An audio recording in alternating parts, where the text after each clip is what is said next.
What's the most racist thing you've ever seen happen in Iowa? Look right at John in his face.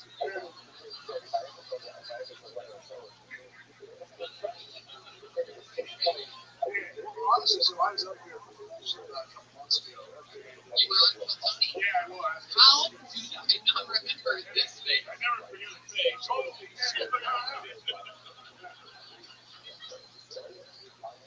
Yes, yeah. Whoa, Paul Deaver on the horn. I thought you were going to say the N-word last time. Is that true? Yeah. You have a kind of face that makes people want you to say the N-word. So what we talked about last time I was here, I had an acting in college and the left wing was racist cop. So that's it. Did I ever cite one of your lines? Yeah, that's what I said. I see it.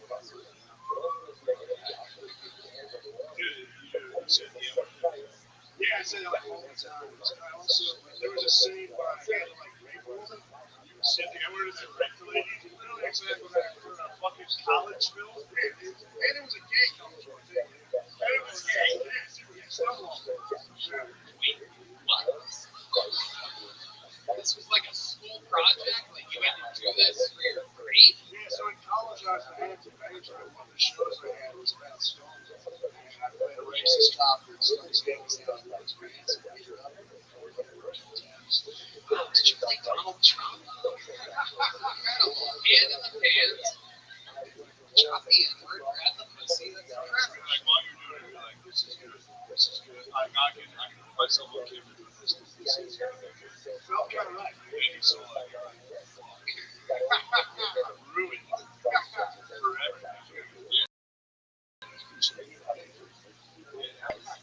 Amazing. So these, how did you describe them? Latino women? Yeah, Latin. Okay, so do you have a girlfriend now? No, Right. And that's your type. You find a Latina, you ask her out. since I've been down here again, now about Latin, Iowa, too. The hips? The hip and the ass. Yeah. Right. It's fine, you know what I'm saying? Well, what was the last word? We have a flyer. Oh, now fire. Yeah.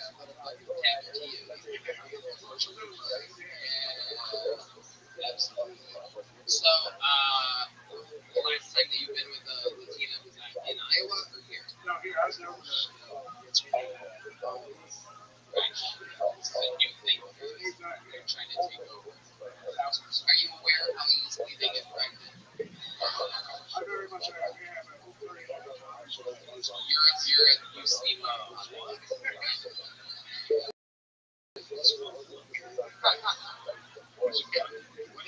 what do the Latina girls say when you pull out the condom? Like, what is that? What is that? What are you doing? I can't even see it no more. You make it disappear. Now it looks like a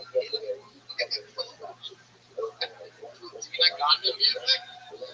John has an instrument for that. Hey! No, take something in my instinct makes me want to tell you to take that off. All right. We got a little out of control. So, everything always goes good with condoms. What kind of condom do you use? You seem like you use like one of the like hot and cold ones or something like that.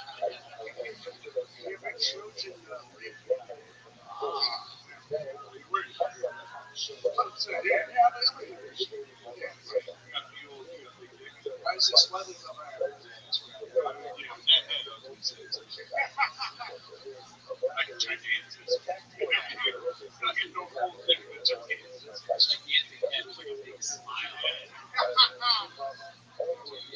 Jawline on you. You have a good relationship with your parents? I actually heard that.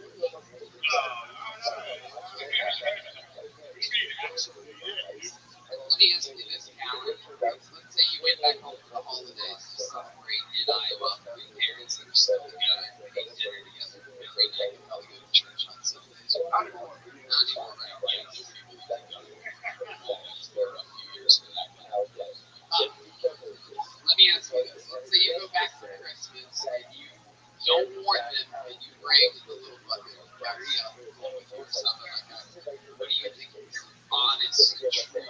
truthful reaction would be. Yeah, also, they did a bunch of pretty overpaid. That's weird.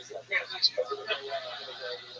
I hear your answer. I know that you know that they're going to probably watch this at some point. Like, hey, mom, dad, got on again. How did the relationship go? So I learned something from them. Yeah, it'll be on YouTube.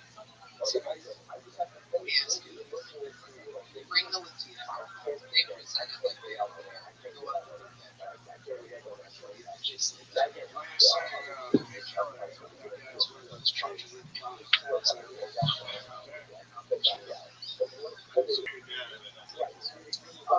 My mom's side.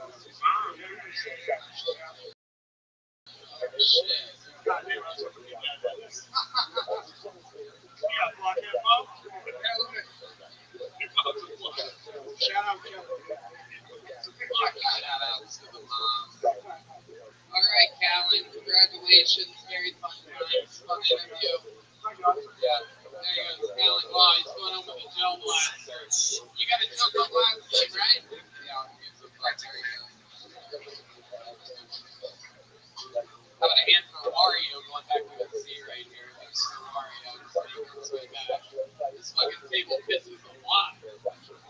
Nick James. Nick James. Hell yeah. How fun. Still slightly out of breath from arm wrestling David Lucas for any of you keeping track of there. That was hard. I'm gonna take him on again soon. I don't take defeat lightly. Maybe 2 months. Maybe 1. I'll train for it. Here he is, everybody. Nick James. Make some noise for Nick, everybody. These guys wait all night in the patio. One more time for Nick James. So, comedy is hard, right? But not for the reasons you think. You all probably think, oh, bombing has to be the worst part about doing stand-up, right? Wrong. The worst part about doing stand-up is bombing in front of someone that's right next to next to you. Any aspiring comedians in this audience, here's some advice. Never bring a date to a comedy show you're recording on. I did that one time, bombed so hard, I could hear the Yo, how are you? right up across the road. I don't know if you guys have ever heard the sound of a vacuum seal before. Sounds a little bit like. Hello. Hello, how are you? Hello. What's good?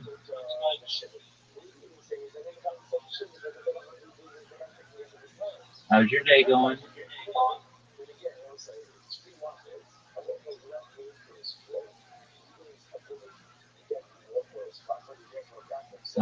How is your day going?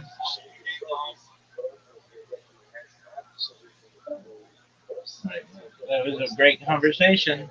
Enlightening. That happened to me. Like, great, I gotta talk to this date. I gotta measure the possibility of getting paid here. So after the show, I corner her. I talked to her. I'm like, baby, look, I promise I want me. Please touch me later. She's like, oh, dude, I'll fuck you. Just quit comedy, please. That's my time. Thank you. I'm Nick James.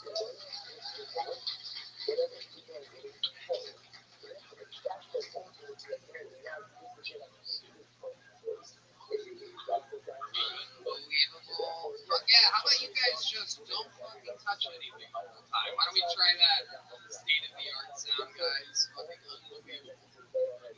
How about a hand for the sound guys back there? Literally. I can't imagine what the hell's going on, but man, how do you feel? Pretty good, honestly. I hope you didn't bring a girl to the show today, to be honest with you.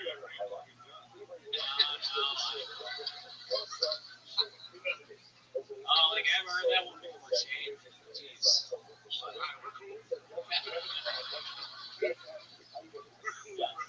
No, you're my favorite. Don't show up tomorrow, though. Jesus. Hell yeah. You know what you look like. You prepared for this. Like the guy who shoots. Yeah, probably. Yeah. They cocktails on it for a reason.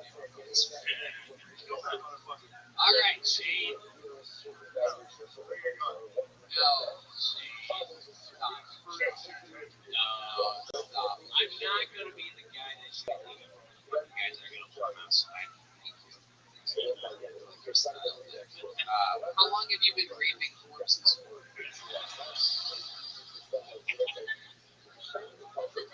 About 1 year. Oh, yeah. What do you really do for work?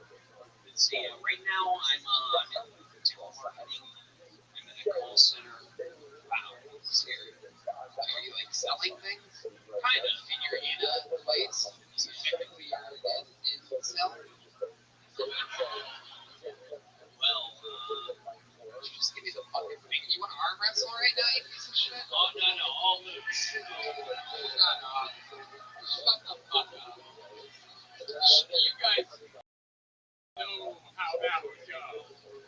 I'm sorry, Tony. I'm sorry. Please don't. Becoming the new theme of the show.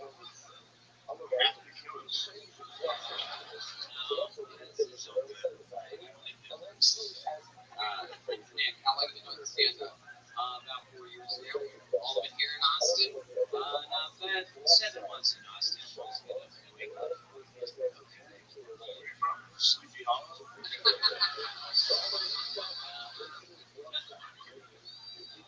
Not far, actually. Connecticut. Yeah, I know. Yeah, you remember. It is Connecticut, right? Yeah, no, I don't remember. I just know what people from Connecticut are like. It's sunny in the U.S. You ever heard of Slave in Texas? You don't know shit. You know what I'm talking about? I know all about it. So, yeah, if you're from Connecticut, you've been here for 7 months, that must be quite a culture shock, because there's literally not a human having any fun in Connecticut anywhere at any time. And now you're here in live music, comedy, capital level. So explain to us what the last 7 months has been like for you. Let's see. I've been going to a lot of concerts, and not getting quite as much pussy as I thought. Well, I'm not been getting quite as much. I gotta be honest, Tony. My statistics on the vagina are on an all-time low. We've had higher amounts of fluid surrounding my penile regions, and it's not the best of times.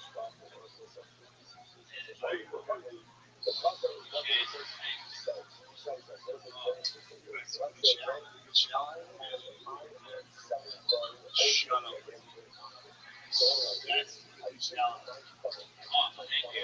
That's honestly like the nicest celebrity I've ever been compared to. Who do people normally compare you to? Let's see, like, I guess Steve Buscemi a lot.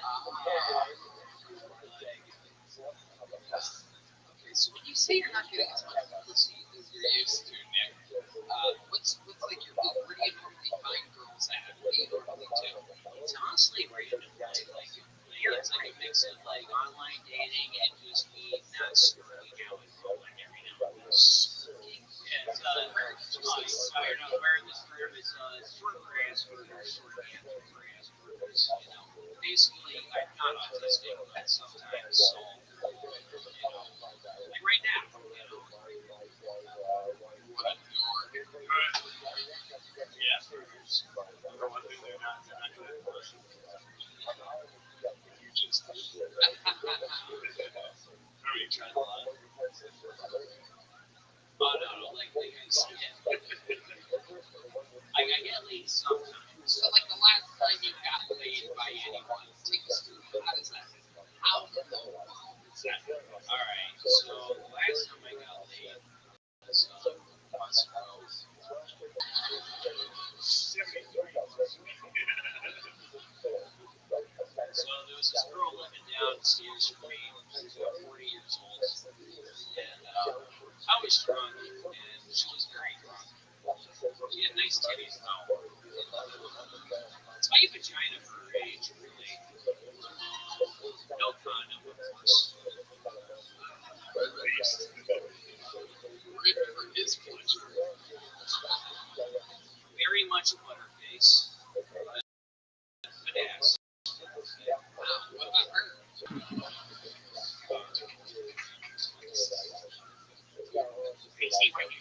So no condom, butterface. Are you hitting it from behind, or are you going missionary? Just fucking scared shot before?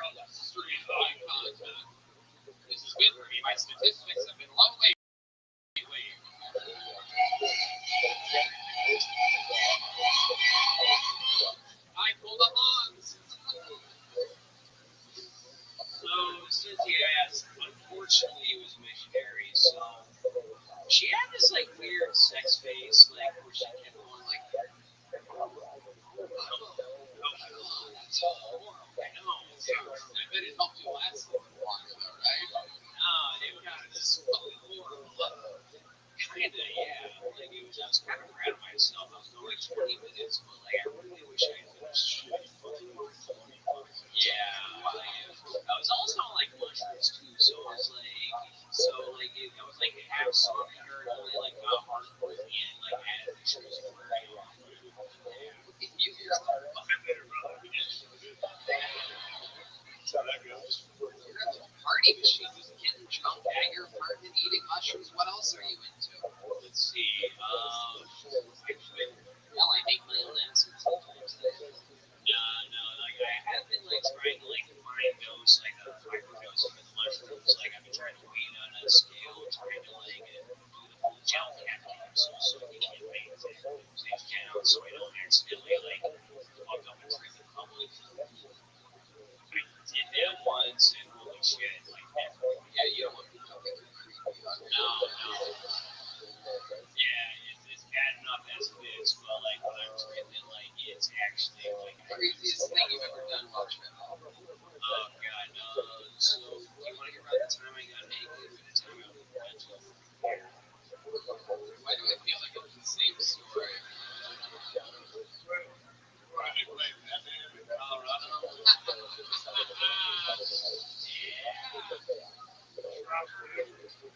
No, yes, sir.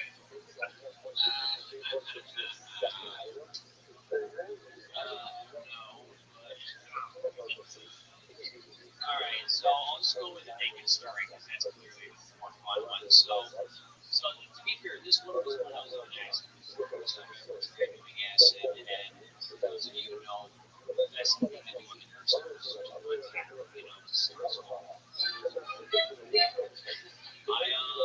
a fucking retard, so I took four tabs on my first go. Yeah,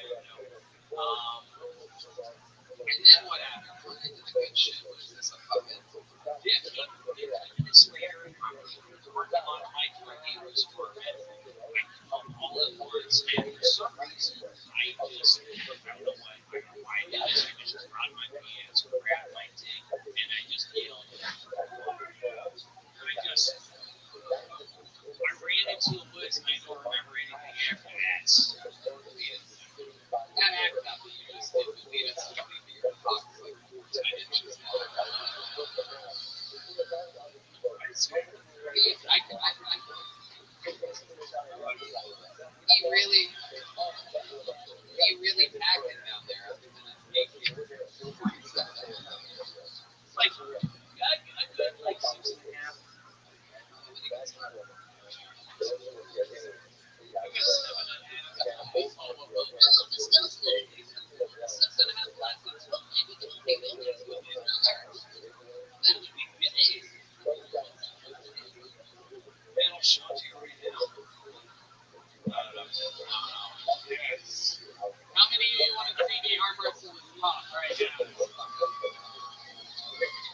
last night, Nick, and Block had been hanging out. One more time for Emily, everybody. Come on.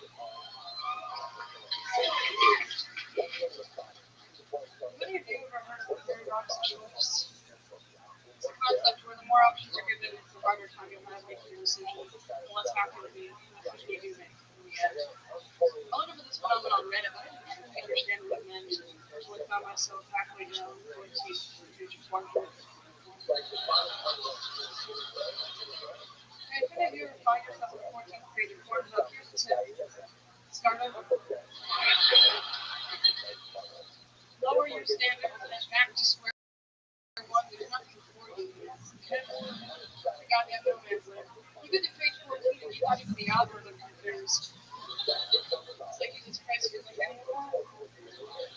I am a big fan of pornography. I guess I do have a couple of blogs and a couple of owners. And look, I know it's a cliche to say. I'm not trying to beat up the dead horse here. I just think it deserves to be said again. These bitch assholes are really got no idea. I mean, I just want to know who lives in a Buffalo and thinks, you know what that needs to be? It's prettier. Trust me, we all think that every time we see one. Thank you so much. Emily. Good job. That's one of my favorite sets of the night right there. Very, very interesting. This is your first time on the show, correct? Indeed, yeah. Absolutely. How long have you been on stand-up? I've been kind of about 3 years now. Where at? I live in Canada, so You know, it's funny for my shit. You're funny for a woman and a Canadian. That's incredible. I'll take that. The Canadians have been funny lately. I don't know what they put in their vaccine, but fucking. And you don't seem retarded at all. Our last two golden ticket winners on the show are special needs Canadians. I gotta get into disability if that helps.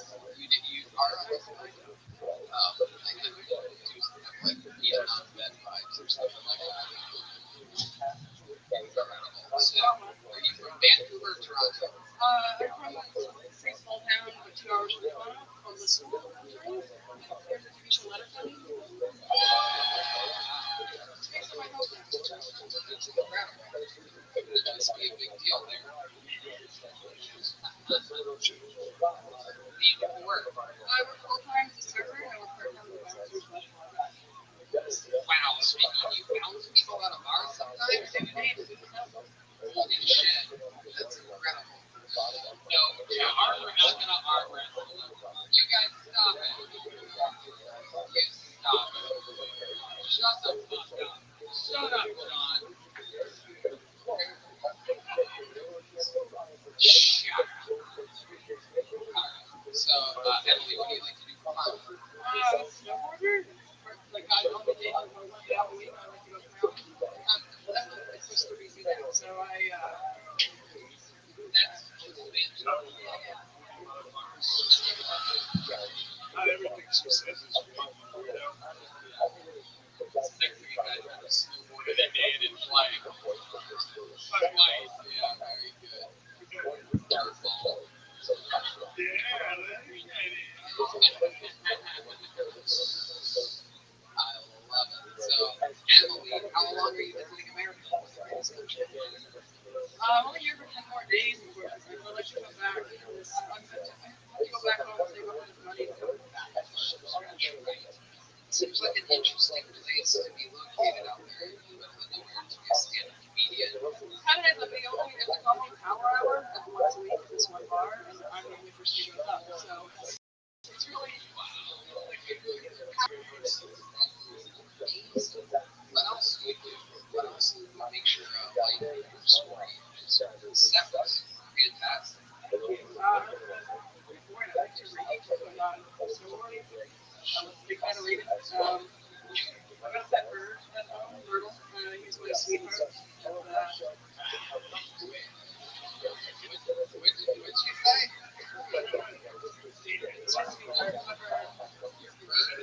You have a pet bird?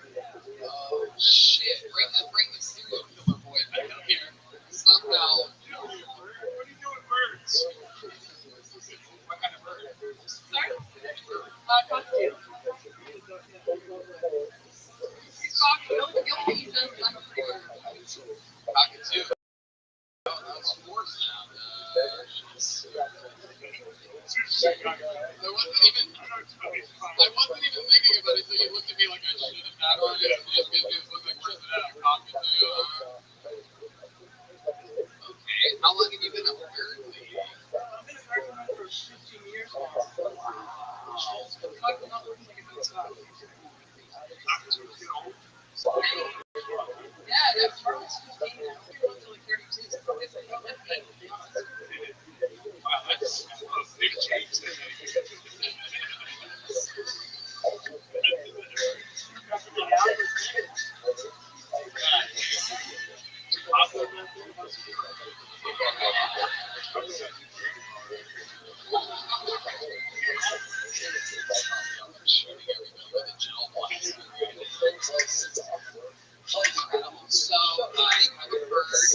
job in comedy and I'm a Brady for a month, I guess. So. Wow. Very interesting. So is it true? Do you really watch a lot of porn, like you said in your set? I do. I wrote that joke 3 years ago, and I was supposed to get Reddit for my porn now. I don't really. I'm on a Pornhub now. GCA, so that's like the point is doing shit.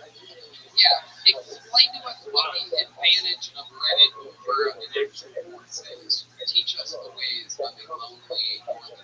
Well, it's great. You can just subscribe to any category, and then you can just be, doing it, just trying to read about the economy, and all of a sudden you get shit. Can I ask you an honest question? What subreddits, porn subreddits, are you subscribed to? It's not really getting very popular. But I like free use. So the concept, please stop watching this, father. No, I promise you, literally nobody just turned it off. We don't. Well, Tony isn't exactly the feminist power base that you might think it is. You might be shocked to know that not one in the world is listening right now. Explain to us what for use is. It's basically just like somebody will be, like playing a DS or reading or like probably computer like they're gaming, and then somebody else comes over and just starts going at it, and they kind of like pretend they're not Yeah, it's very awesome. So the other person just like stays reading. Play video games or something. like Wow. You saw this? No. No. It's kind of cool. I like my porn like porn. Two guys. Just you. Yeah, two guys going right at it. I think I needed somebody that's continuing to play video games. Well, I mean that sounds like Hans Kim would be a great porn star in that field. I've seen it on the Reddit, yeah, it's very popular. Emily, do you have any other special skills or talents that we'd be surprised to know about you? You ever do anything crazy? Ever save anybody's life? Almost die? You can lick your elbow? How many of you want to see her lick her elbow right now? This is incredible. Literally. Whoa!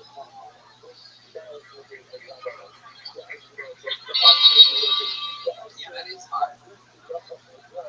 It's incredible. What a special talent. Can any of you guys lick your elbow? No. Michael's a freak athlete. He can't do anything. Just practice.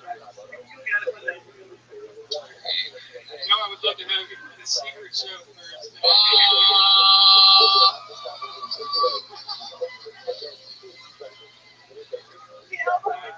You just got booked on a real show. Yeah, we have a second spare bedroom also. Oh my God, Red Man. Yeah. She likes birds, not pigs, Red Man. Wow. Emily came in, very fun set, very entertaining interview. Congratulations. It was a big, cool, nasty leather Texas jumbo. Tell them how you spell your name.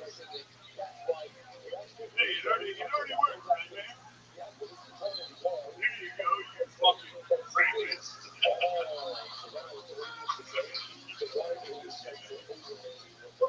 Oh my God. What does that look like, weirdo? JD. I'm like, well, I'm Good one, Red Man. Like, alone. trying to be over the boy, act like he doesn't like you now. Yeah. Yeah, I'm not even gonna. What? What's your favorite joke? What's your favorite joke? I remember. Yeah, I know. I know you don't, you fucking weirdo. Well, ladies and gentlemen, the great and powerful William Montgomery could not make it tonight, everybody. He got stranded in Las Vegas, Nevada. He has a crippling Adderall and gambling addiction, and going to be back tomorrow, unfortunately. But, this place has been hiring, much like its predecessor, the Comedy Store, and they specifically showcased and hired all the funniest young talent from around the city. And because those types of people are available,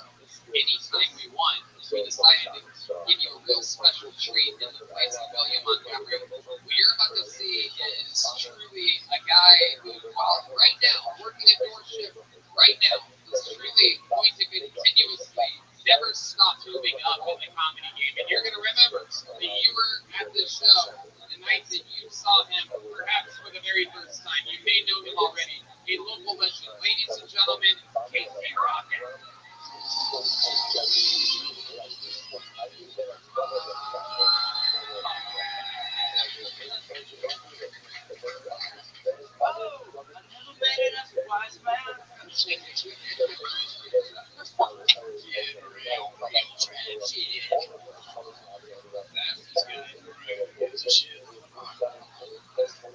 Gotta keep moving, fellas. Trying to think about position right now.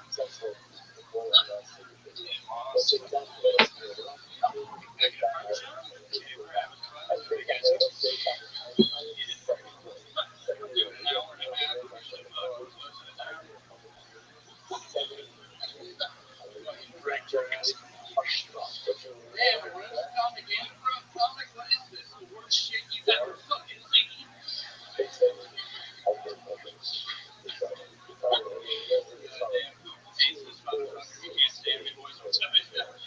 Hey, Putin, I got 5 words for you, sweetie.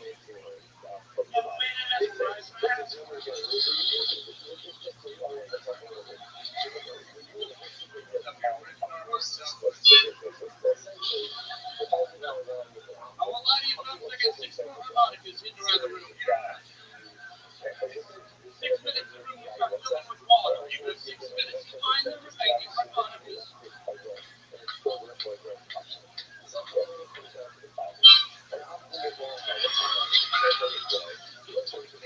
They can grab it.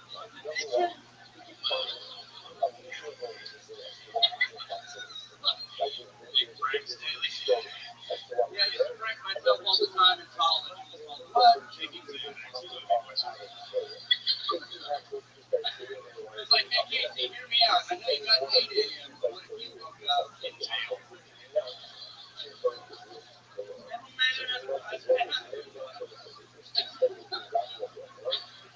I've had a lot of weird jobs in my life. I used to strip copper off the Lake Flight 370 before it took off.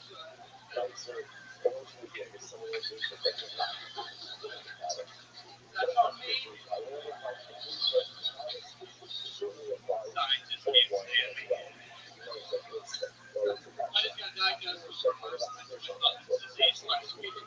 That's where I age normally, but I run, still have the voice of a baby. Guys, the Super Bowl is working.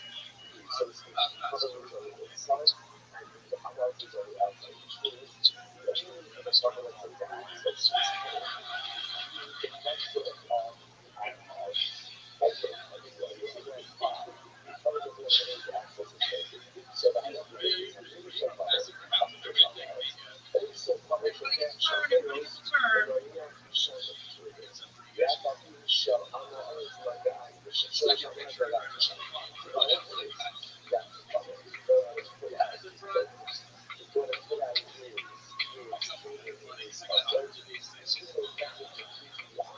Briefcases full of shit like that. You would not believe it. Fucking find this. I come from old money. My dad was a kid on Microsoft Word. Talking about how can I help you with charters, he couldn't throw me a football practice, didn't I? Charles Bass. That was dad. That was dad. Blair Witch was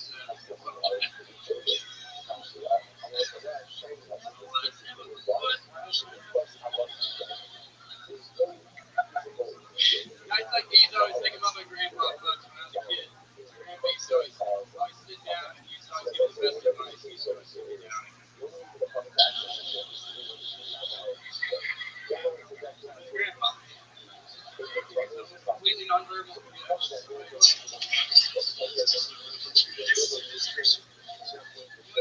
Was always about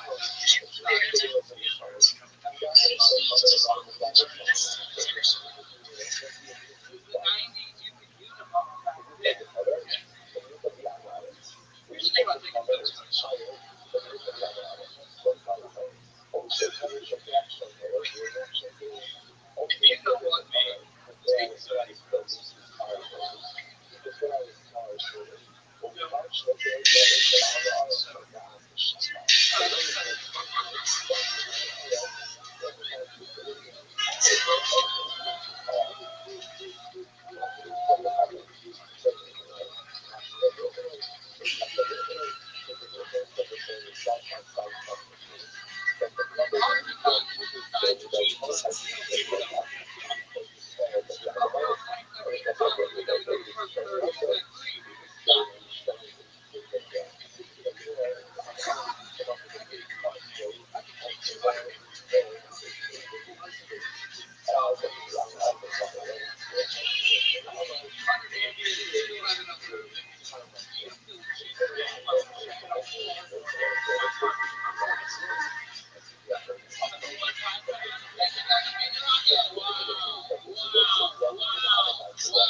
It's not getting through. What I'm saying.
Doctors told me like 6 months ago, they're like, you got to start if you want to rip with your kids, if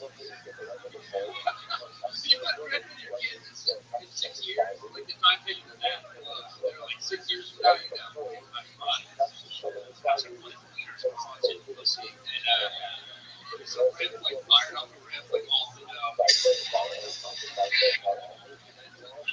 we are in a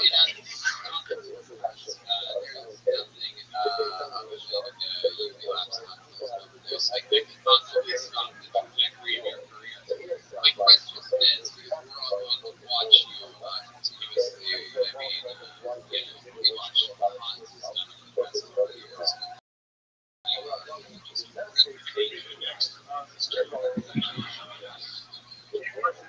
What I want to know is, at this stage right now, what's your winning situation?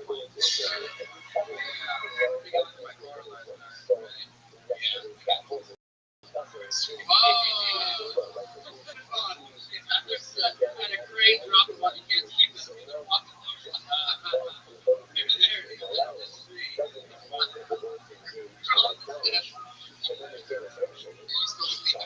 No, I got it home. Stuff, yeah, TV station, and TV. Okay, firewood. Yeah, I got TV. Take it down. Got a kid, not the last. Okay. Jesus Christ. Right.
Still doing it, Brendan. Still doing it.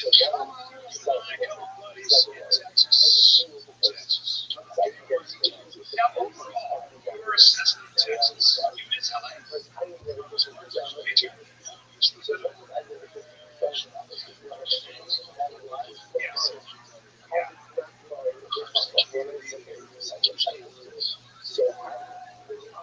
Yeah, there's something. Yeah. And when you get together, if you're ever going to do something that's downtown, now, because you know why? Because when you live out there, dude, going downtown is, it's just not good. It feels like a lot. It just feels like a lot. Somehow you're like, there's no skate park. There's no the tracks.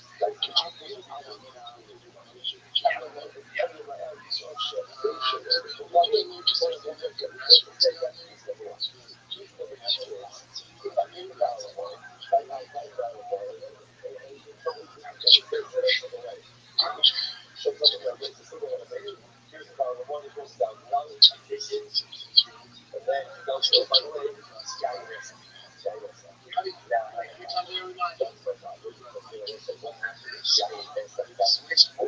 yeah. You tell them that. It's funny. I said that to yeah, so run, these kids do that. These fast kids let them go out. Fast, but I said, run, this way. Because it's true. I beat you because I did a challenge. I did so I learned how to sprint in high school and taught me how to do that. So there are guys that way faster than me, but I actually did some guys that were finished, I did this. Yeah, and they were running like that. This kid's 6. And I'm just like, I didn't have to teach him to run first base. So that was my job. We got some kids that just like, so there's 2 things. There's 6U AO, there's primers, there's 6U and there's 6U and there's 6U and that's the goal. So Rossi's was 6U. You see Rossi. You see that. Now that this was my thing. I can ask me why I actually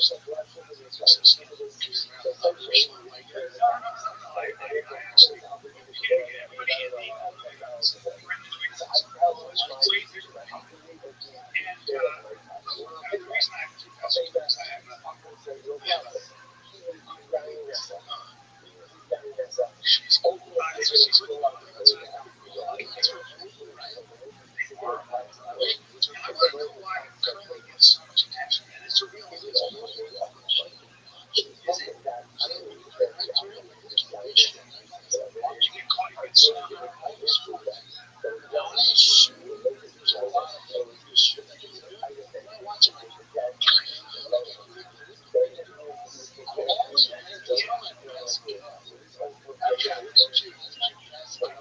Like, I guess there's a touch. There's a release.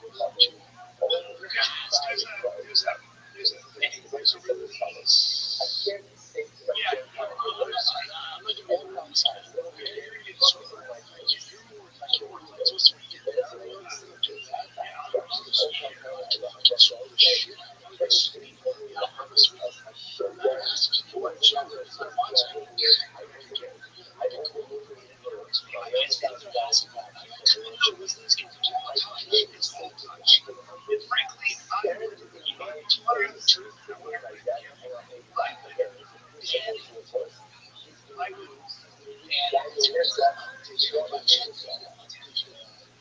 looking at the release.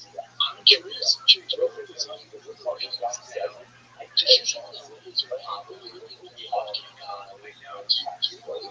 I want to say ice skating was like such a big deal. My son,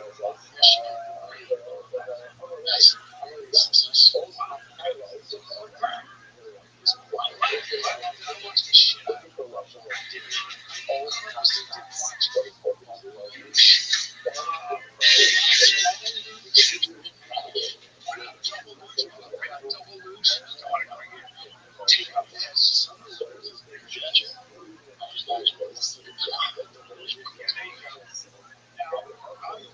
on top of you. That is just gay as it gets. I run now we're celebrating. Still on the lab. Still on the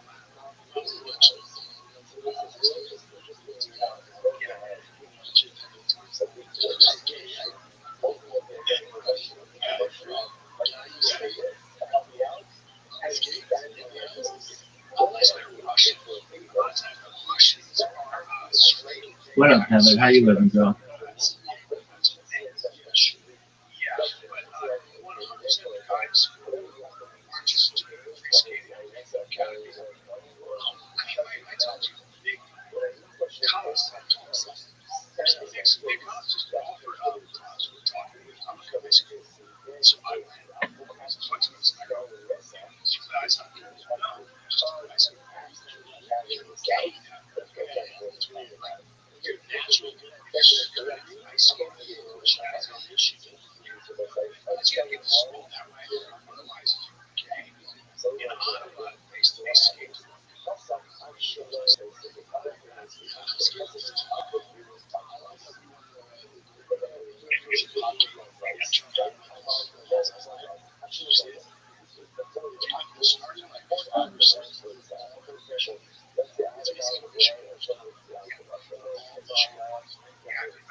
Really, a lot of this.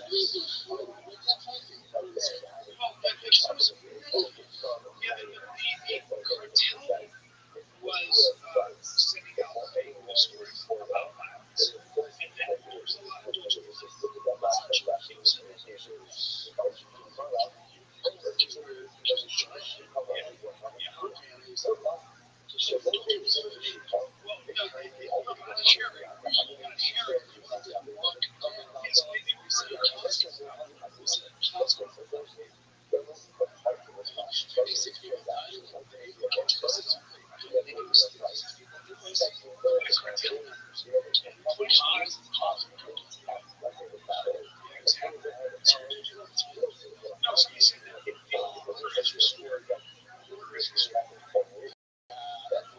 so they were careful about it across the board,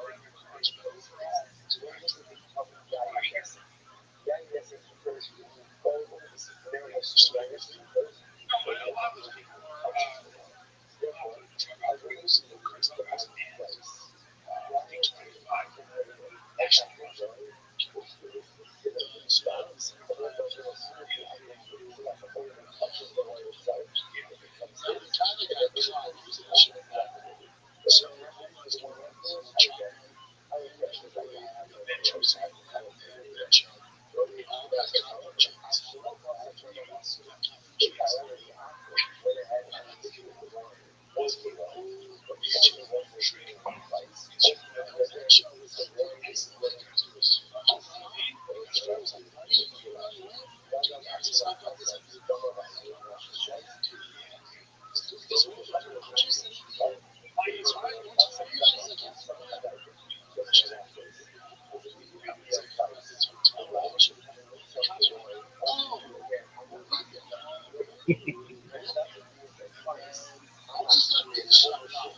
So one of the things I've found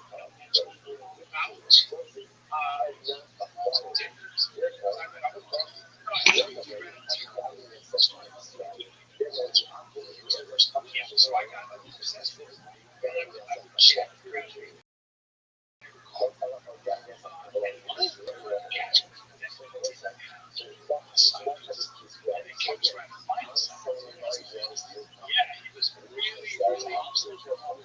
Yes, and by the way, the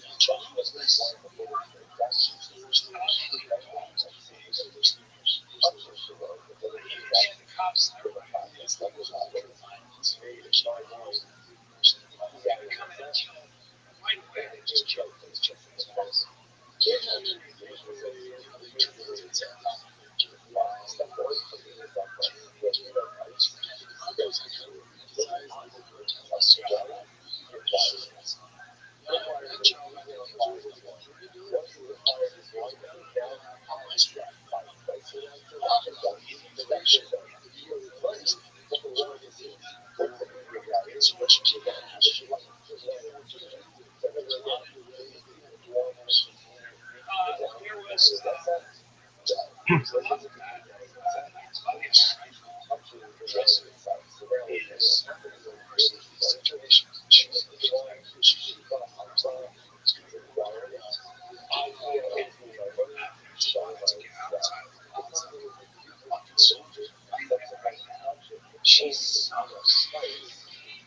she's got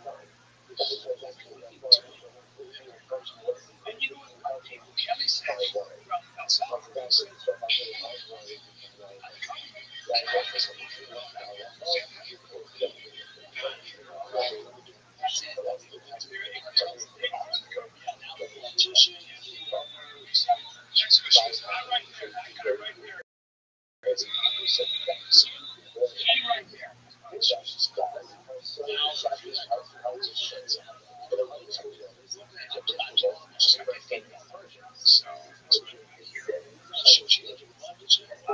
Apparently she got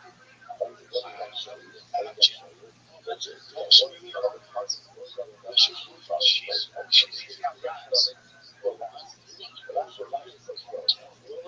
She's got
guys.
take that role because government in those areas sucks. The Mexican government is not for government agents, and that's where they provide jobs. They do it's such a crazy.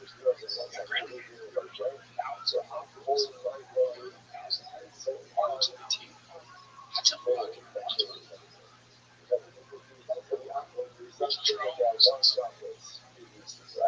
the question is what happens now.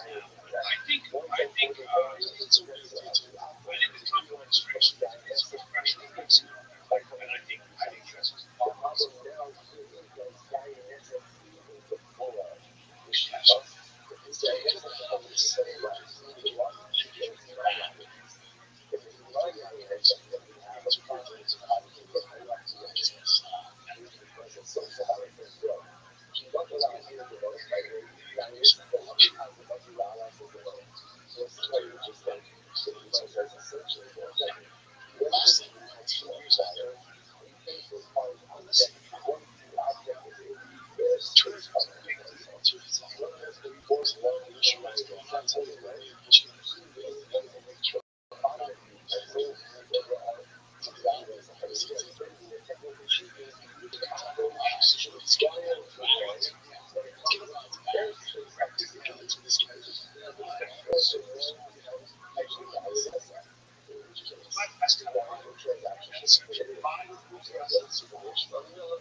That's too nice of town.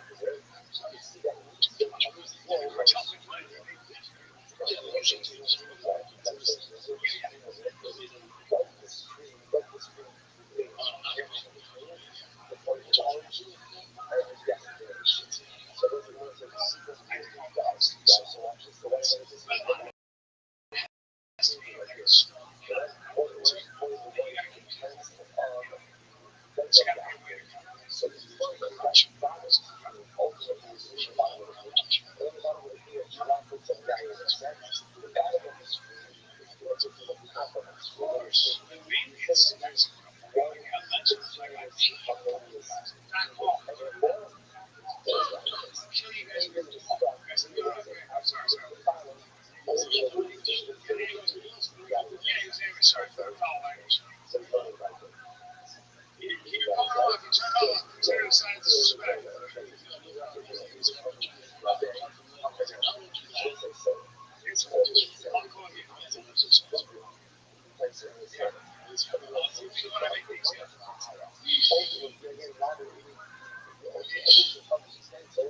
Guys, take a little break. And if you are somebody who's also okay, if you're this huge either way, it's taking a break is where I want to go because they have all the responsibility. They have all your meetings and fair. So O'Reilly Auto Parts can test your battery and garbage your life fixed. Have a good service. They've got everything. It's not in stores online. You want to professional parts. They are always available for help. Do it yourself. Stop by O'Reilly Auto Parts today. Visit O'ReillyAuto.com/fighter. That's O'ReillyAuto.com/fighter. That's why I was a fighter, not just a kid. And take a look at what they got there because that's your one-stop shop. When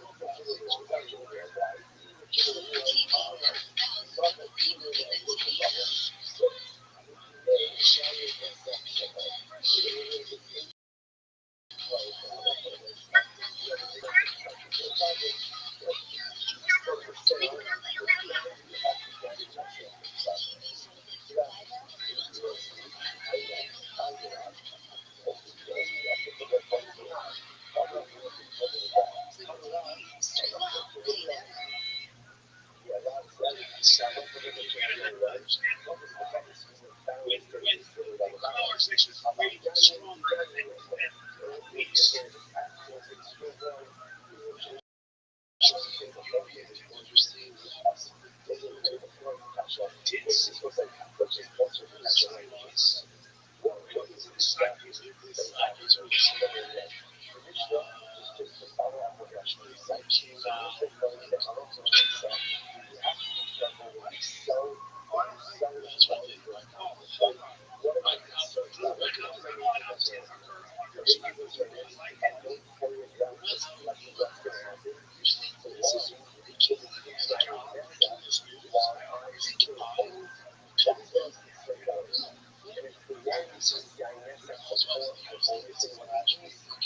This actually makes me like it more.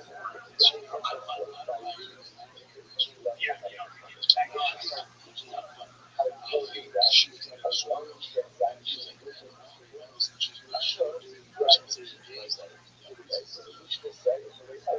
okay, so can I just say what's going on?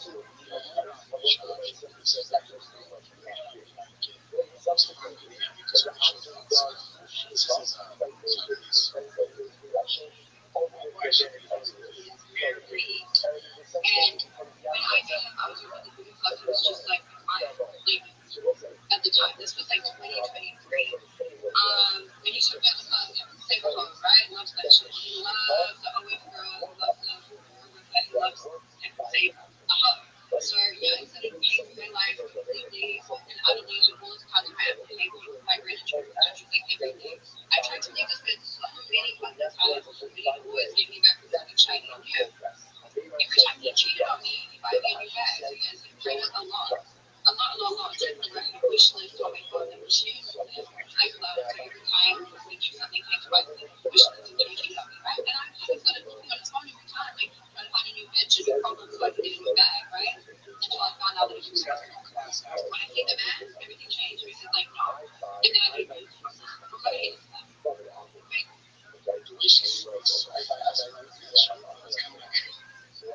Just slightly. This is our first year.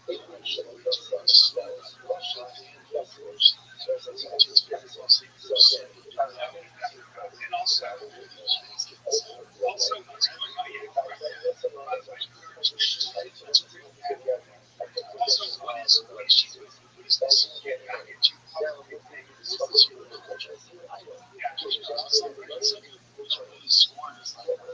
this?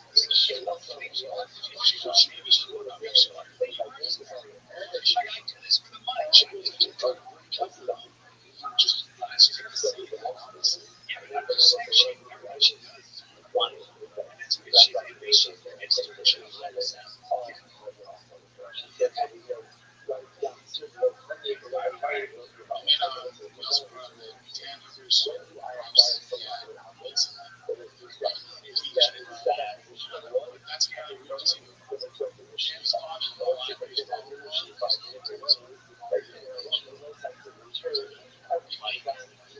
that could be just because he cheated on his girl. It could just be cheating.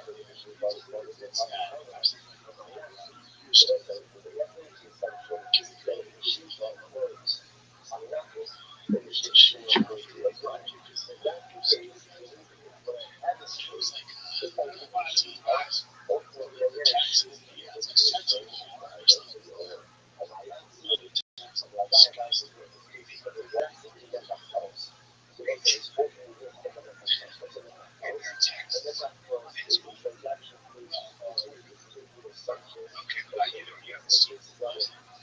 She kind of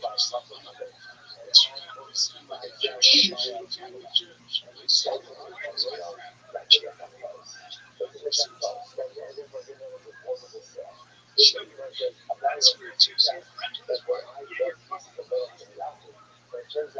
what is going on here? She's not a sexual person. What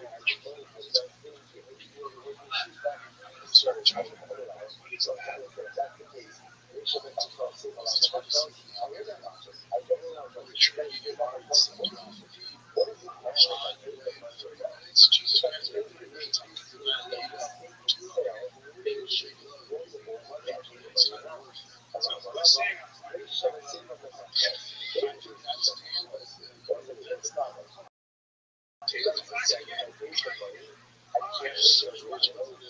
I'll make sure to apply this on the see if they look great. Because what I'm saying is, I think it's got Dan is not. That's what I said. I would assume that he's a great. Dan can sell. I'm very What up, baby?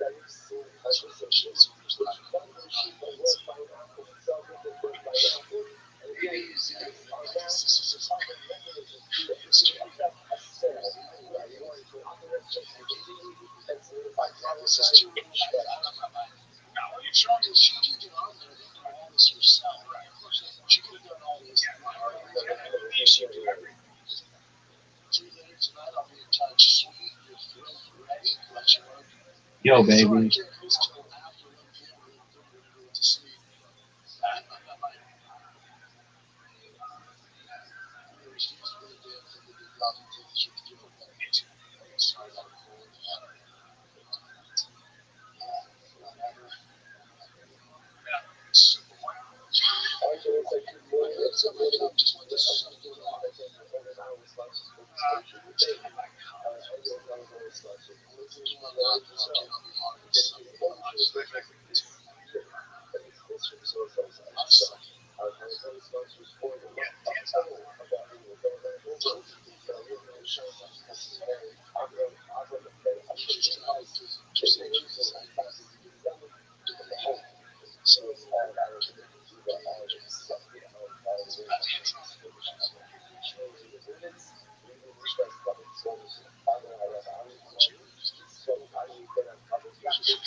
Now, let me ask you this. Anybody gets a question about that shit.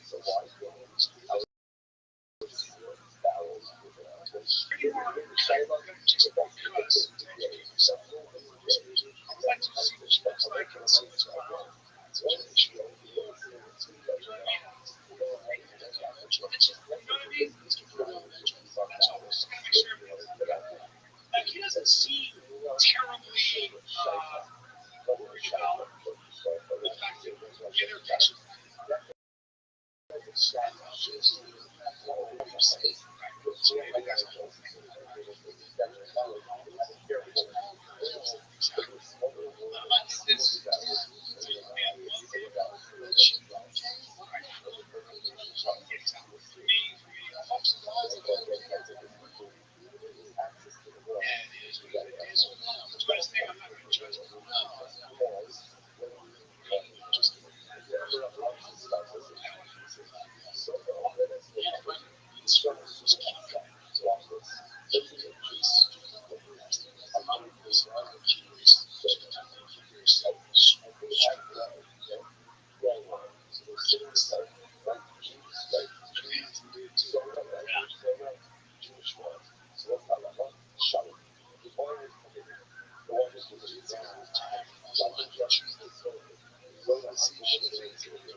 I'm actually interested in the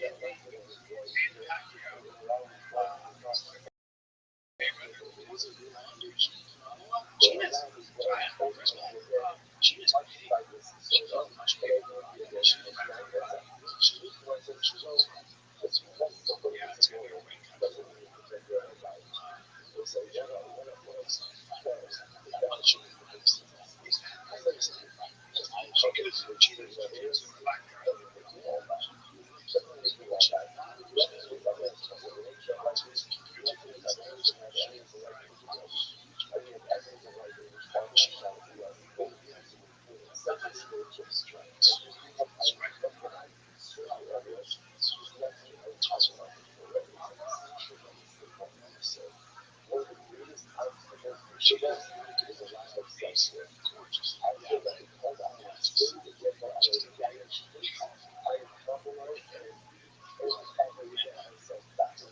I'm not saying anything.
there's like crossover figures. My team just got great work, just identify where this came from.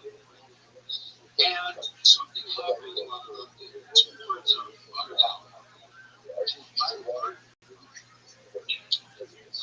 And it is said by a guy named John Davis, and it was part of the awards. So, he said, but he has Tourette's. I don't know if you know Tourette's. Tourette's, I have a problem. I'm grinding with Tourette's. Where it just takes, like it takes whatever like that. A lot of times it's profanity or whatever, or sometimes like sounds and stuff like that. And it's really not really terrible disease, But I had to scratch my chin on this one because how is the same?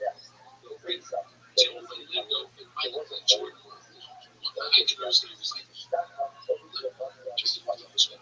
Is this not actually my logic? I'm not trying to put down with this. Why? This is so my chin on was he really thinking this? Is there a process for the person with Tourette's? He always thought and that disease will figure it out. But doesn't it feel right? I don't know. I'm trying to be very logical with this. But really get a feel like, I don't have to it's like I don't know. So I don't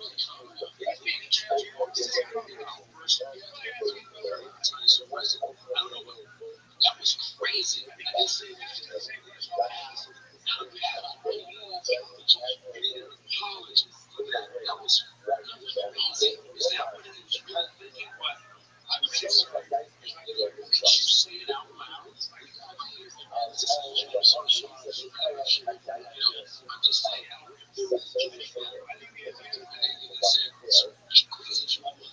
What happened then? I don't know. Is this what it's on?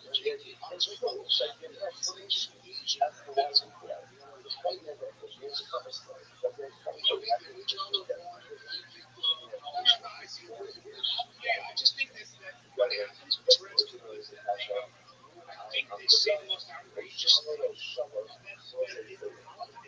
I do think as a guy, we should say, hey guys, I'm really sorry. I can't help it. Apology is acceptable. It's like, I have this condition and we don't know. Right? We don't know. Nobody knows how much fault it is.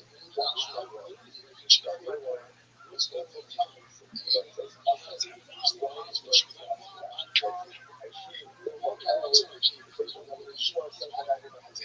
so that's Tourette's. It's like worst thing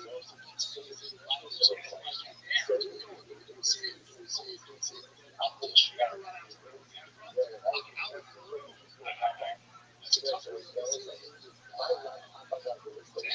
one. This guy's so well, I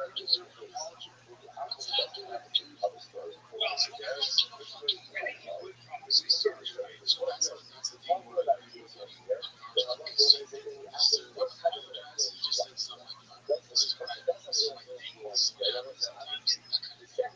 So if I mean, so this is we don't none of us know about Tourette's. I'm sure you tell me every single piece of your logic. Every single thing. I'm sure it's a person that you said it. It's people around us.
she had her beauty contest.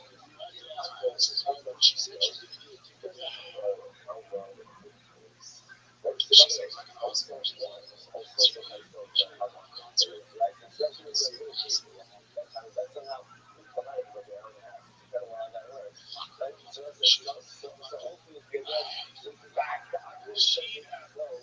She went.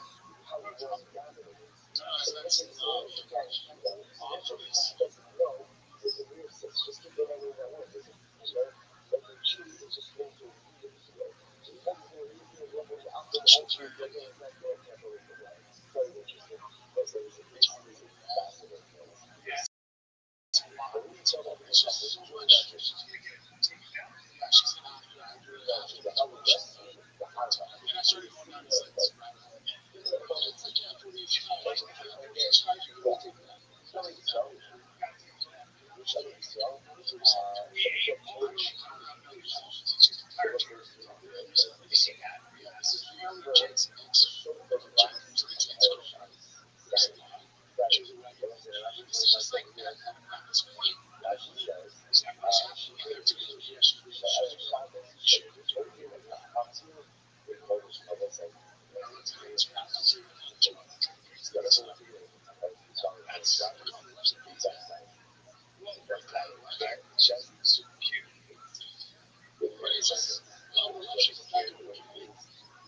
Well, let me ask you this: did she make it surgery or is that operation? Definitely surgery. I mean,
primarily the legs, but sometimes arms, sparing the knees.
This is just so I like saying it's like that's good.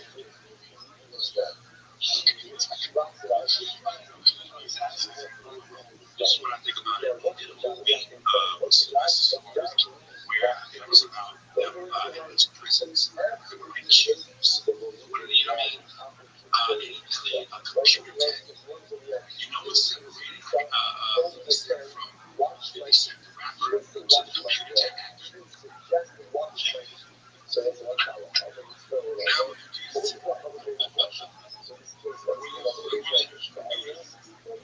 I know computer tech. You actually watch the movie just watch the that's where advertising costs away.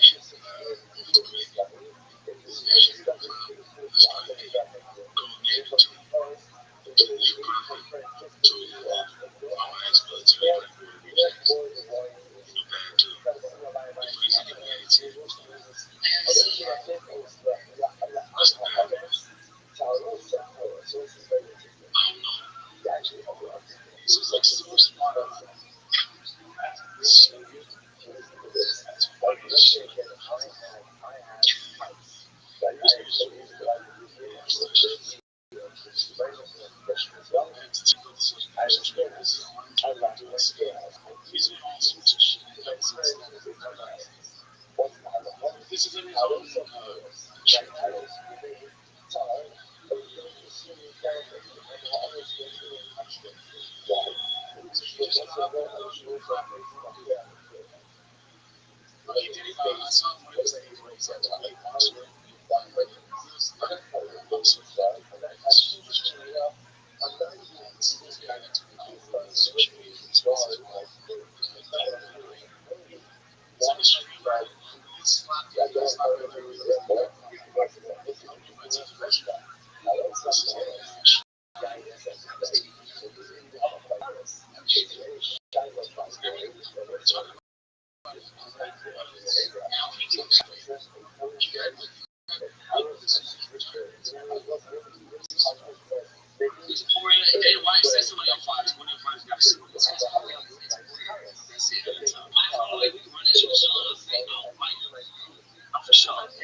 was thinking about after a show, just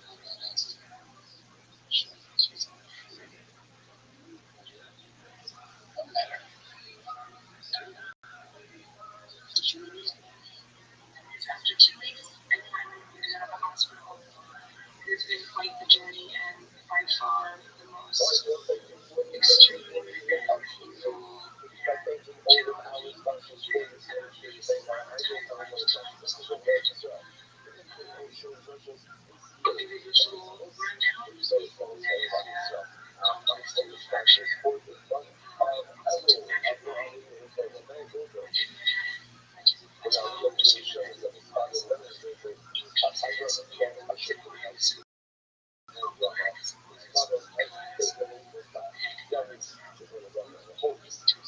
commitments are is when there's so much trauma in one area of your body that there's too much blood and it needs to move. And it basically crushes every part of it. So both muscle and nerves and tendons and all kind of shocks. And Dr. Tom had to say, like, this is I remember when they told us that never worries, now we chillin' in the bed. Talk nation, posted at the location. Real conversation, we calibrating. Lots of days, not chasing, not tasting, not in the face. It's just making moves. After the talk, we begin. No one told you we want to close. No, as long as breaks are contained. They just haven't learned who's not chained. All it posted on guarantees we ain't never gonna study. Twist the color, big creations at the game. No one told us, man, you better come join the game. We just having fun. If you ain't content, you better go and get your gun. Get your gun, the song that the league. Find it on the open sea. They say life is what you make it. I grab the tone and that song that you play. That's it. Rotation, anti-relation, motivation, motivation. I'm not trying to do shit, man. You just have to have a call. If you ain't got one, get your baby, go and get your one. This is just one.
Well, look who the fuck just feels like they can roll in, steal my, steal my dog. You are so loud.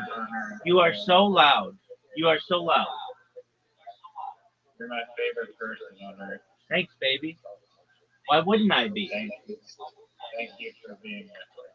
Oh, wow, you're really sweet. Okay, I won't shit on you. What's going on, big dog? I just sent you a link about the, you know how I was talking to you about the like competition with like Bitcoin Obama and how you can challenge different creators, basically like a beat Bobby Flay type of scenario for like cryptocurrency. I sent you an article on it, and when you have the chance, look it over and we can talk about it. It's fascinating. Can you summarize it for me?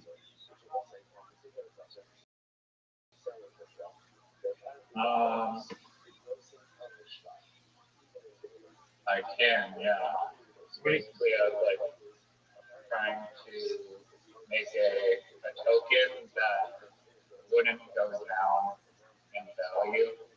Like, oh, if let's say like in order to buy the token, you have to deposit an equal amount of collateral that should hypothetically offset any sell pressure. Unfortunately, capital symmetry and accounting symmetry doesn't exist, and you would need infinite capital in order to actually offset any sell pressure, assuming that the reserve ratio is 1-to-1, basically a stable coin. And so I came up with a new model that somewhat solves this problem, and it was a similar model to the concept I came up with for the Lemming NFT that I was working on. Basically, how that worked was that tokens were permanently locked to the permanently locked liquidity, and in order to mint the NFT, you had to lock up tokens, basically, and then the NFT became the primary value of the exchange, and then that basically meant that the token price would be backed fully, but the NFT layers where the speculation exists. So with this token for the creators that get to compete for the treasury interest and the transaction fees, that's voted upon by the community for what the challenges are and who wins. Basically, you have a token that people purchase initially, and then they lock that token in order to mint an NFT, and that NFT is tiered. So if you lock up more tokens, you get a more, like, I guess it's not necessarily rare, but NFT that unlocks greater, like, hierarchical earnings, so more percentage of sponsorship revenue and transaction fees and greater interest overall the more tokens you lock up. And it basically means that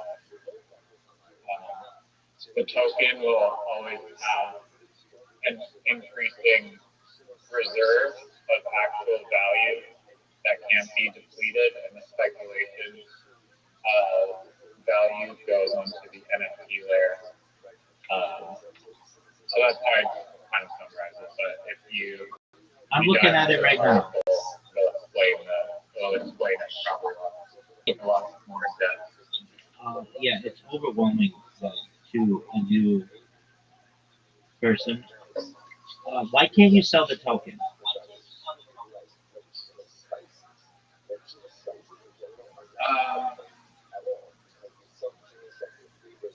I mean, that would be probably simpler, but if you do that, then the value of the token will decrease. With this, you have reserves that will always be increasing, essentially. Right, but I mean, the second that an investor hears, I can't sell this thing, it's basically I'm having to give No, them. you can sell it. You just have to sell the NFTs that you get. So the speculation layer moves to the NFT layer, but the reserve always is growing by back value. So the NFTs fluctuate in value up and down, similar to how the token would, but the actual value of the token is permanent. Okay, so what about for an investor who doesn't like NFTs but does like cryptocurrency? They're just shit out of luck. I mean, NFTs are cryptocurrencies. It's just a different standard, or 721 or whatever versus ERC 430 or whatever the heck the Ethereum thing is. One or here. I mean, wait, there's an argument to be made. Exact technical description, but cryptocurrencies are traded on markets. NFTs are assets that are purchased with cryptocurrencies that hold a value in relation to the cryptocurrency, but it's not itself a cryptocurrency. I don't think that's correct. I think that it is a cryptocurrency. It's just the difference is one is fungible and one is non-fungible. But even the thing of being non-fungible is fungible because they're bought and sold all the time. No, that's not what non-fungible means. Non-fungible means that they each have an independent value.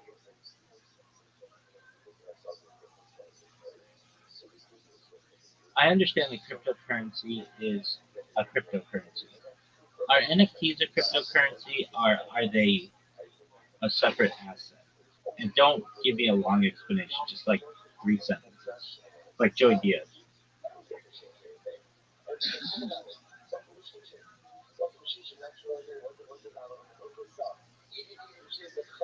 And you may be right. Let's see here. So, no, NFTs are not cryptocurrency, cocksucker. I mean, that's a direct quote. No, NFTs are not a cryptocurrency, cocksucker. A cryptocurrency is fungible. One coin equals another coin like Bitcoin, and NFT is unique, one of a kind like a digital trading card. They both live on the blockchain, but an NFT is a separate asset. It's property, not money. And that's what I was trying to say. It's a separate asset. Okay. I guess, yeah, that's correct. But that's okay. And I mean, it's confusing. And It's still backed by a value that is digital, essentially. Is why I feel like it's more. I mean, like the difference between this NFT and a typical NFT. A typical NFT is just like a picture, and it's just like how much do we think this picture is worth? With these NFTs, they're actually backed by a physical cryptocurrency, or not like a digital cryptocurrency that exists on a bunch of ones and zeros, but there's tangible value associated to the NFT and is like embedded within the NFT, if that makes sense. yeah, it still doesn't make it a cryptocurrency, but it does give it value. I get that. All right. So as an investor, I'm someone who says, look, I'm bullish on cryptocurrencies. I'm bearish on NFTs. So I don't like your project. What do you say to that person? I mean, really, this project is about different creators competing against each other in order to earn value.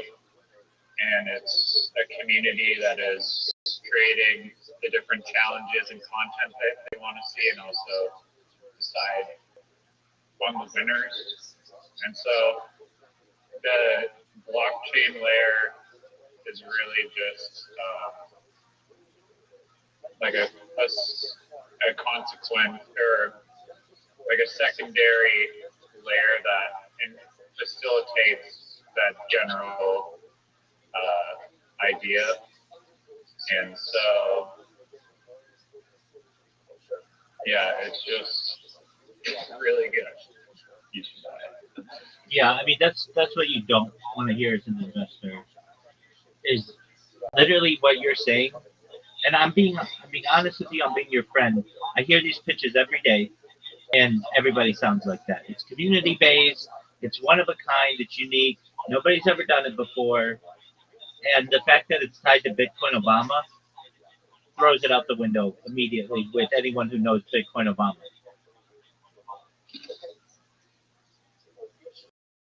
No, Bitcoin Obama is amazing. Look, I understand that he has some type of cult following. I get that. There's no doubt about that. But for anyone who says, who the fuck is Bitcoin Obama? And then they're like, oh, he's just this guy who rugs every project he's been associated with for the last half decade. They're going to be like, this project sucks. Yeah, but he won't run this because this one's different.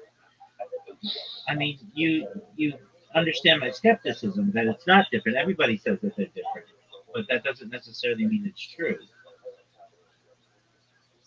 I mean, it's in Bitcoin Obama's best interest to compete and earn the protocol fees and interest and get sponsorships. That would be far more valuable than just rugging the coin for $20. And I get that that's tempting, but I also told them that look, you can own, you'll get a percentage of the supply, but you don't get to sell it until like the project at least 3 months old, and then even then you're only getting like little trickles to sell, so you can't actually rug it. So I'll be babysitting, making sure he literally doesn't rug it, and also again like. I think what makes this interesting is that the fact that different creators are competing against Bitcoin Obama, we're able to leverage those other creators' networks in order to create viral content. So as it grows, it's similar to like a podcast where you're leveraging the network of different creators that are all trying to compete and for that prize money. And I think that's what makes it have a big growth potential. Okay, so let's talk about a couple things here. As an investor, I cannot sell this cryptocurrency, right? That seems correct. You purchase the cryptocurrency. It says in there that you can't sell it. You can't sell the token, but the NFT is tradable. No, so you can sell the NFT is tradable on the market, and you can redeem that value. I understand, but So we just established. We just. I get that. And I understand that. But we just established that you are unable to sell this cryptocurrency. You're unable to sell the token, but that's a good thing because it means that the reserves are going to be constant and ever growing, and the hype and speculation, layer and volatility is isolated into NFTs. Okay, so how isn't it a pyramid scheme or a Ponzi scheme?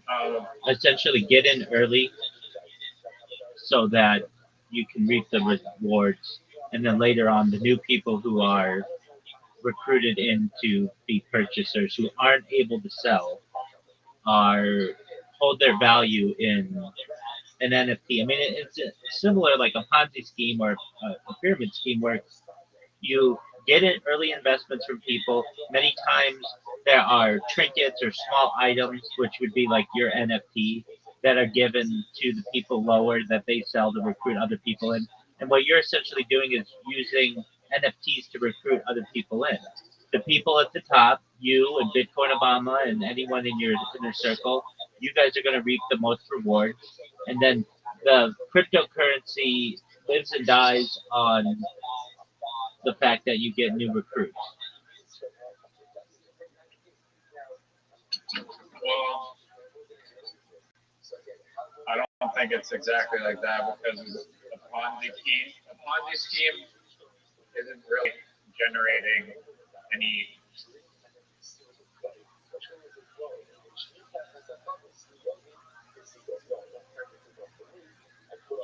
You just disappeared. Yo, dog. What happened to Riser? Riser's over here throwing bullshit ideas at me, and I'm just knocking them out of the park. And then all of a sudden, he just goes radio silent. And that's what people don't want out of their dev. That's the same shit that Bitcoin Obama does. Doug Riser, he probably got a fucking phone call from his UPIC brother-in-law.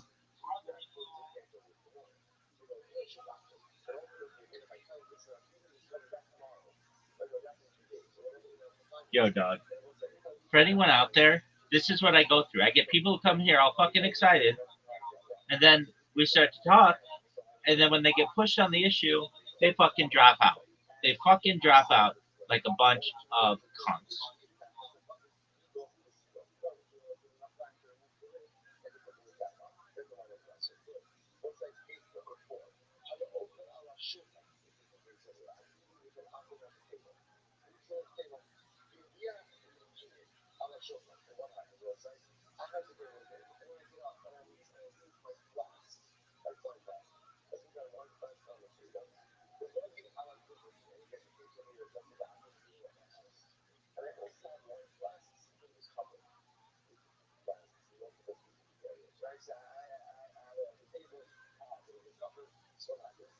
Like, this is absolute dog shit. Anybody else out there who's witnessing this is what I have to go through.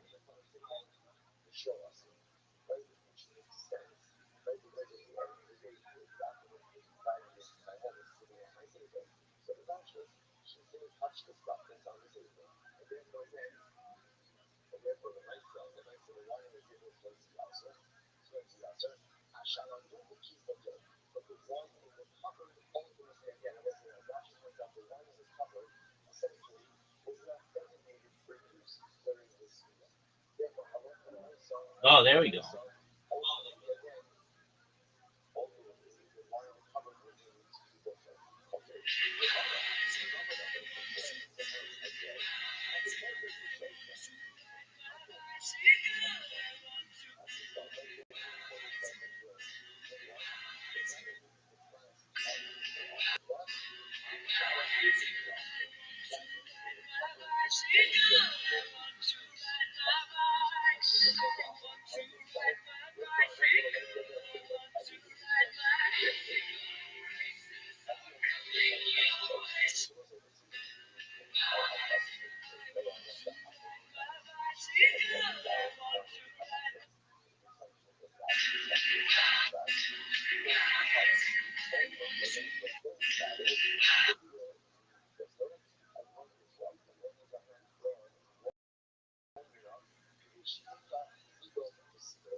Oh, everybody, stop what you're doing because it's. Yo, you rush faster than Bitcoin Obama. What in the fuck are you talking about? You rushed. Where'd you go? Dog, I've been here the whole time. Oh, shit. So I rushed? Yes, sir. Okay. Well, did you read the document I sent?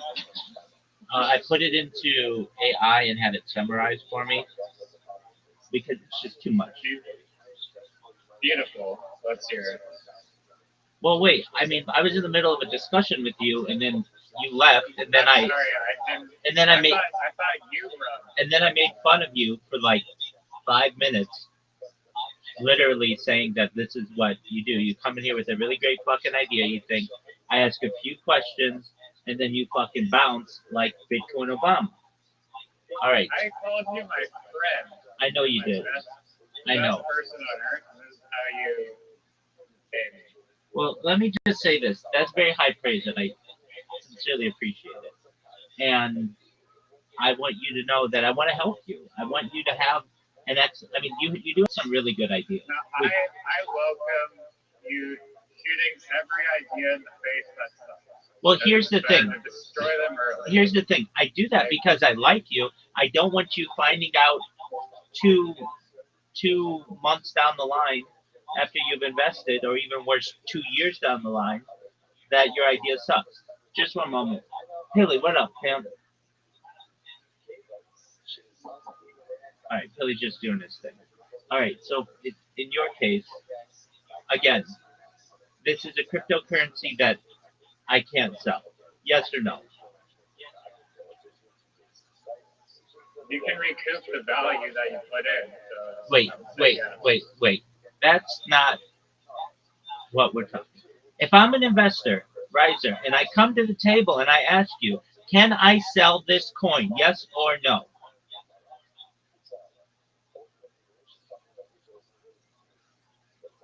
I have said, like, yes, you can sell it. It's just instead of selling the coin, you sell the NFT. Wait. You still are able to sell. No, you're not able to sell that. And that's what an investor does not want to hear. They want you to be honest with them. It is because The answer is this. The answer is this. The answer is this. No, you cannot sell it, but you can recoup the value through the NFT. That's that's accurate. that's what I just said. No, it is not. You said yes, you can sell it. I just said that. You said, I asked you, can you sell this coin? And you said yes, you can recoup the value through the NFT. And I'm telling you that that is incorrect. I'm saying to you the answer that you should give is no, you cannot sell this coin, but you can recoup the value through the NFT. That's accurate and that's honest. If I ask you, Okay, well, can you sell this coin? Yes or no? What is your answer? no, but you can recoup the value through the NFT. Okay, wait, that's honest. I get that. Okay. But so long as we have that established, now you're going to have to sell that to investors, and you're going to have to say to them, you are unable to sell this coin. Simply. However, you can recoup the value through the NFT. So let's play hypotheticals now. What's the name of the coin? Beat Bitcoin Obama. Very literal. BBO? Beat Bitcoin Obama. Yeah, BBO. Yeah, if you want to put the ticker, yeah, probably BBO. All right, that's already. Or something else. That's already. Maybe I think beat might be a better ticker. Okay, beat. Fine. Beat. All right, so I'm going to buy $1,000 in, right? Okay, I buy $1,000 in beat. Let's say it's on Solana. Okay, so I buy $1,000 in beat. I've got $1,000 of beat in my wallet. How many NFTs does that earn me? Depends how many tokens you'd like to burn, but you probably want to burn all the tokens, and then you'll be minted a rare or more valuable NFT the more tokens you burn. Hold on, you're confusing me. I'm an honest, simple person. I give you $1,000. I buy your coin $1,000. How many coins is that? How many NFTs does that get me? Does it get me 1,000 NFTs? Does it get me one NFT? There's like tiers essentially where if you burn a small amount of tokens, say 100, you're on the lowest tier, which means that you get less rewards of the protocol. If you burn more tokens, you get a more rewards of the protocol, and a more valuable NFT. And if you burn, say, 1,000 tokens. Let's say that's the highest level. You have a more valuable NFT that grants you more rewards of the protocol. Okay. I hate that system, but okay. It's confusing. Well, it incentivizes people to buy more. It's confusing. You're going to be having to explain these in Twitter Spaces and in podcasts and such. So that's confusing. It's simple. The more tokens you convert into NFTs, the greater the share of rewards you earn. Okay, so again, I buy $1,000 worth of your token. How many NFTs do I get? You have to understand the tiers and exact supply have not been determined yet, so I can't give you a specific number. Okay, so that's accurate. That's accurate, and that's honest. That's what I want. Don't bullshit me. That's accurate and that's honest. So you don't know right now. Respect. Okay, just I'm looking at this as like an investor. That if I were in a Twitter space with you, that's a question that you're going to get asked. Okay, so you don't know. I'm happy sharing. And that's what I want. Don't bullshit me. Tell me the truth. And if you don't know, that's okay. We can work around these problems. All right, so you've got $1,000 of the coin, and it's going to earn me X amount of NFTs. Let's just, for simplicity's sake, say it earns me 1,000 NFTs. Maybe that's way too many, but that just keeps the math simple. Okay, so 1,000 of these, 1,000 of the token gets me 1,000 NFTs. Correct? Sure. Okay, so we agree on that. Now, if I don't like this project right away and I sell, I can sell the NFTs for, say, maybe $1,000. Maybe they diminish in value. Basically, aren't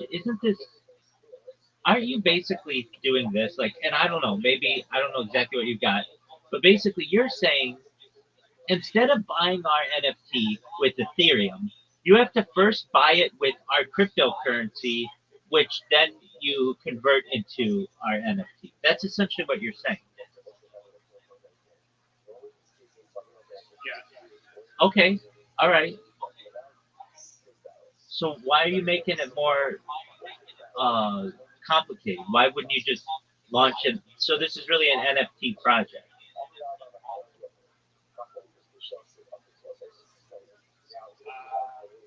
Yeah. I mean, the token is like the fuel, and the NFT is like the governance rights, the voting rights, the I get that. access. But the token is meaningless because you can't sell it. So that it's just basically The token is not meaningless. it is. You can't sell it. We can go through. No, I can go through the document with you, and we can.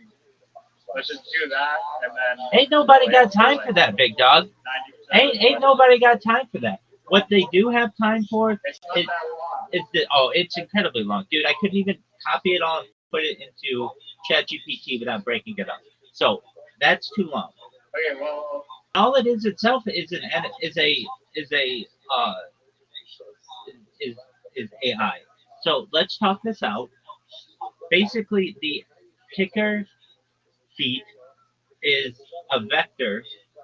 The token is a vector to buy these different NFTs. And this is an NFT project. And the value of the ticker is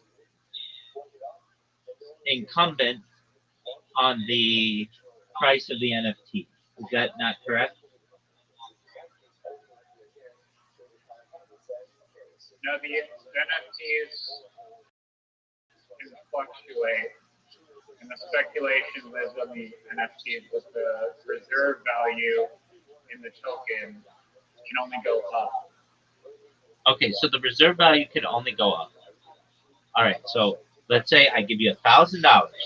I buy 1,000 NFTs, and let's say Bitcoin Obama just sells all his NFTs and gets out, and the value of my NFTs goes from 1,000 NFTs worth $1 each to 10 cents. Let's just say. So it loses 90%. The NFTs lose 90% of their value. The coin itself maintains its stability, but the NFTs lose their value. And the fact is that I can't sell the cryptocurrency locks me in. Meaning the only way that I can make money on this project is to sell the NFT, correct? Yes. Okay. So then if you do this at scale, you'd have a really perhaps a really valuable token, but like perhaps a very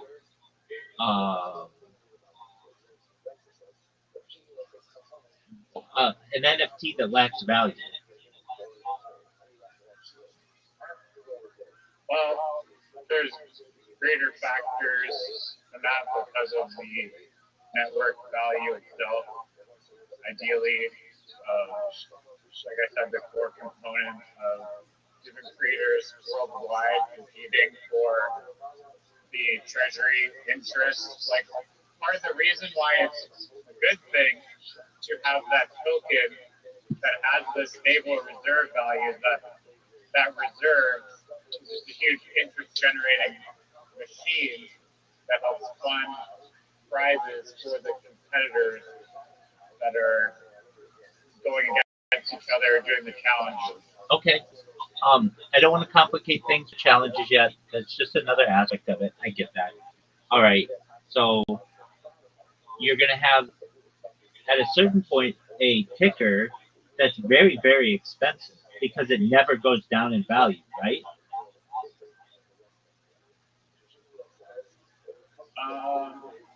Yeah, I mean, it's along a bonding curve, but yeah, I mean, If a ticker never goes down, bonding curve works. That basically means like it'll take more capital as time moves on to move the price upwards, essentially. if a ticker never goes down, then by definition, it either remains the same or goes up, correct? Yeah. Okay.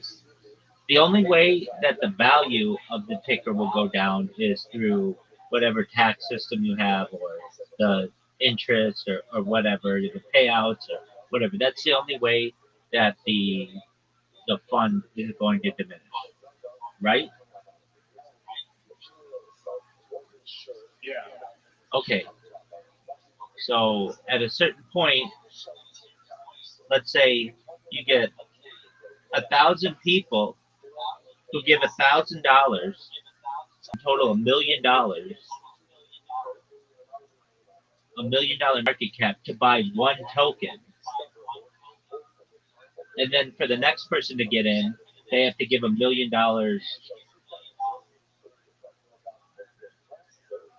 and then it'd be worth $2 million. And then for the next person to get in, approximately. I understand that like some of it's going to be given out in prizes. I get that, but then for the next person to get in, they'd have to pay $2 million.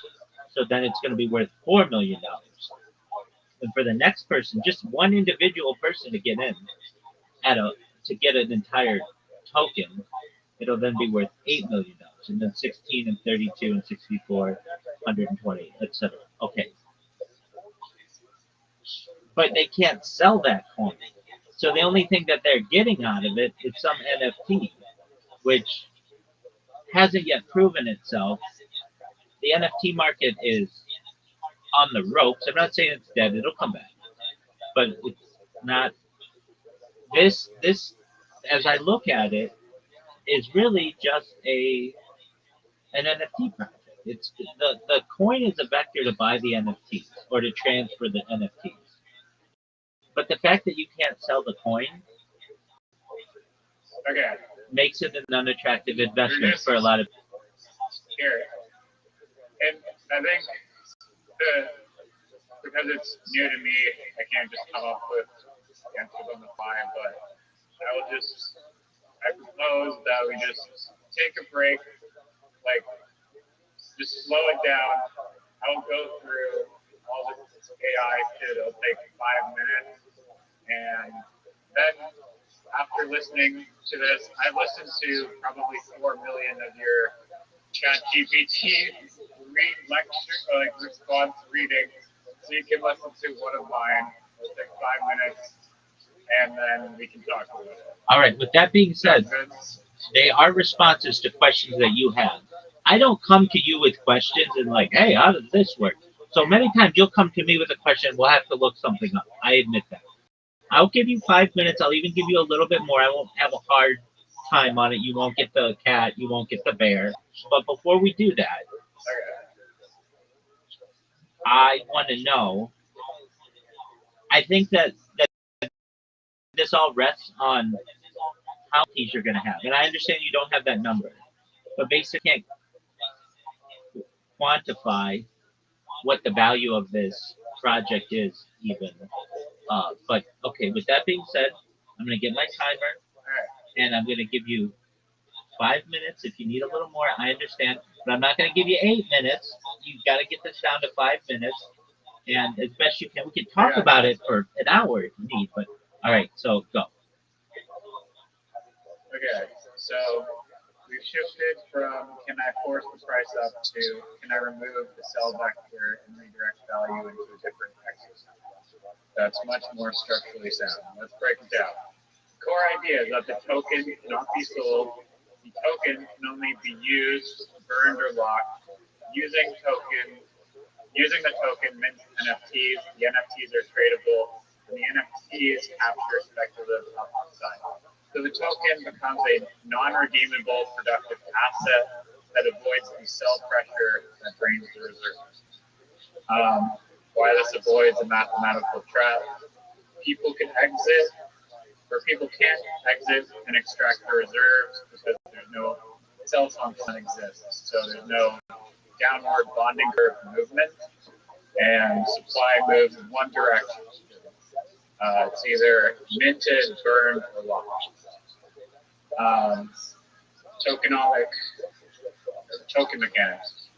Token is minted via the bonding curve. Price only increases as supply increases. No sell function, no redemption.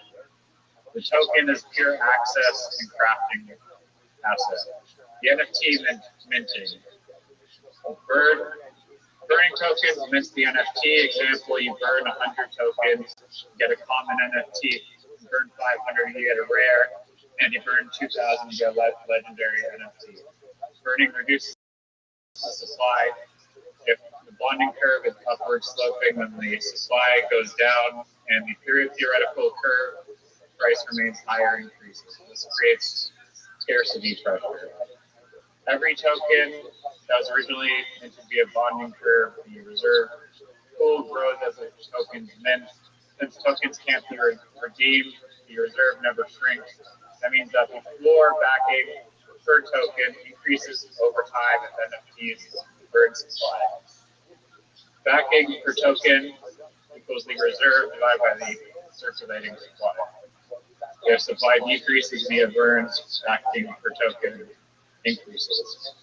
Where does speculation go? Speculation moves to NFTs. They're sellable, scarcity-based, market price, and they're outside the bonding curve. So volatility lives in the NFT market, not the token market, which isolates risks. What this looks like economically, tokens become fuel, crafting material, access, governance weight, minting resource. NFTs become tradable assets, status symbols, yield, access, and access credentials.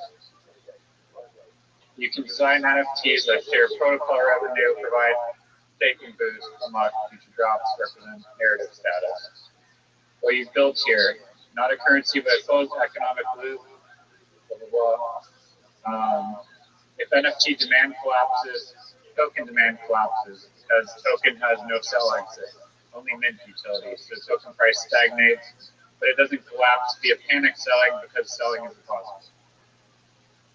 This is close to deterministic upward pressure as you can get redemption drain. Reserve only grows and supply can shrink via burn. Backing per token increases mathematics. Why would people want the NFTs? Because that's now the speculative layer. If NFTs have cultural value, revenue rights, access power, competitive utility, and governance control, then the system works. If not, demand drives up. We're essentially designing a one-way bonding mint to law. Okay.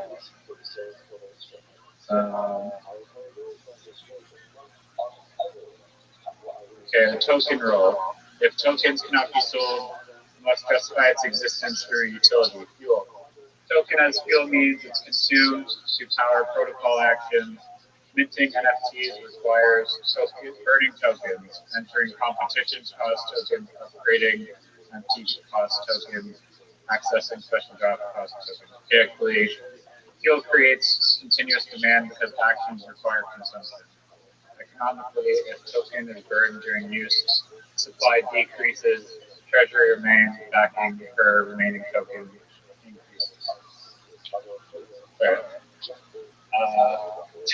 Sorry. Crafting material.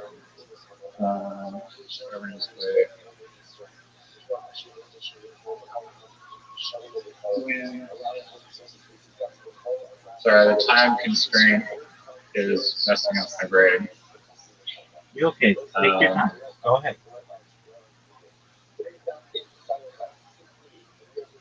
Should we just okay? Sorry, fuel crafting material. You can create NFTs with an access key. Tokens grant access to challenges, greater competition, voting privileges, premium drops, revenue pools. Even if NFTs are tradable, token holders can retain system control through governance, minting resource. Tokens exist solely to mint NFTs. That means token demand as an NFT demand derivative. If NFTs become desirable, then the token demand rises, and the token becomes a production input commodity, similar to gas and Ethereum, though Ethereum is here.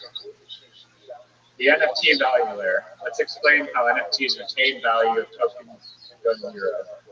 NFTs, and they meant the supply of the tokens. NFTs must stand on their own economic legs. Cultural value. This is narrative-based value. NFTs can represent wins in competitions, iconic moments, historic episodes, creator milestones, beat the main character victories. Your platform has a central character or evolving storyline. NFTs become artifacts of history. Example, the first challenge ever completed, the first international win, legendary final victory. Cultural value compounds with attention. This is how cultural value compounds with attention. This is how collectibles gain value.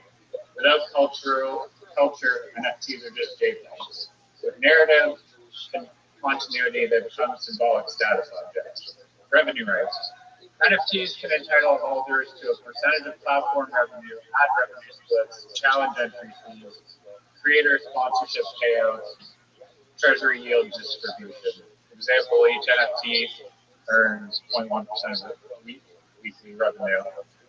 Legendary NFTs receive boosted yield multipliers, which turns NFTs into a cash flow generating asset. Now their value is discounted future revenue, which creates fundamental backing independent of the token. Access power, NFTs grant access to competition, ability to challenge the main character, access to real world events, voting multipliers, and creator collaboration privileges. Competitive utility. NFTs function inside the platform. They have stats, different rarity, legendary NFT, which creates game theoretic demand. Governance, control. NFTs vote on challenges, decide the next storyline arc, approve new creator entries, control treasury allocation. Now governance becomes scarce and tradable. Control has value, power has value. People pay for influence.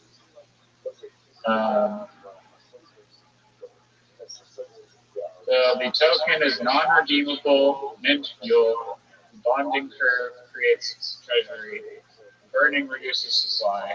NFTs capture revenue rights. NFTs hold governance, and treasury funds creator rewards.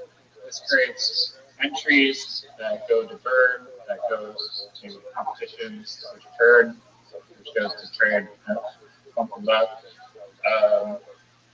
Final important insight, revenue rights, access power, and governance control. These become the real asset. Token becomes commodity input. That's structurally stable, but depends on attention, narrative, participation, and competition, not math alone. So the system is a closed loop digital economy where a non-sellable token is minted through a bonding curve and used as fuel to create scarce tradable NFTs that represent status, access, governance, and potential revenue rights within an evolving competitive entertainment platform. Being dumped, which removes bank run dynamics and instead is burned to NFTs of varying rarity. As tokens are burned, supply decreases while the treasury built from minting remains, increasing the structural backing per remaining unit. Speculation and trading occur at the NFT layer rather than the token layer. And while the token functions as productive fuel over time, cultural value, competitive victories, governance, influence, and potential value or potential revenue participation flow into the NFTs, creating a self-reinforcing ecosystem where participation drives demand and narrative drives value. Most crypto projects try to solve volatility by fighting market physics, trying to engineer tokens that only go up, suppress selling or neutralize market forces through complex mechanics. This system takes a different approach. Instead of trying to eliminate volatility at the base layer, it removes the sell vector and redirects speculation to a higher layer of digital assets designed to carry cultural, economic, and competitive value. At its foundation, a token minted through a bonding curve, and the bonding curve is a mathematical pricing mechanism where each new token minted slightly increases the price of the next one. Earlier participants enter at lower prices, and as demand grows, the cost of minting increases deterministically. Every token minted contributes to the treasury reserve controlled by the protocol. Unlike traditional tokens, however, this token cannot be sold back into the system. There is no redemption function and no liquidity drain. Once minted, it exists solely as a productive fuel. This changes everything. Because the token cannot be sold, there is no mechanism for panic exits, and no scenario where holders rush to withdraw value from the reserves. Treasury grows as tokens are minted and does not shrink. The token's primary function is to mint NFTs. Participants burn tokens to create NFTs of varying rarity. The more burned tokens, the rarer and more powerful the NFT. Minted, burning permanently reduces token supply while leaving the treasury intact. As supply decreases and reserves remain per token remaining increase mathematically. Tokens become scarcer over time if minting continues. The real value migrates upwards into the NFTs. The NFTs are not static images or collectibles without function. They're dynamic digital assets embedded with meaning, rights, and utility. They represent participation in an evolving competitive narrative platform where creators compete, challenges, visions, and viral contests. Like a living digital arena, part entertainment platform, part game, part governance experiment. Each NFT can represent achievement within that world, And beyond culture, NFTs are embedded with economic rights, entitled portion. I'm trying to get rid of all the repetitive shit. NFTs, voting rights equal the NFT, competitive, utility. NFTs carry attributes that occur from competitive outcomes in the platform. Okay. In the final paragraph, the token is not the end product, it is the raw material, it is the fuel, not treasure. The NFT is not the artifact of value creation, the embodiment of participation, influence, culture, and potential economic return. By separating minting from speculation, by isolating volatility into the NFT layer, and by ensuring reserves are never drained through redemption, this model builds a structurally stable digital economy. It does not promise infinite upward price. It promises a system where value emerges from participation, narrative, and utility rather than reflexive financial engineering. This coin is not meant to be traded endlessly. It is an engine. It is an engine meant to power a living digital world. And in that world, value belongs to the creator.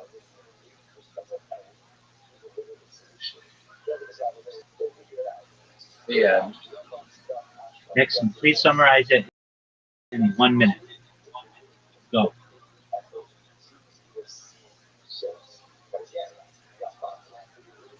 The token enables you to mint the NFT.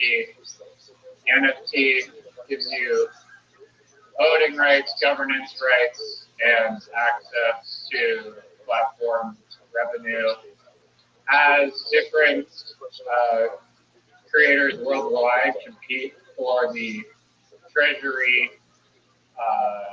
interest, rewards, and the transaction fees, then the overall demand of the token will keep growing because of the network effects of creators competing for and creating content over the token, and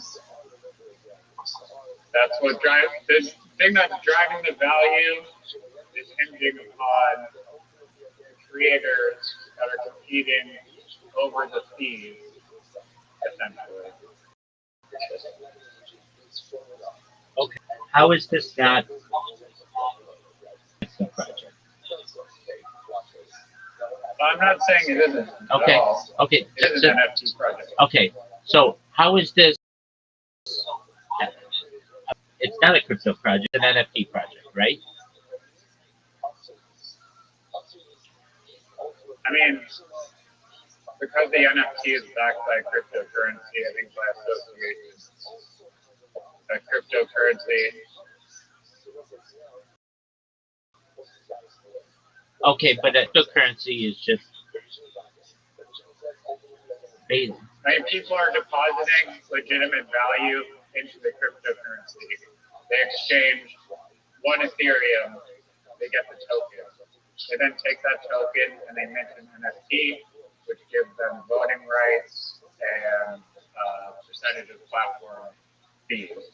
I get that. So, but what's the difference? If they want to sell, then they post that NFT on the marketplace, and someone says, "Okay, I'm going to buy this representation of future protocol fees and the value backing this NFT, depending on how valuable it is in the system."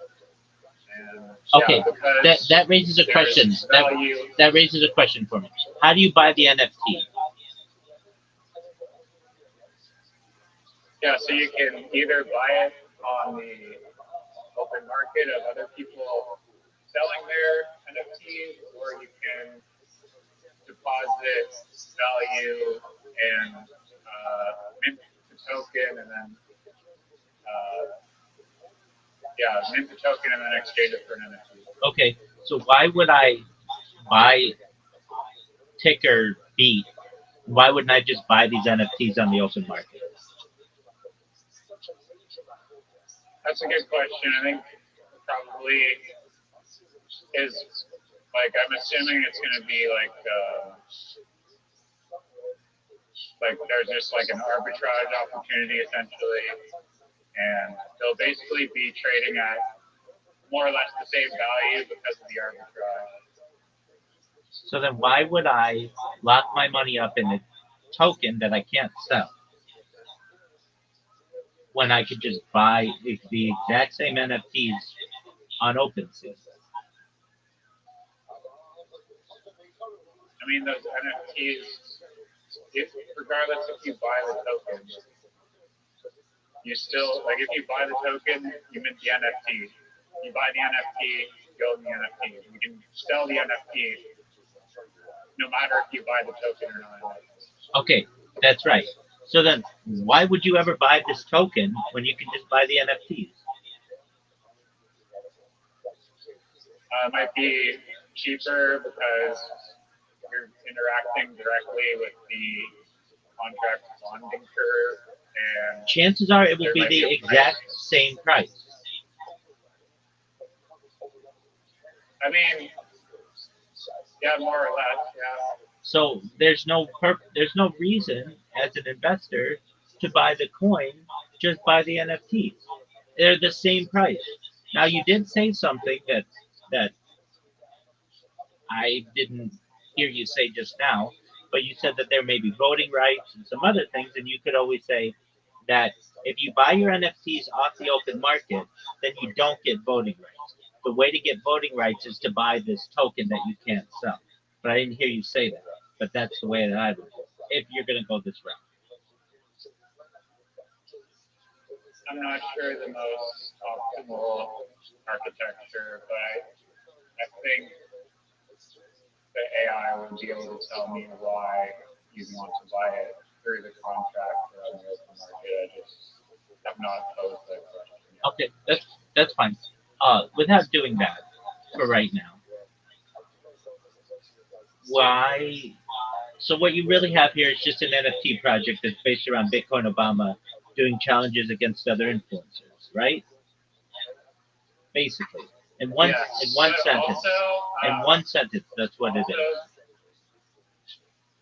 Yes, but also potentially any of the NFT, there could be different competitions where any of the NFT holders can participate in order to win as well, which can drive demand. So that's not just isolated to only what's it called? Only top creators. Okay. So again, in one sentence, this is an NFT project that is based on competitions between a crypto influencer known as Obama and other influencers. Okay. That's correct. Okay. How do you stop somebody from cheating in these competitions?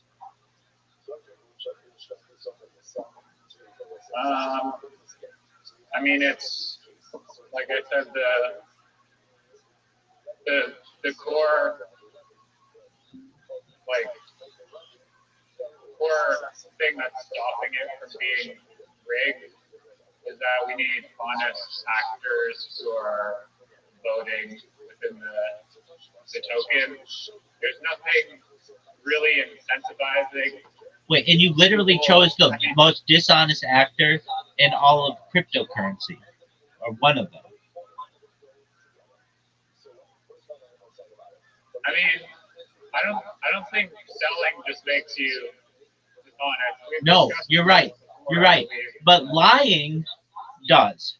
And this person, Bitcoin Obama, has been caught at least in a half dozen different ploys of saying that he will never die before he sells. You give him a little bit of money and then he sells immediately. That's straight up dishonesty. That's like prima facie. That is on its face. Do you think that the idea would work better with a different creator at the helm?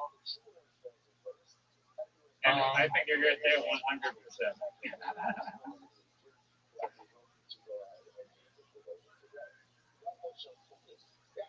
Maybe not like Bitcoin Obama in the spotlight of this thing for no reason.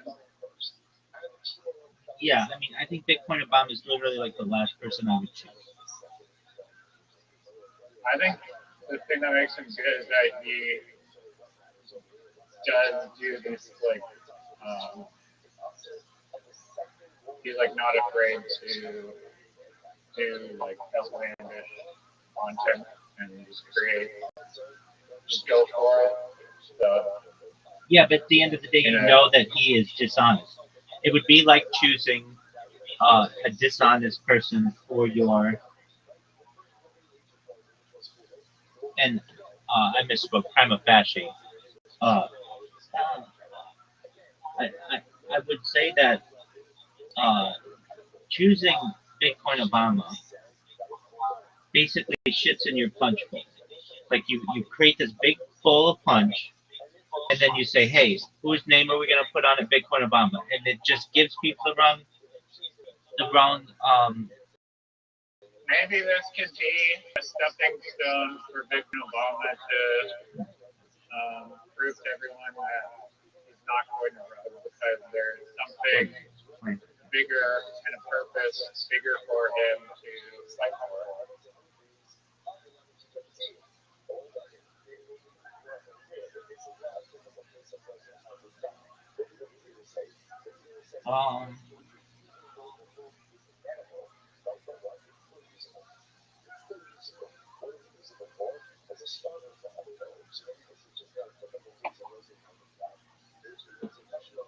All right, so also he is incentivized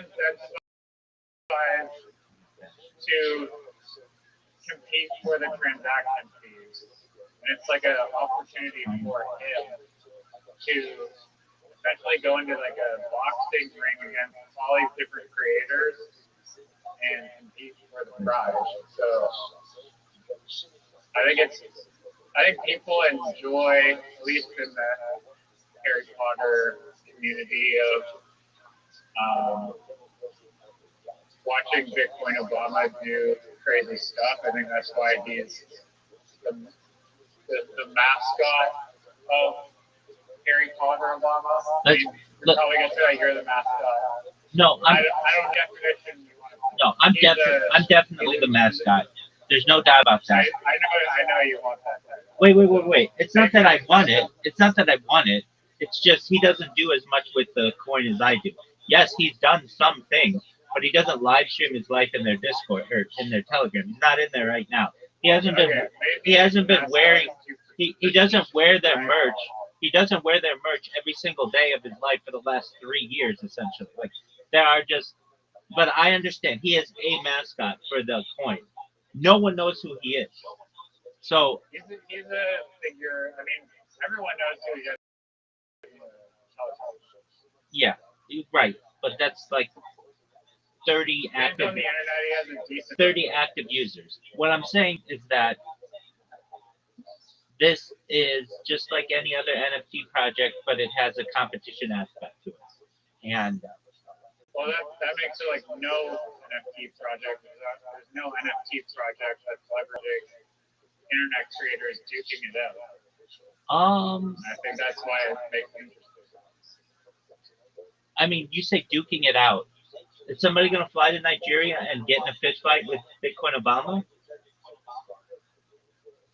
Well, that was a metaphor for creating content, and it's a competition. It's a battle for who's going to earn the transaction fees and the interest of the protocol by creating the best content.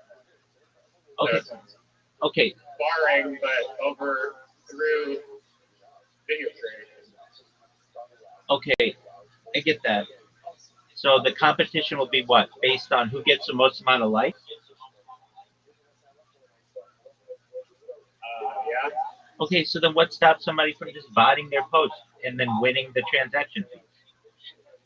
Because you have to own the NFT to have voting rights. Yeah, no, Oh, so it's not likes on social media; it's likes on. No. the voting rights are tied to how much, like what percentage of the NFT. Okay. What? Okay. So as an investor, I I I buy $1,000 worth of beat. How much?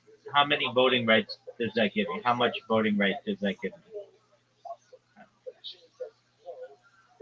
I mean, like I just said, it depends. It's proportional to what percent of the pool you own.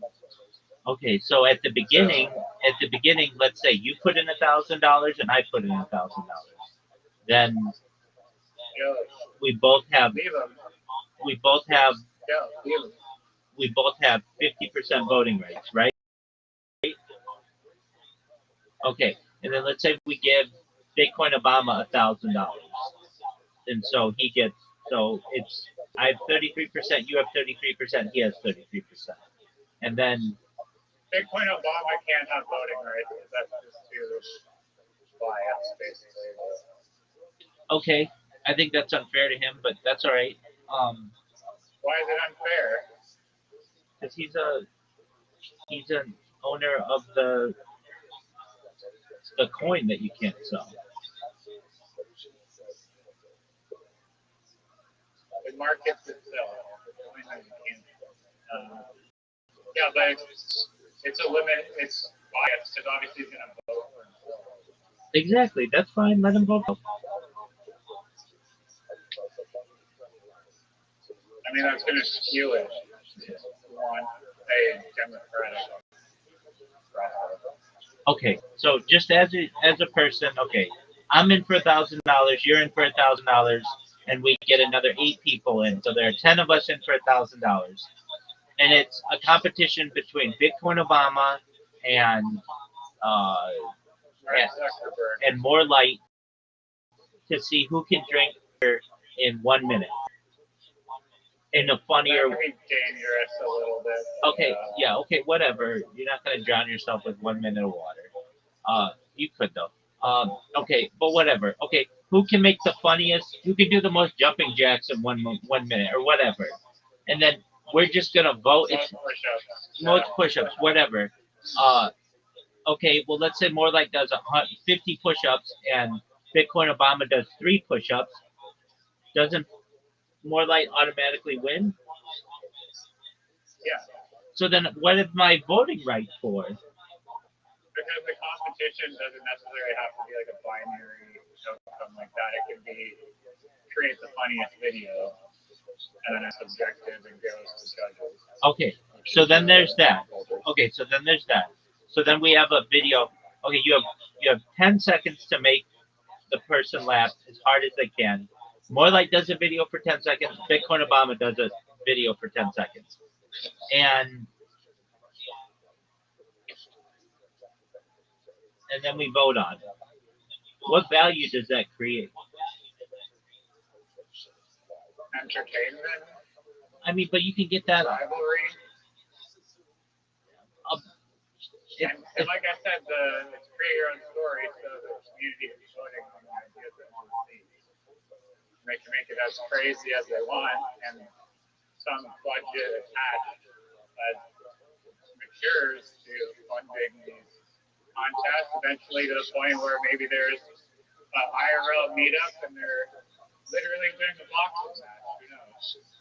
I'm going to just be honest with you, Bryzer. I've given you about an hour of my time to listen to this, and I don't think it's one of your best ideas. I think you have a few other ideas that are better that you should run with. You should run with the influencer marketplace. You could run with the greatest cryptocurrency of all time. What's the influencer marketplace? Upcake, yeah. Oh yeah, no, that was the winner. I was working on it yesterday for Okay, I mean then don't put your efforts into too many places. You've got to focus. This idea, frankly, is just a regular NFT that has, in a lot of ways, a lot of unattractive elements of it. When you're just trying to get someone to invest, but you tell them, but you can't sell the coin. But you can sell the NFTs, but then other people can just buy your NFT anyway. So why wouldn't you just do that? You're going to shut people off on that. Additionally, NFTs I'm are sure there's an answer to that. I just don't know. okay. So, exactly. I mean, you don't know. You know, NFTs are going to be generated. Let's say we've got this big Obama versus more light thing, and I buy all the NFTs that are on the open market, but I don't buy the coin. Does that mean that I can vote in that game?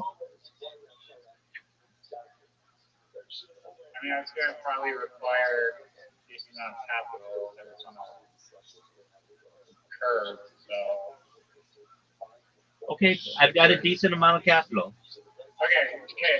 Let's say Bitcoin Obama is not the central creator. Let's say it's Aiden Ross. Okay, Aiden Ross versus Amaranth.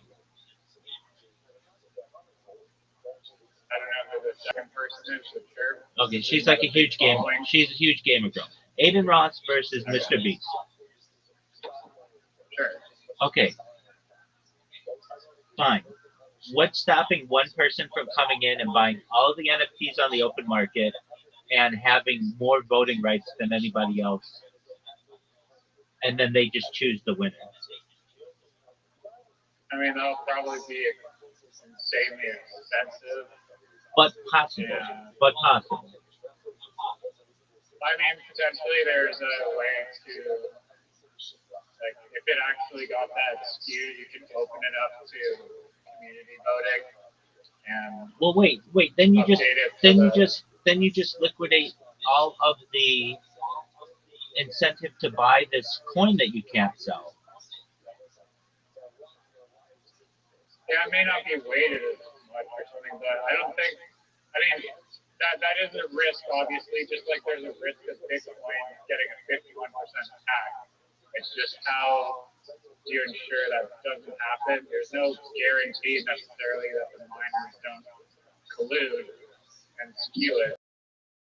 I mean, ultimately, they're voting on fees and a prize, and that there could still. I mean, I don't know what limitation you have except for limiting wallet addresses and KYCing it. It's virtually impossible to own more than a small percentage of it. But, yeah. Okay. Why would you go with this project and not the greatest cryptocurrency of all time? Well, this project actually lets me, like, there's a lot of mechanics that I'm going to test that are similar to, or identical to the various cryptocurrencies on the island. Okay, but I mean, there's the old adage, keep it simple. This one has a lot of complications. It has a lot of unanswered questions. It has a lot of ways to rig the system. It's unattractive as an investor. The greatest cryptocurrency of all time, that one's simple. Why would you take all of the coins and buy our coin, and then the coin over time will gain value? That's a pretty simple, hey, I can explain that in 3 sentences. With the other thing, it's full of loopholes. It took you 15 minutes to describe it, and we still didn't answer all the questions. I mean, your point about like having it not be great is valid, but I think assuming that it's distributed enough at the launch, then I don't think that would be an issue. But eventually that's a huge keep increasing as that's a huge assumption. And again, this is just an NFT, and an NFT at the end. To the Aiden Ross example, you don't think that like different creators competing against each other for transaction fees has any potential? I mean, everything has potential. So I'm not going to say it doesn't have any potential, but to get somebody like that, it'd have to be huge money. And so I understand it's not going to be someone that big, but even if it's just someone who's moderately famous, That's gonna. There's a huge door open for I someone mean, to. the holders are motivated to go out and tag people in different, like the influencer market is massive, and the crypto market is massive. So there's a way to join them and leverage those networks. I think there's value there, and the holders are going to be incentivized to go raid different influencers and be like, yo, you have to come on this platform and compete against XYZ, and maybe it doesn't have to be Bitcoin Obama. That's fine. Maybe it could be literally whoever, like whatever the DAO of holders decide to vote in. If they don't vote in Obama, they don't want to see him, then that's well.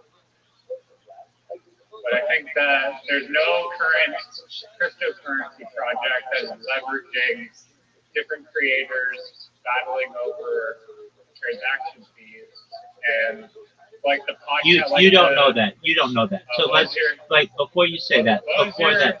Freaking podcast idea called? It's called ambush podcasting, and that is good.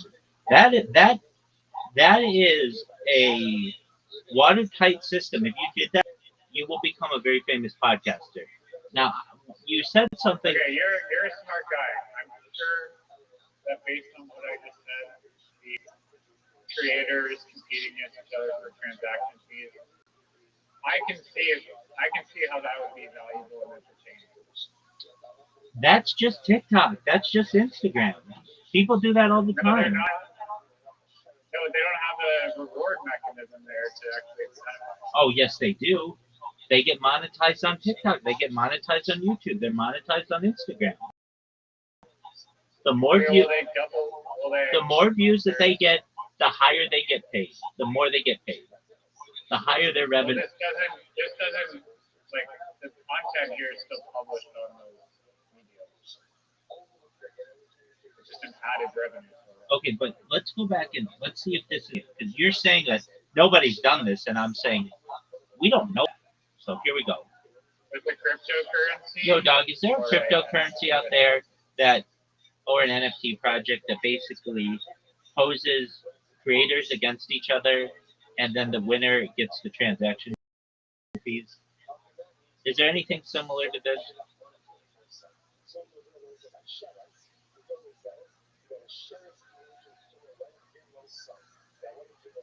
It's top 400 cryptocurrencies. I mean, there are some similar play to earn NFT competitions and art contests, competitive platforms. There's one just called NFT Art Contest, where artists submit NFTs, pay a small fee to enter, and voters also paying fees choose winners. Creators win crypto prizes. That's completely different than content creators making viral content. I think it's very similar. I mean, what you consider to be viral content. Artwork is one specific medium. That's not. No, it's not. No, it's not. You assume way too many things.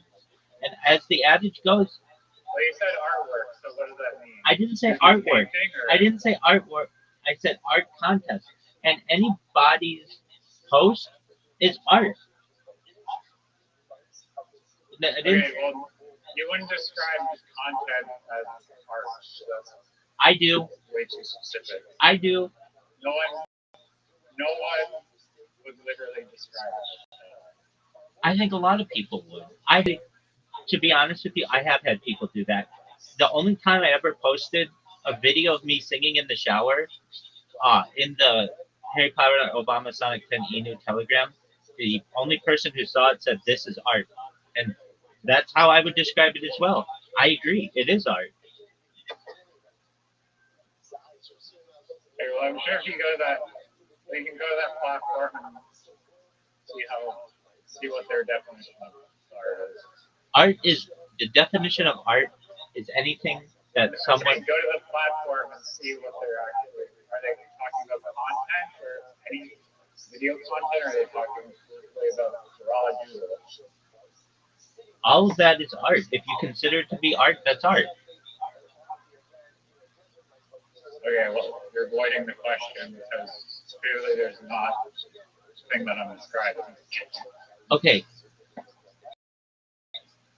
Again, you come maybe with, I don't know, in the entire time I've known you, maybe 40 ideas. This one is not in the top half. It's not the worst idea ever. There are just so many questions about it. It's basically just an NFT, and uh, it's not very attractive. Why would I? Okay, let me just ask you. It's my NFT or whatever. Like I'm you, and I say to you, "Hey, do you want to invest $1,000 into my project?" You're gonna say, "No, I don't have $1,000 to invest right now," and that's a lot of crypto investors right now. We don't have, who's forcing them to invest $1,000? Okay, if I even said to you, I have an NFT project, I want you to invest $100 into it, you're going to say no because I don't have $100 to invest in it right now. Well, there's fractional NFT platforms if you only want to buy $10, someone fractional.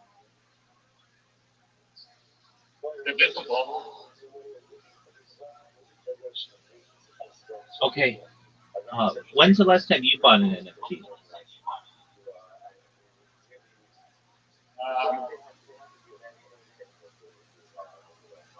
I usually avoid buying. Exactly. No, I agree with you. Most people. Go ahead. Go ahead. Most people are like you though. They usually avoid buying. Okay, there's NFTs that are just JPEGs, often slightly altered images of ape or whatever, and I understand that the Bored Ape collection was one of the first. It went to 500 billion or whatever, and everyone got rich. But there's about, even though that's like an example. I asked a simple question. When's the last time you bought an NFT? Yeah, well, just answer the question. You don't have to give me the timeline. I've never bought them. Okay, that's a very. That doesn't mean that they're worthless. Wait, I'm not saying it does. I'm not saying it does, but I'm saying you're like the average investor out there. Basically, someone who doesn't have a huge amount of capital to be buying NFTs right now, and that's the biggest issue with this. And that's an honest answer that you gave, and that's great. I'm the same. I'm the same way. My full answer, not letting me finish my thought. Go ahead. My thought is simple. It's just that most NFTs are just duplicated collections of JPEGs. And sure, there's maybe you get a cult following of digital dogs or whatever, but like they're just way too repetitive. The more interesting forms of NFTs are associated to some real world activity and or some utility beyond just a image that's duplicated and slightly altered. Okay, I'm in agreement with you. You've got to recognize though that you're basically at this point selling an NFT in a bearish NFT market. It's not the best time to start this project. Now, Riser, I will give this to you. You're passionate about this. You put some thought into it. So maybe in the future, when we have a bullish NFT market and people are buying NFTs like wild, then it might be the right time. I hear that rhetoric a lot, and timing is everything. Timing is everything. It doesn't matter if it's a bear market or a bull market. Oh, of course it does. Of course it does. No, there's projects that go against the grain and increase in value in a bear market. That's true. Just because it's a bear market, it doesn't mean it's absolutely everything goes to zero. No, I agree with you, but it is going to be a lot more work to get people to buy this NFT. or whatever the coin to then buy the NFT. It's going to be a lot more work.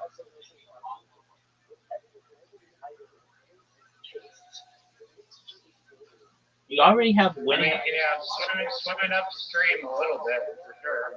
You already have a winning idea Yeah. with the greatest cryptocurrency of all time. You already have a pitch for it.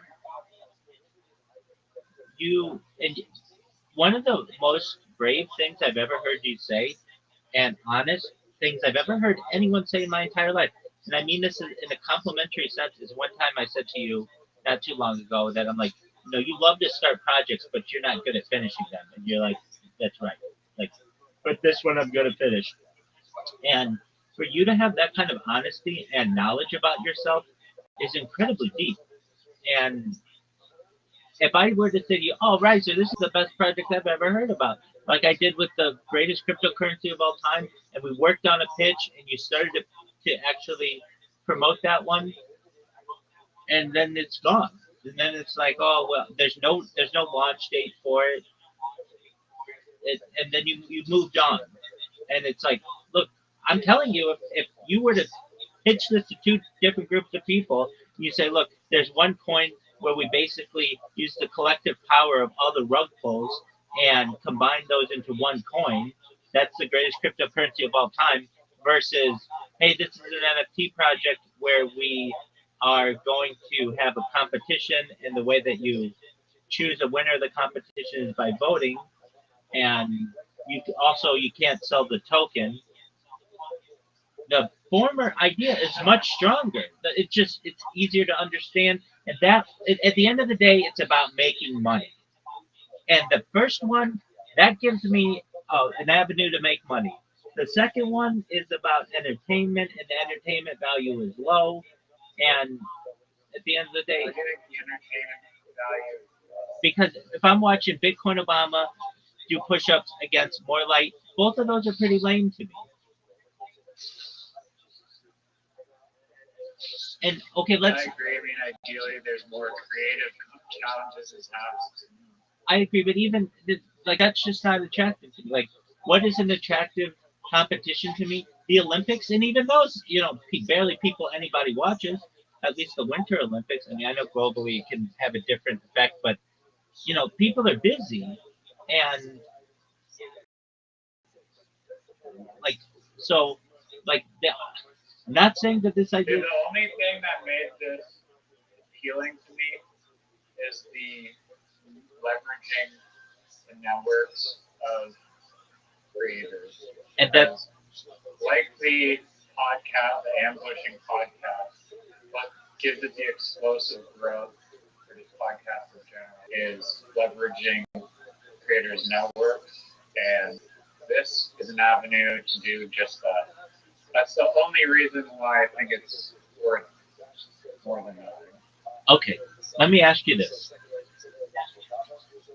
With the Ambush podcast, if I were to say to you, Riser, you're going to spend 8 hours a day, every single day from now until this time next year, 365 days, you're going to do 3 podcasts with people, every single 3 individual podcasts. The way that you're going to find those individuals is by randomly surprising them in their live streams and asking them if they want to participate.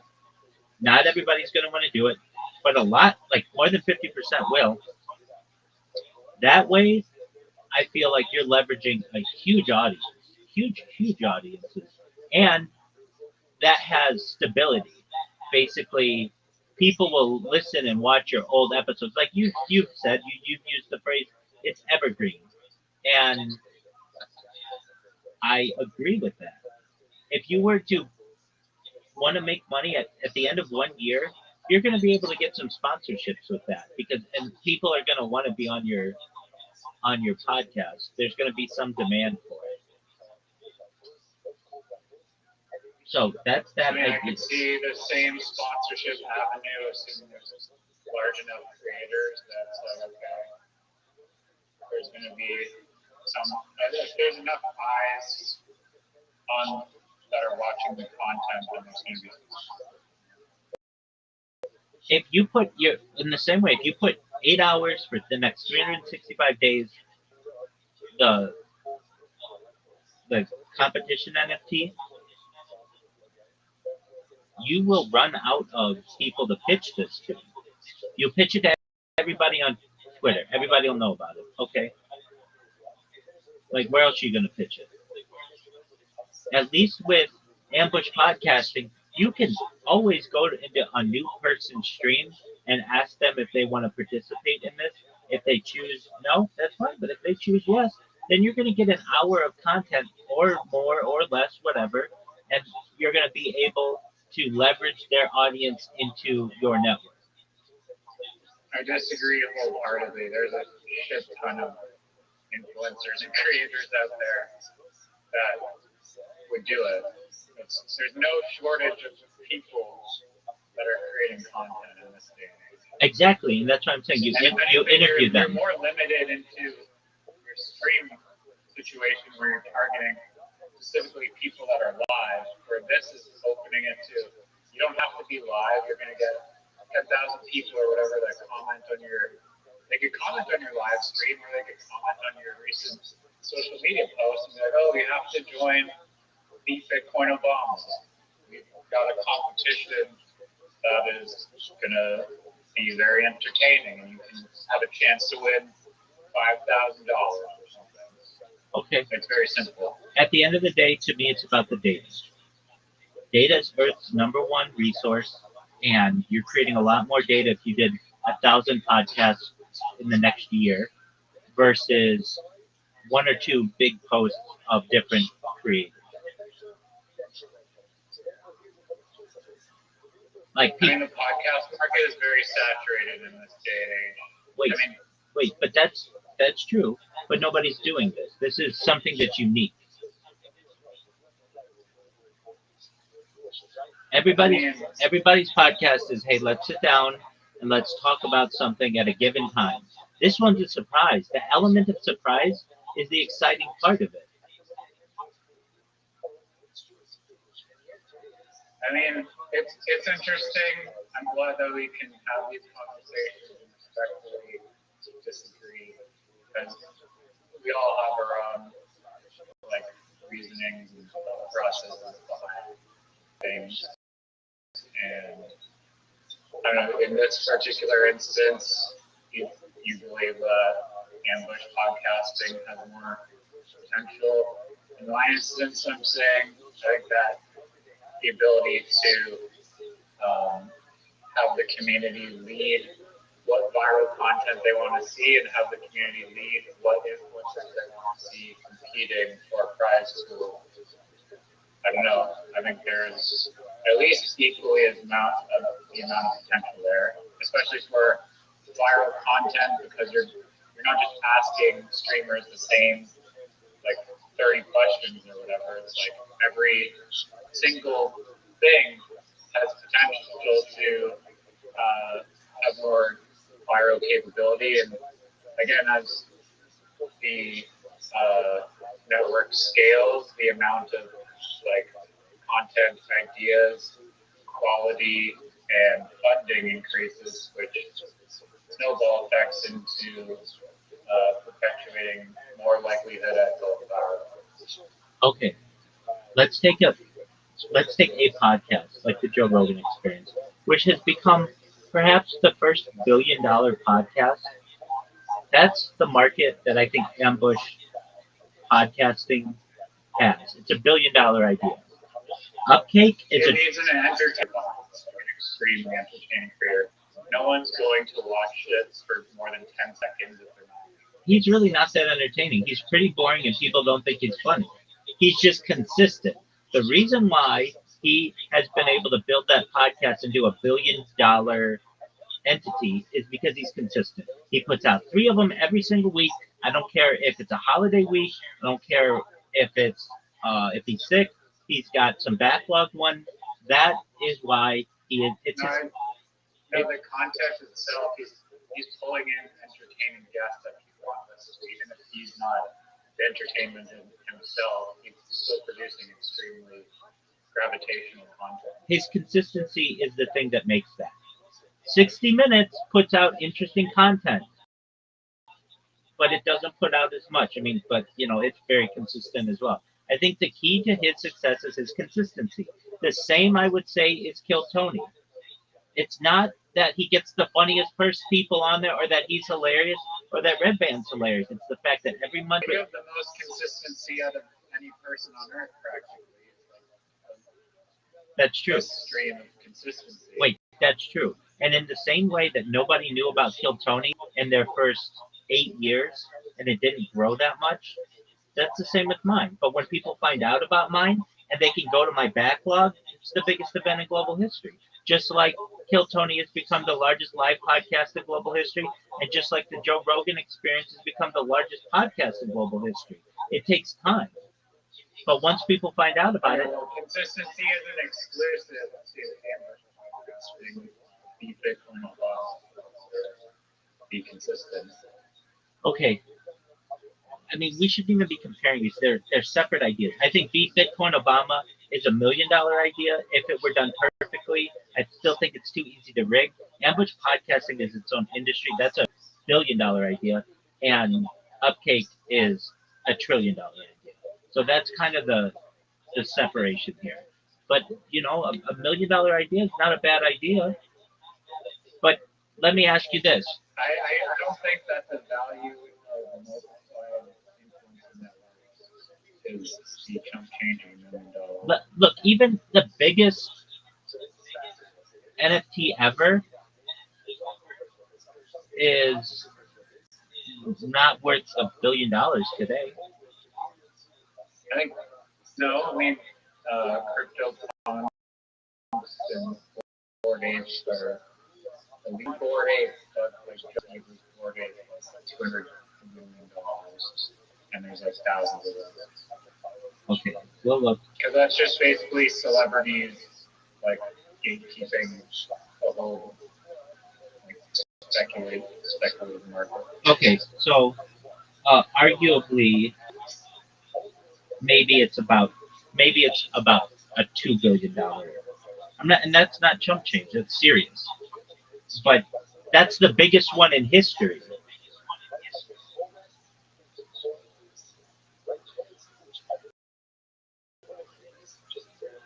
NFTs, 99.9% of NFTs are worth 1% of their original value. What makes? Well, how many of them are backed by a token? Wait, a token that you can't sell. And actually, most of them are backed by a token. So you can't say that. You would say. No, that's not true. That's not true. Okay. Most of them are not backed by tokens. Okay. I may have to backtrack and say a huge amount of them are backed by tokens. This isn't like groundbreaking. No, very small percentage. Okay, a very small percentage. Okay, if you want to say that, that's fine. But it's not like it's the most unique idea ever. What you're saying that gives it a unique aspect is the competition aspect. And that's not that attractive. I know it could be, but that takes a lot of work and a lot of funding to make that work. Like basically, if I understand, let's just take this in 60 seconds, how you would promote this. You'd say, hey, everybody on Twitter Spaces, I have an NFT project. It's essentially a coin that can't be sold, but you can use the coin as a vector to buy different NFTs. And these NFT values are going to be increased by the fact that we're going to give some of the transaction fees to creators in competitions. And then the way that the benefit of this project and investing is that you get a voting share in the different competitions, and that's it, right?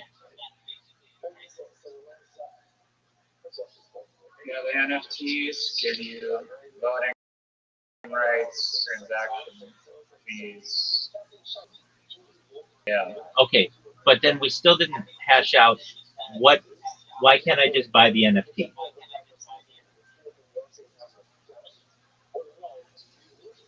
Or why shouldn't I? I know I can. I know I can. Be trading at like a slightly higher price. Slightly higher. That's not a big deal. Because there's not. I mean, maybe it's not to you. Who knows? No, but I mean, I basically have. If you want, here, I will go find the answer to this exact question. Because I'm interested in knowing it now too. Okay, go look it up.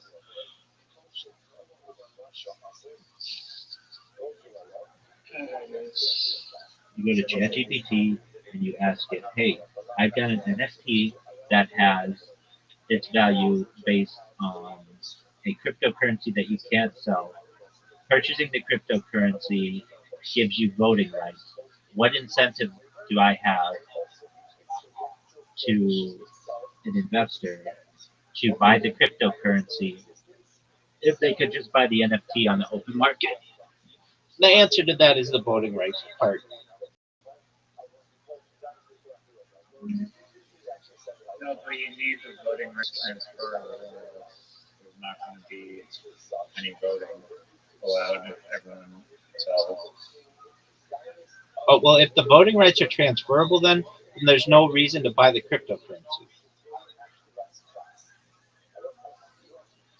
I think here. I mean, we're going to find out the answer in 1 minute. So I'm sure there is a reason that the Almi supercomputer will explain.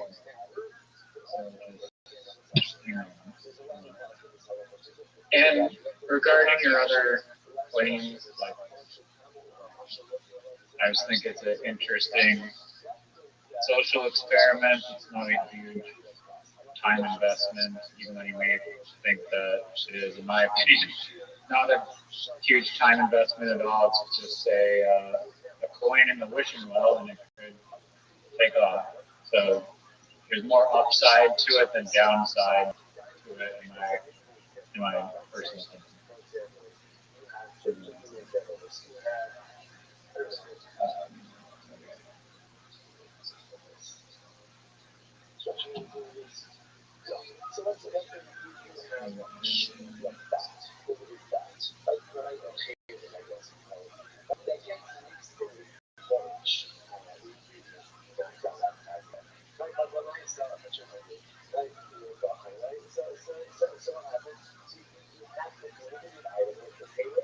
Did you program your bot thingy? Yeah, I'm just doing the fine tuning of it, but it worked all night. Well, I have 4 of them, 3 of which I think will be viable. The other one I don't think is viable because it's like an old phone that just automatically shuts down background tasks after like a given amount of time. But of the other 3 that I have, uh, they are one of one of them has been working like exceptionally well. It's and it uploads something like every 9 minutes, and so I'll tell you right now. The last upload was 1 minute ago, then 8 minutes ago, then 15 minutes ago. So basically every 7 minutes, which is excellent. Uh, and then the other 2 I know are going to be slower. I'm okay with that though. Um, and I'll give you information on it right now. Um, one of them I might have to fix, and oh, the other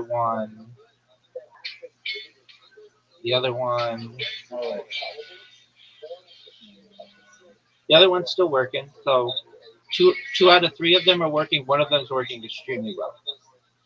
So the answer is, do they work, or do you like them, or whatever? How are they going? I would say that's successful. The fact that one of them works, given enough time, it'll create tens of thousands of videos, which I think is baller.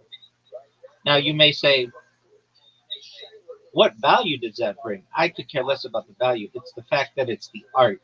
Basically, these are mini music videos of my life put to music, which I think is very cool. And while that may not seem cool right now, in the future will be seen as groundbreaking and extremely interesting. People will like take aspects of my life when Will they buy it as an NFT? they could. I mean, if I marketed it that way, yeah. And then they would all be unique NFTs. It'd basically be like a usually It's a dope NFT collection. it most certainly is. It's 60. That is exactly correct. It's a 60-second unique video with an amazing song over it. Yeah, I think it is a dope idea for an NFT collection if I've ever heard of one. Aside from Beat Bitcoin Bomb, which is about Beat Bobby play, you know.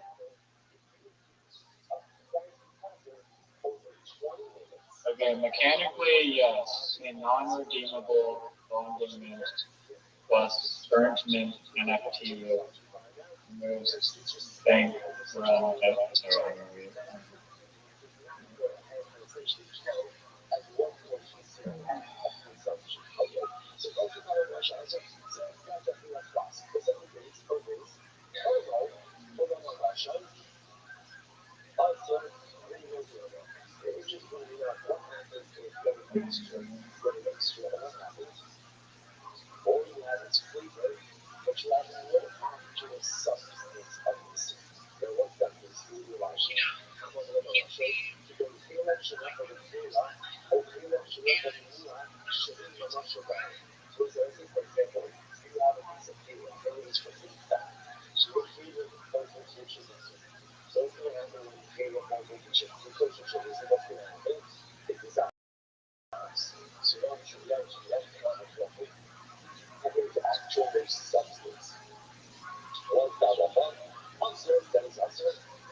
sorry.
Riser, are you still looking up an answer?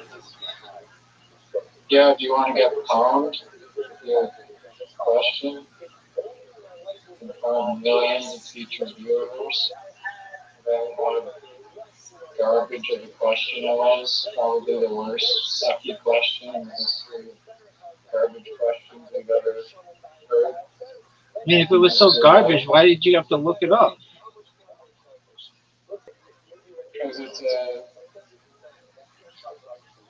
Because AI is flawless and human is flawed, except Doug, me. Doug, what's the answer? Go ahead. Okay, so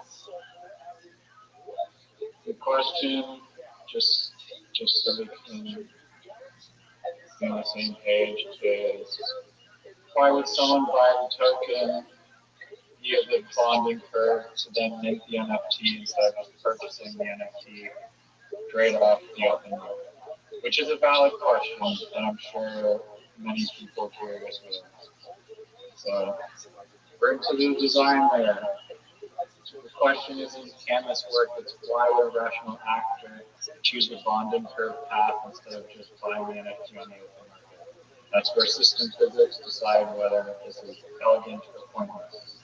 The answer depends on whether the bonding curve path offers something to the secondary that the secondary market cannot. Let's start with the mechanical difference. On the bonding curve, price is deterministic. If the curve is upward sloping, price increases as supply increases. In the simplest linear form, it looks like y is mx plus b, where x is the total supply and y is min price. The slope m determines how aggressive price rises as new tokens are minted. It's not a marketplace negotiation, it's algorithmic issuance. On the open market, NFT price is social. It depends on sellers, liquidity, hype cycles, and perceived rarity. That's a completely different pricing regime. So why choose the curve? The first reason is that it guarantees mint access at formula price. If NFTs are in demand, secondary prices can exceed the mint price. Buying tokens with the bonding curve gives you predictable access to mint before secondary premiums develop. This is equivalent to buying raw materials instead of furnished goods when you believe demand will rise. Second, scarcity reflexivity. Minting requires burning tokens, circulating supply is springs. If reserve remains constant and supply falls, structural backing per remaining token increases according to the backing being equivalent to the reserve divided by the supply. Burning reduces the denominator, which creates upward structural pressure inside the token area. Someone buying via the curve may believe that they benefit from both the NFT upsides and the increasing per unit backing dynamics before minting. Third, vertical integration of exposure. Buying an NFT on the open market gives you the exposure to that NFT only. Buying tokens first gives you exposure to the minting phase plus optionality. You can decide when and what rarity to mint, and that optionality has economic value. It's the difference between buying ingredients versus buying a plate of meal. Or participation rights. If governments waived access to those for mint priority are tied to token holding before the burn, then bonding curve buyers capture influence that secondary NFT buyers may not. If the system allocates certain competitions or revenue boost to the original minters, that creates asymmetric benefit, which is the point that you raised about voting rights, although it may not have to be that but it could be. Fifth is the treasury reflexivity. Every bonding curve mint increases treasury reserves. If NFTs carry revenue rights or governance over that treasury, early bonding curve buyers are effectively capitalizing the system before it scales. Buying NFTs later does not contribute to treasury, it just transfers ownership. Some actors prefer to be primary capital allocators rather than secondary traders. Now here's an uncomfortable counter. If NFTs on the market are cheaper and the Exactly. cost is higher in burn tokens than rational actors would bypass. Exactly. That's That's exact pure question. arbitrage logic. Exactly what I was System going only to ask. works if the mint cost tracks or undercuts the secondary market expectation, or if minting conveys additional rights that secondary buyers do not receive. That's The real exactly. answer is this. People buy via the bonding curve, and the mint path provides structural advantages, pricing predictability, optionality, governance weight, narrative prestige, or economic rights that the secondary market does not. If the minting offers nothing extra, the curve becomes ceremonial and liquidity migrates to the NFT market. But if minting is how you enter the story, you gain governance weight, how you boost the yield, how you secure early rarity tiers, when the bonding curve becomes the front door and the secondary market becomes resale for late entrants. What you're designing is not just tokenomics, it's incentive topology. Bonding curve must feel like participation. The market must feel like acquisition. If those experiences are economically distinct, rational actors will use both pathways strategically. In short, people use the curve when minting is more than purchasing, when it is creation, influence, and structural positioning inside the system rather than simply ownership of an artifact. And let me just say one more thing. Um, yes, the NFT, obviously, if it is less valuable on the secondary market, people are going to go there. But an ideal system where it's just and it's getting more attraction from leveraging influencers, social media accounts that are all creating new potential buyers of the token and have a self-sustaining, growing economic engine behind it, then there's reason to believe that the bonding curve will remain cheaper and the speculation will continue to drive secondary market upward. Okay, well, I mean, I know you think that that was like checkmate against my argument. It actually reinforces my argument that in a poor NFT market, people will just buy the NFTs, and it could actually be cheaper on the NFT market. So Yeah, it could be. That doesn't necessarily mean it's gonna be it is. And, it's gonna be what I 50, said before, 50, 50. if it's growing because more influencers are joining the system, then chances are that the secondary market is going to be more expensive. If it's growing, but there's a 50% chance that it'll be growing and a 50% chance that it won't be. And so that means there's also a 50% chance that it won't be more expensive. It will be less expensive to buy it on the open market. So again, as that Yeah, AI, it depends. We're saying 50% because we don't know truly if the idea is going to gain traction. Those percentages are really that's true. I'll give you that. Uh, right now, though, the chances are that it would be shrinking than growing just based on the NFT market. I know this is a unique. This is unique. I get it. Hey, if you want to do it, I'm not going to stop you. I just think that you have better ideas on your plate, and I would not invest in this one. And for those reasons, I'm out. fair enough. I mean, I appreciate your feedback. As I mentioned, I don't want to. I'm not. It's more of a curiosity at this Oh, point. I, I don't know. I, I'm. I always love to hear your ideas, and I think you have some winners. And again, like I said, if the 40 ideas you've maybe brought to me in our friendship, this would be maybe in the middle to the back. And something like the greatest cryptocurrency of all time is towards the front. Something like Bear Scare, At the front. at the front. University of Vancouver. No, the University of Vancouver is like top five, without a doubt. We could market the shit out of that one. to just kids in China. Hey kids, want to be Canadian? Come here. Free citizenship for every degree. Yeah, you could work that out. Um, all right. So are you gonna run with this one? Or are you gonna sit on it and then just let it fizzle out?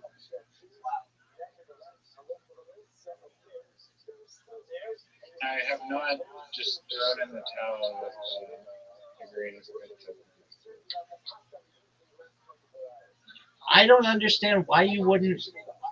I mean, look, you do your own thing, but I don't understand why you wouldn't be promoting this thing 8 hours a day if you were really serious about it.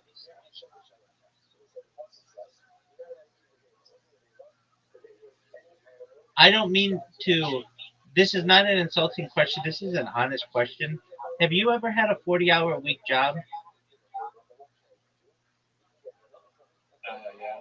Okay, so you recognize that, like, the consistency that you have to come in with 40 hours, 8 hours a day to promote something. And that's what developers do. And that's what marketers do.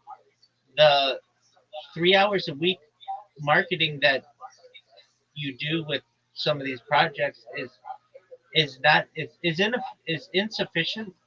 It doesn't mean that it's not a good project though. The greatest cryptocurrency of all time. If you notice, my reaction to that one, it needed some tweaking, and just the marketing of it was much different than this one. And I'm saying that under the right No, it's fair. The only two projects that I'm focused on 7 days a week. Well, there's three, but one of them is more personal, I guess, because that's my mural career. But ideally, if my mural career takes off, I'll have a van and be able to work nomadically from various destinations and cities and still keep pursuing these computer-based ideas. I want to talk about that mural career in a moment. But what are the other two projects that you're doing? Yeah, so literally balls to the wall. Well,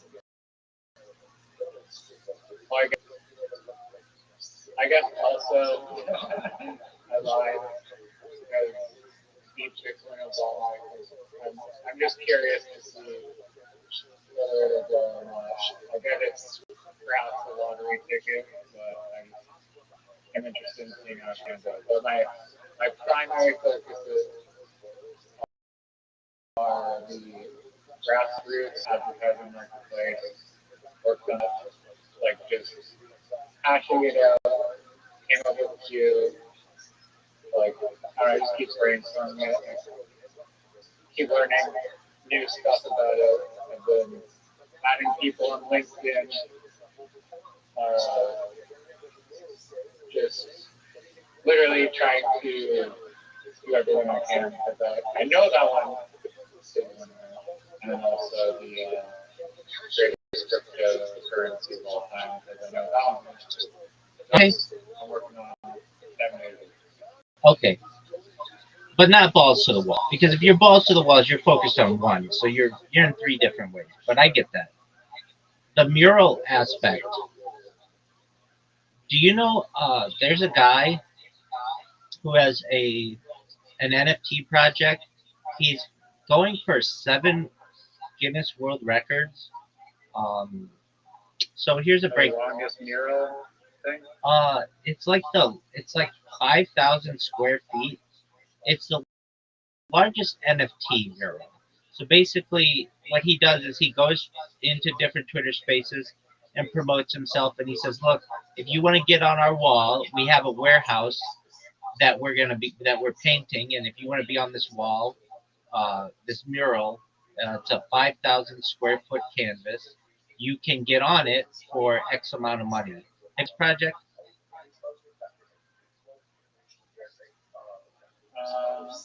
Yeah, you mentioned it before.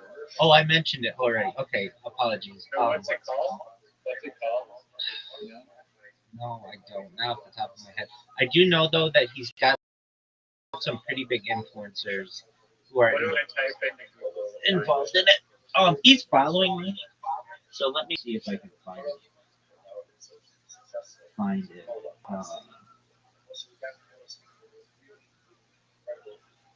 I bet I could just find it in NFT. NFT.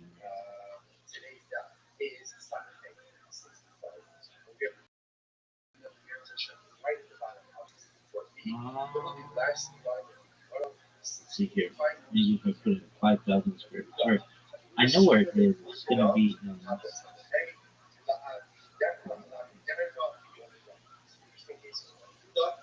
I think he says it's in Madison, Wisconsin, but he doesn't want to give the actual location. Uh, he just gave the city. Okay, let's see here. NFT Mural Warehouse.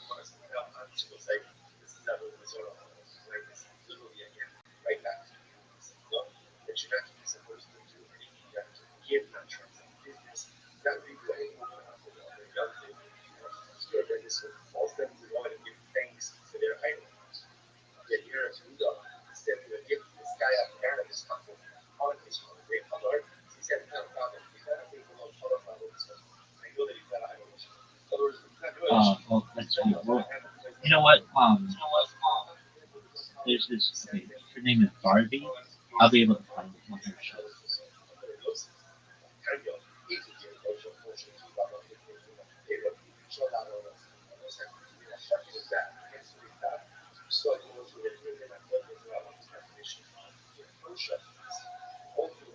Okay, I found it. Um,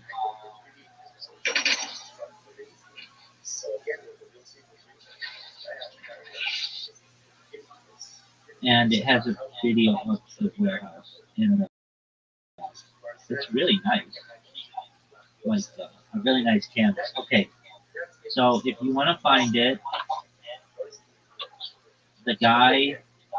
Okay, he is at JKE _ Koko 62874.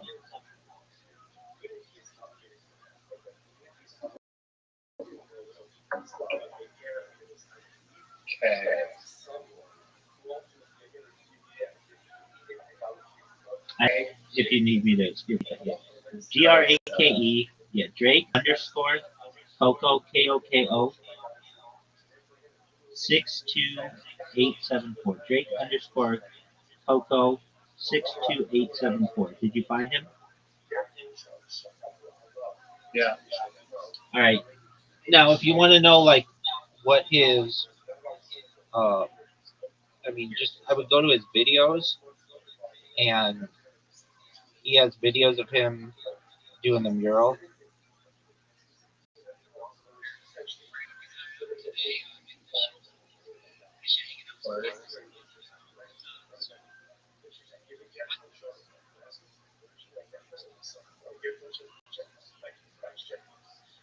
What gives this NFT value?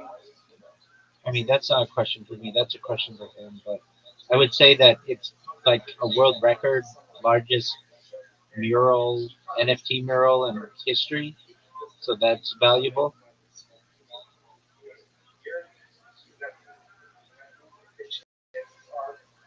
Okay, we are tokenizing the mural.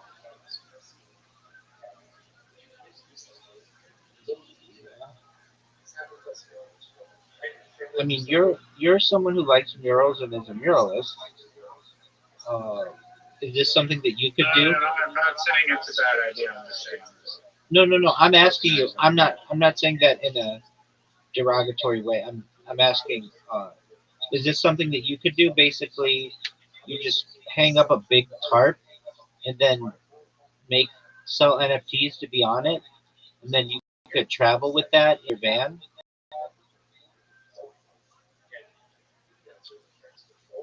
Um, I don't want to copy this guy's thing, but also sounds like I wouldn't be able to transport it in my van. Yeah, yeah. space will be limited. Okay, I mean, Like if I could turn, say I change a mural, I could turn that mural into a NFT and then post it online. And maybe there's only one NFT of the mural, or maybe 10 or whatever, and people can buy it. But I don't know. I honestly am not very fond of personally NFTs mixing with artwork, honestly, which is might seem strange, but I don't know. It just seems gimmicky in my opinion. okay, I mean that's what they are. They're just digital artwork. Yeah, I know. I mean, I mean, I don't know. There's just been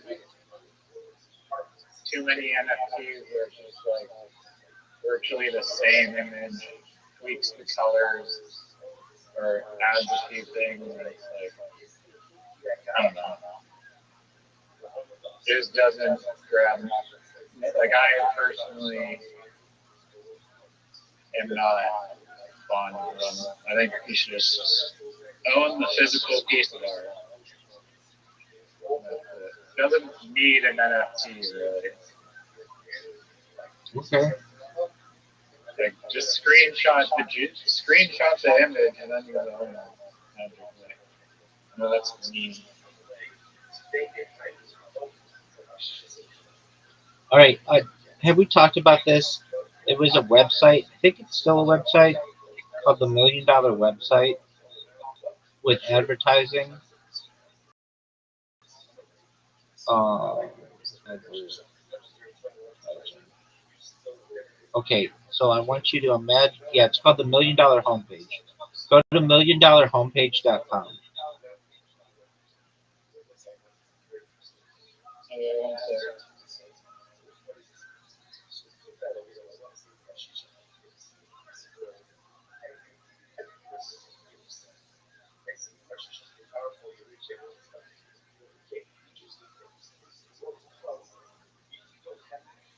$1 million what?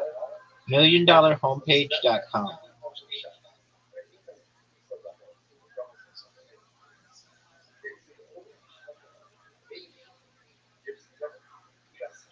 Okay. This is So this guy made $1 million by just selling ad space on a website way back in the day. And I imagine if you made imagine this. You basically like that guy has tarps.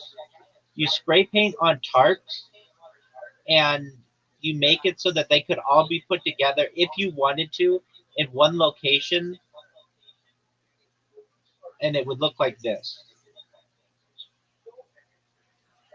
the biggest eyesore imaginable. I mean, some people call it an eyesore, other people would call it art. This guy made $1 million doing this.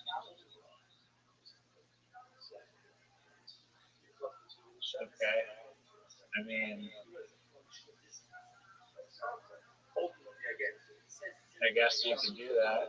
Yeah. I don't know if that's the greatest idea. Well, it would integrate your idea of being able to make like based monetizing your murals. No, you're aggregating. You don't even need to be a mural artist to do that. I mean, you could be a part of it. Anyone can do it if they just want to aggregate a bunch of canvases into a meta canvas, and then like, look, we took a bunch of unrelated paintings and we attached the edges of them together. Exactly. That's exactly right. Massive schizophrenic piece of art. Well, I wouldn't call it that, but yeah, exactly. Just connect them all together. I think it's beautiful. Like I'm looking at it and I'm like, this is art. Like it. I like to look at it's almost like where's Waldo, and I'm looking and I'm trying to see like what businesses are still in business, and like if you did the same thing with just NFTs or just any kind of company, but you did it on canvas, I think that you could make money being a muralist.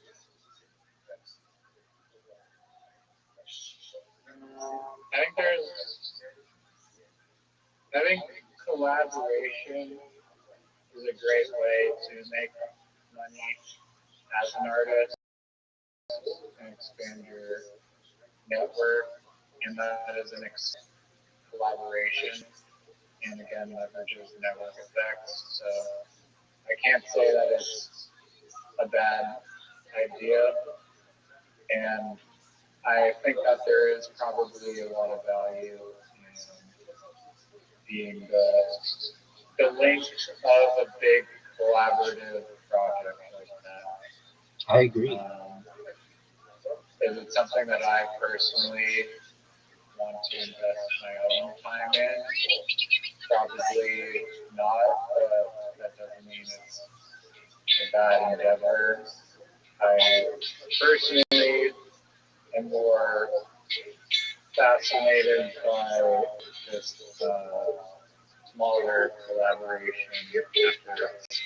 And I do think that collaboration artworks are probably some of the best artworks that there are because you're meshing together two people's styles who have their own unique flavors. And when you combine them, you get really interesting results. Yeah. Okay.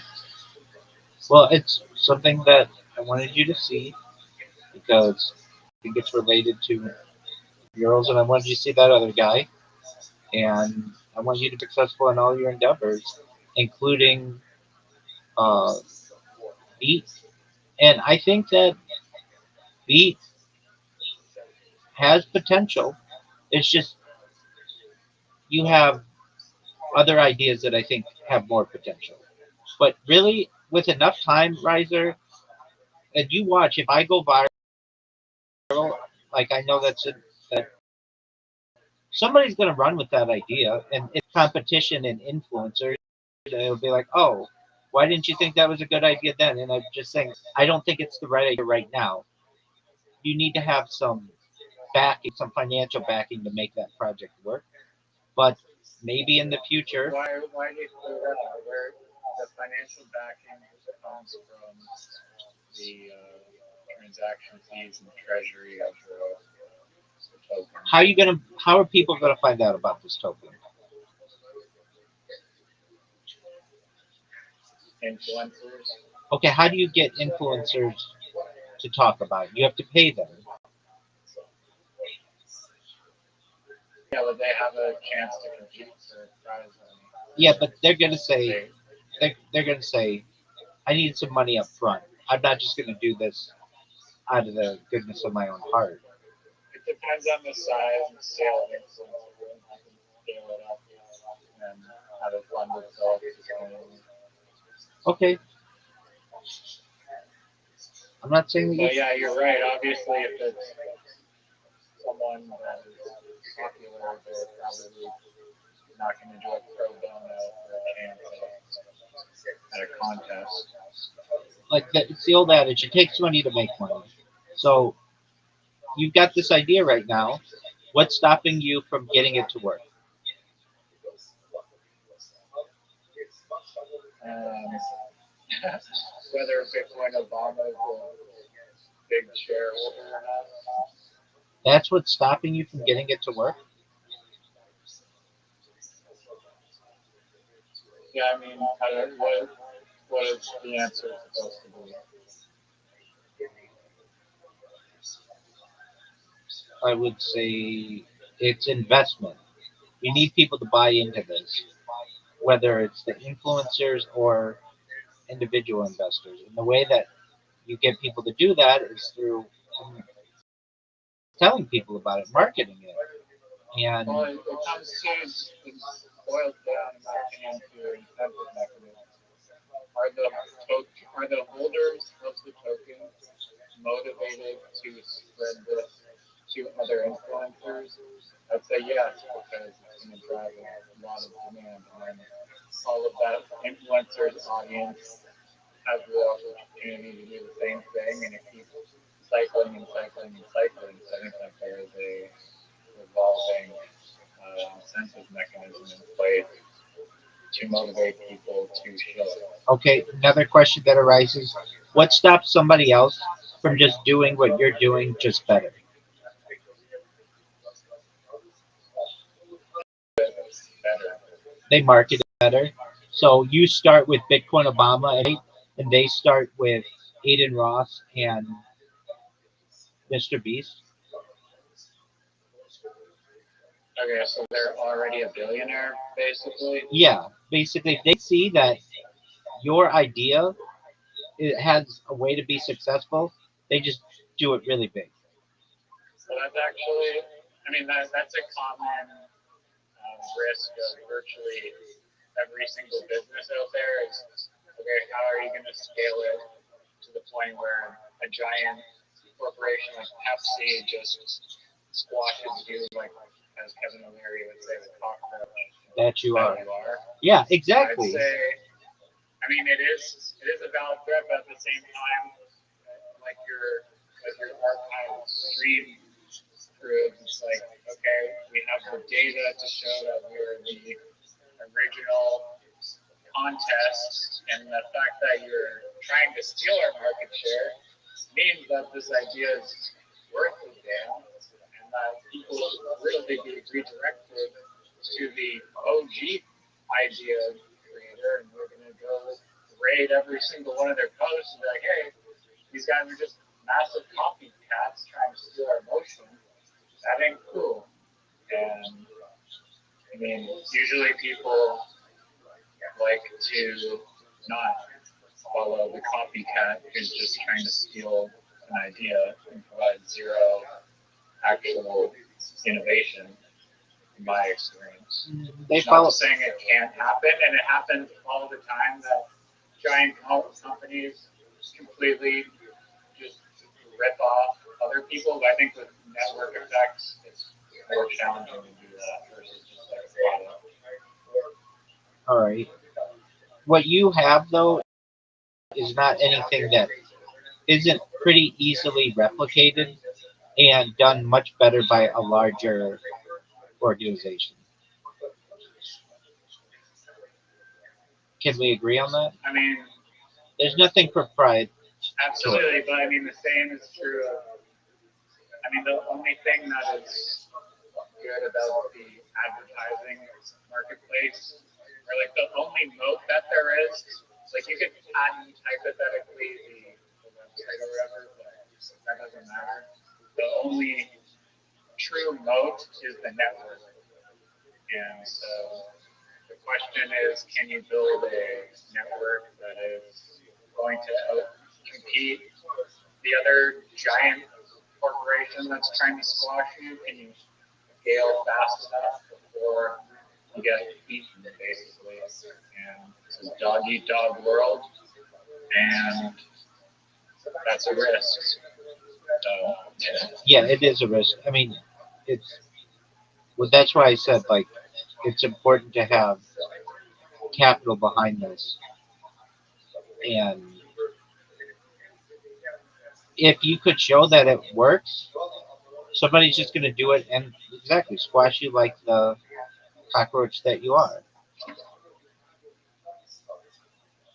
I mean, if they're doing that, that means that there's already value in it. Right, but why would they look at You know, why would they look at Obama, Bitcoin Obama more like when they could look at Eden Ross and Mr. Beast? well, because by the time it actually gains traction, it's going to be like you start at low level creators. No one's going to give a shit when it's at low level creators. Let's say we're in single and like whatever five digit like less than 100,000 followers, sole creators. Probably less than 10,000 followers, no one cares. Less than 100,000 followers, still barely anyone cares. The second you start getting traction enough to attract six-figure followers, then you have enough momentum to keep snowballing it. And sure, maybe people will knock you off, but at that point, people will, like I said, know that you're the original of the idea. So I don't know. I mean, Uh, there are people who created soda drinks before Coca-Cola, but nobody knows about any of them.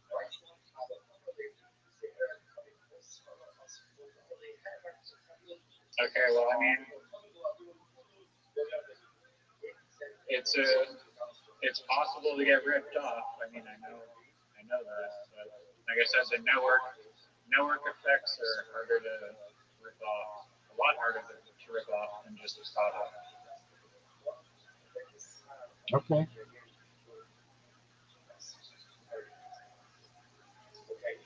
All right. Well, I wish you the best with it. And if you need anybody else to talk to about it, let me know. Absolutely. You want to know what's going to happen with this bad boy?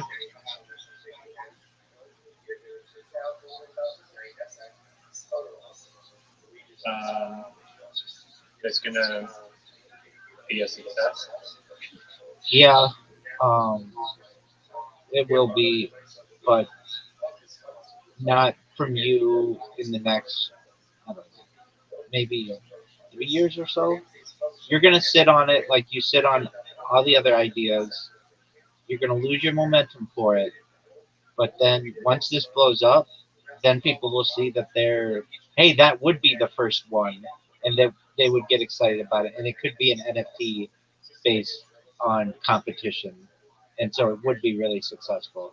But that's not because it's such a great idea or whatever. It would be because it's associated with the most amount of data in global history, which is what gives it a lot of value. I'm not denying that. So I think that in your case, you won't do anything with it just because you've got a lot on your plate already, which is already better ideas. But it will be successful long term. What are your thoughts on that? Very honest opinion. I mean, I look forward to proving you wrong, but also, if that's true, then that's still a win for me because people will look back at this archive and pay their dues to the true creator, just like we would pay dues to that random guy who sparked the ad marketplace idea, and same for Nike taking care of the swoosh lady. It'll all come back eventually, like a boomerang. Okay, I agree. I think that people will love you in the future very much so because you have such a creative mind and you've been blessed with a very creative mind, Riser. It's always working. I wish I could have it focus on things more and see them through to be successful. However, that's not on you. That's just a really hard part of life. So it's not like you're bad or anything like that. You're really good, and you bring up excellent ideas, and just our conversations generate some really good ideas. And like in the future, people will study my conversations with different people, and they will love my conversations with Miss Aquarius for um, their positivity. They'll love my discussions with Zoot for comedy and mental health, and they will love our conversations for creativity and invention. Like each person will have their own like gift to the world, and yours will be creativity and invention, and that is a beautiful thing that you will have been able to give to the world. Well, I appreciate the kind words. Absolutely. You're very smart, and you're very Oh yeah, I was gonna say, yeah, my regarding the focus thing, I do hands on the Bible, like acknowledge the execution of ideas. Um, I mean, I didn't really know you before, but as I mentioned before, like I was tasked with more contracts and insurance, and was very focused on that. Then after that, faded away due to practical reasons, and searching for how to best dedicate my time in life, and that's why I just like a pinata and just bursting it open and seeing what ideas are worth pursuing. And as I mentioned before, like if I'm motivated and I have a belief in something, then I'm going to dedicate a lot of time, like obsessively over it. If the belief and motivation aren't there, then I lose interest. and that's And you. sometimes it's difficult to keep the belief and motivation there, and I have to remind myself, or other people are able to remind me that, oh hey, this thing actually is worth pursuing and investing time into, because there's value behind it. And I'm like, oh yeah, my internal skepticism has been overridden, and then I feel motivated to keep going down the path and seeing things through. And that's human nature. So you're not alone. Yeah.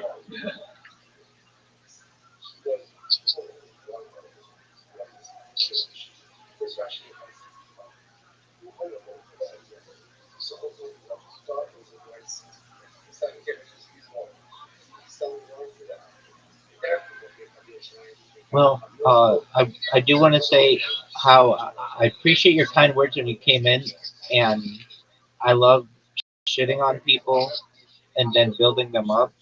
And it's a character flaw perhaps, but I know that your words are from the heart, and I appreciate them, and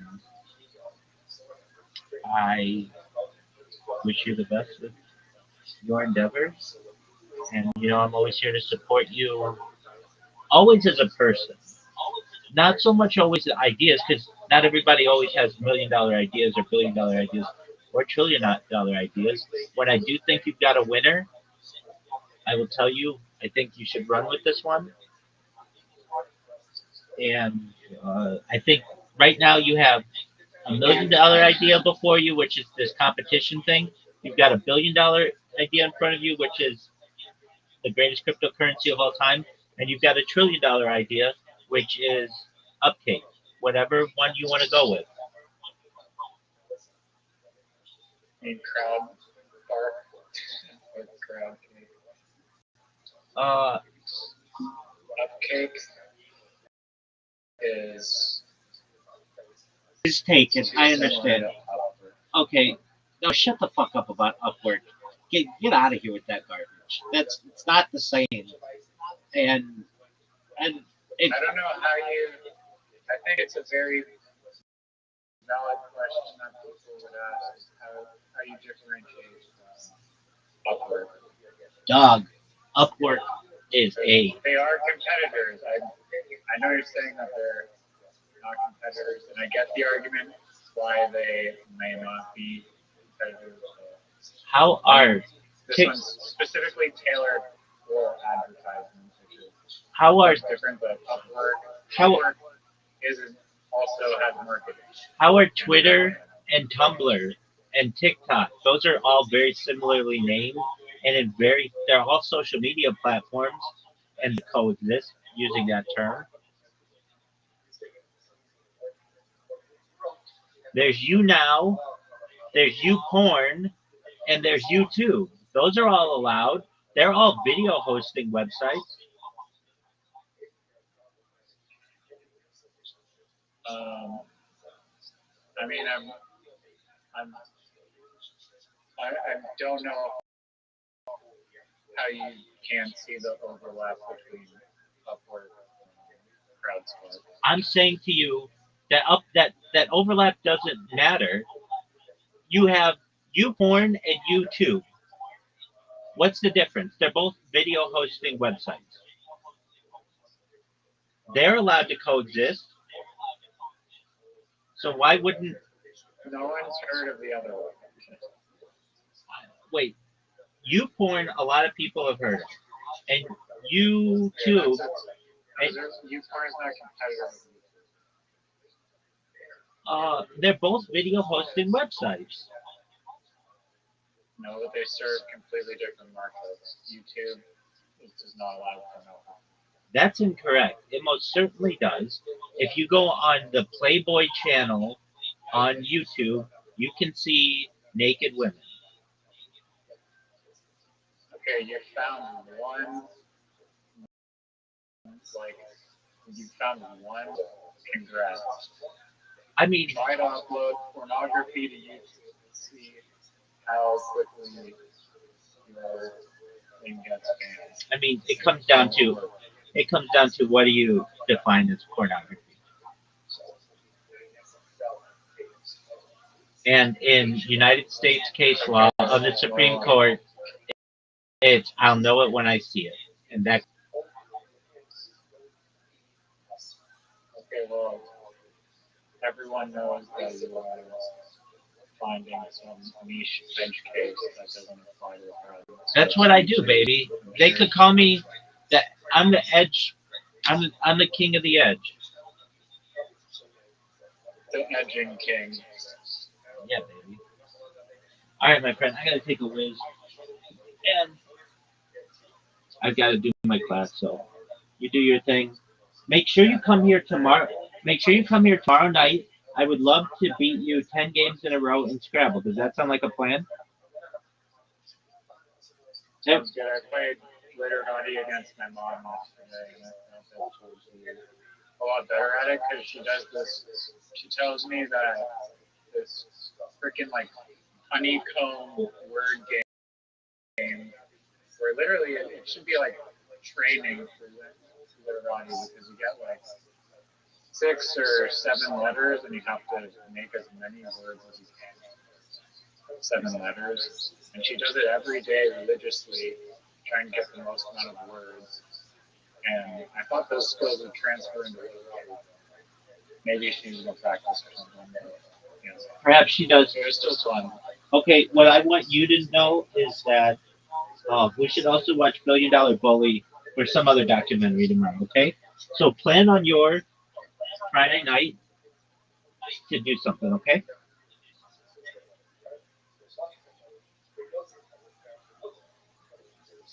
Remember, everybody, when I asked Riser to plan on Friday night and then he just was silent?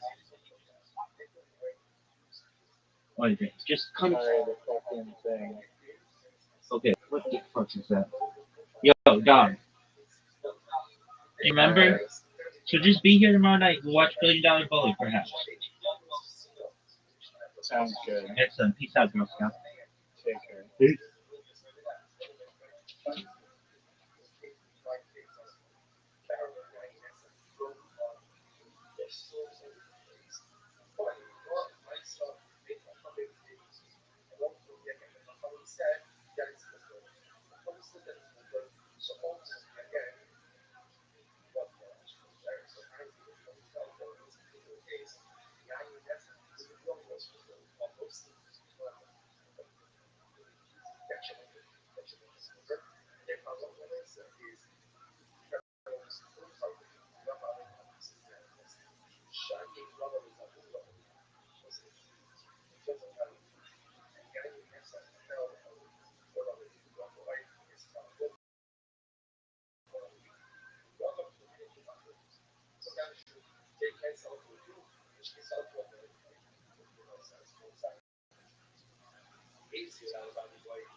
What's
up, slut?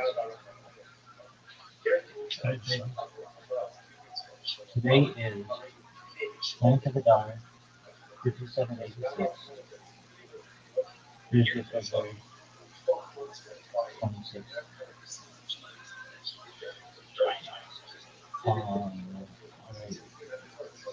This is day 62 of this bitch. Pretty jazzed with yesterday's discussion. Solve a major fucking philosophy issue. But, that helped me.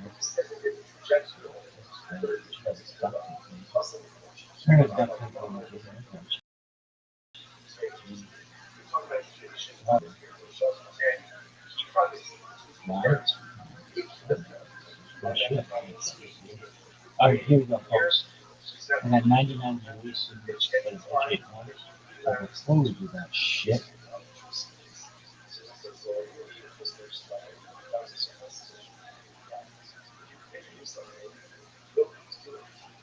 no one really knows for sure, but everybody is looking time. But this is the majority we live by. Chilla's own New York's Trunkless. Snail. And then put it on the lowest. That's fucking Yiddish for diaspora. Cockmoth. That's based on me not understanding that powers. Slaughter. Shopket is slaughter. Deeper examination on his fat collar. That's an instrument of social checklist. Used to perform street works. Al-Qaeda is used also a lot of other things called self-culture. Correct, fit, appropriate. An animal that was not slaughtered by Shakita. Shopket, a person who performs Shakita. Or trade of foreign dollar common.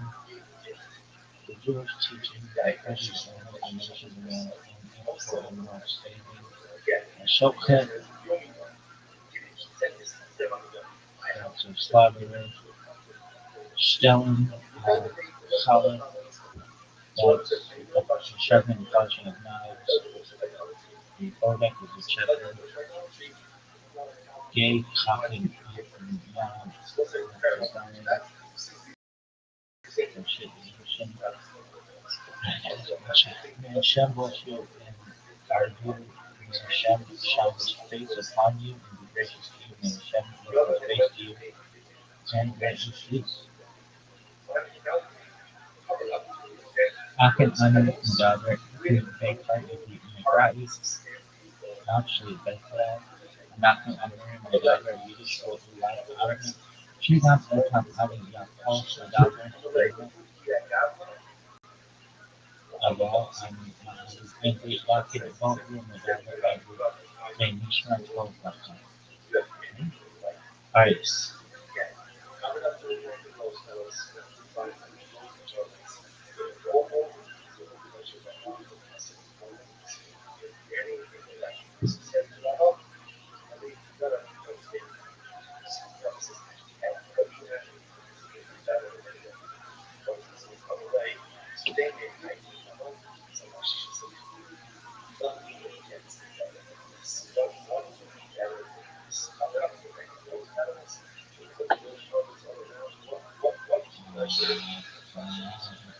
Nagila Hava, Nagila Hava, Nagila Veisaka Hava, Nagila Hava, Nagila Hava, Nagila Veisaka Hava, Nela Nela, Hava, Nela Nela, Hava, Nela Veisaka Havane Ramina, Havane Ramina, Havane Ramina, Venisaka, Uru, Uru, Akim, Urakim, Venesamea, Urakim, Velepsamea, Urakim, Velepsamea, Velepsamea, Urakim, Urakim, Velepsamea, hey, Hava, Megila Hava, Megila Hava, Megila Venisaka, Hava, Megila Hava, Megila Hava, Megila Venisaka, Hava, Neranina, Hava, Neranina, Havana Ramina Be Havana Ramina Havana Ramina Havana Ramina Be Nisaka Uru Uru Aki Urakim Balatsamea Urakim Balatsamea Urakim Balatsamea Urakim Balatsamea Urakim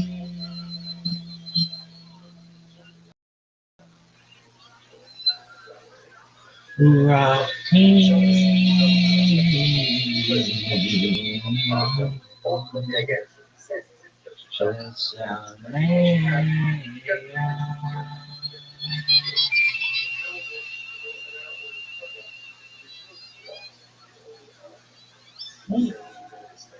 I did that. Soul separation. Gehinnom, purification, God, Eden, God Eden, God Eden. Initial spiritual reward, possible reincarnation, spiritual reward, resurrection, body considered night, one hollow, perfected, and body eternally. 5 levels of the soul, nefesh, action, totality, ruach, emotion, neshama, intellect, chaya, transcendent life force, Shakira, absolute unity with God. Yore, he may teach, yadin, he may judge, Yakir, Zakaro, he may commit first forms, Torah, Bereshit, Shemot, Vayikra, and Mudbar, Devar. Genesis and Revelation of Deuteronomy. Prophets, Yeshua, Jotham, Shmuel, Malachi. Joshua, Judges, Samuel, Kings. Water prophets, Yeshayahu, Yirmiyahu, Hezkel, Trey, Asar, Moshe, Joel, Amos, Zechariah, Jonah, Micah, Nahum, Habakkuk, Zephaniah, Haggai, Zechariah, Isaiah, Jeremiah, Ezekiel, Amos, Obadiah, Jonah, Micah, Nahum, Habakkuk, Zephaniah, Haggai, Zechariah. Tubing, Tehillim, Mishlei, Songs, Proverbs, Job, Shir Hashuri, Aikan, Kohelet, Esther, Daniel, Ezra, and Nehemiah, Abraham, and Son of Songs, with limitations of Ecclesiastes, Ezra, Nehemiah, Fort, as a basin of bowl, used for measure by the Megabasha,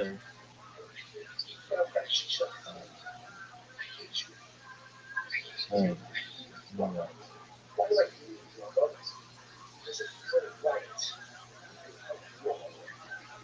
Road, Safer, Akimana,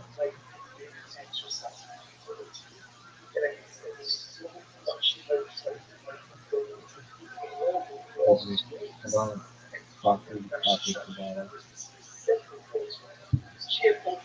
Kabbalah, Kabbalah, Fourth Kabbalah, Maya.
Spanish Kabbalah, sacred Kabbalists, later Arabic cosmologists. Less mainstream. Several ideas over why it matters. Several ideas expands Shemitic agricultural responsibility. Introduces to the dynamic conflict code. Here's the intellectual groundwork later domestic mathematics. It's one of the earliest Jewish texts to openly suggest reality itself is periodic around the world. If you'd like a look next, compare Sefer and the seven Shemitic to historical periods. Explain how this conflict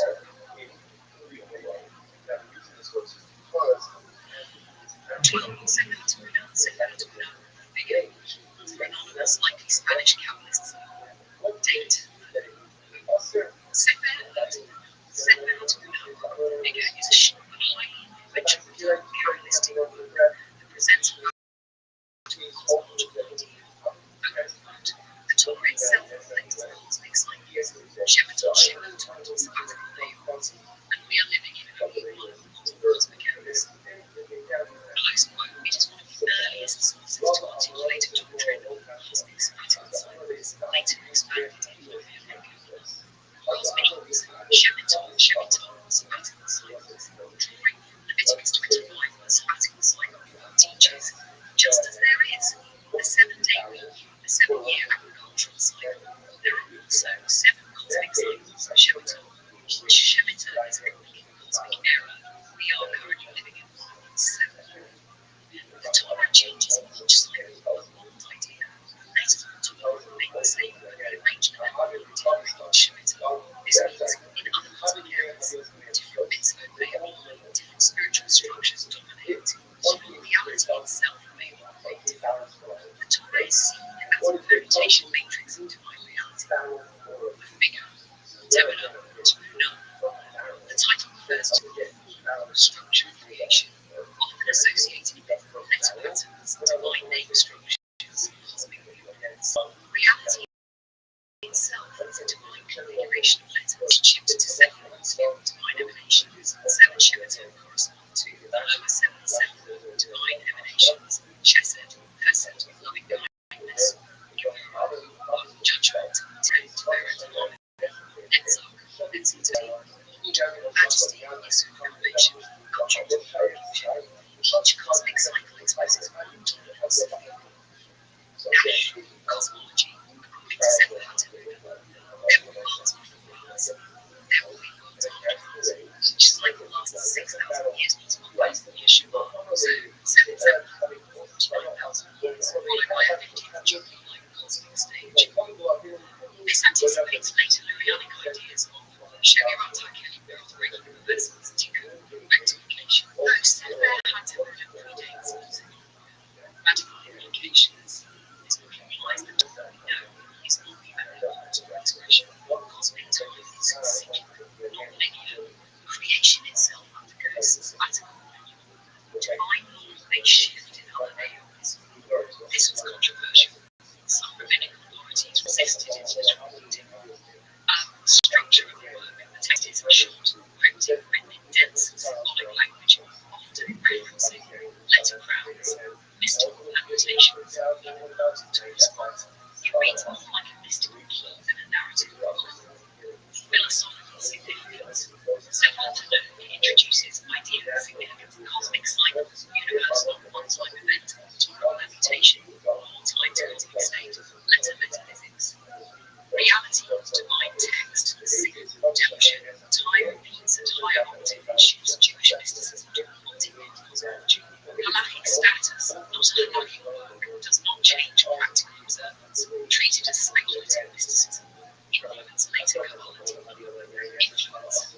It influenced Spanish Kabbalah, sacred Kabbalists, later Lurianic cosmology, some early Hasidic thought. Though it remains less mainstream than Sefer HaTorah, why it matters.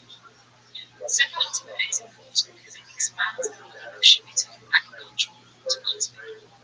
Introduces Torah as a dynamic cosmic code. Prepares the intellectual ground for later Kabbalistic metaphysics. It's one of the earliest Jewish texts to openly suggest, whether it were reality itself is periodic and programmable through divine language. If you like it next, compare Sefer HaTorah to Sefer HaBayir and 7 Shabbatot now.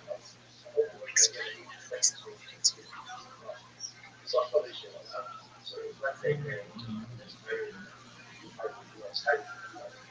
I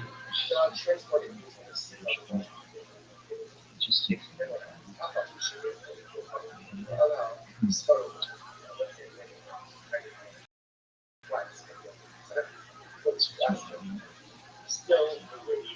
outside. That's something so pleasurable that you can represent when everyone says that food stuff. Olive that's the moment I wish such as those food stuff. Stop. Jede Schokolade. Durch ein Inter zusammen mit Office, brass tacks, smash.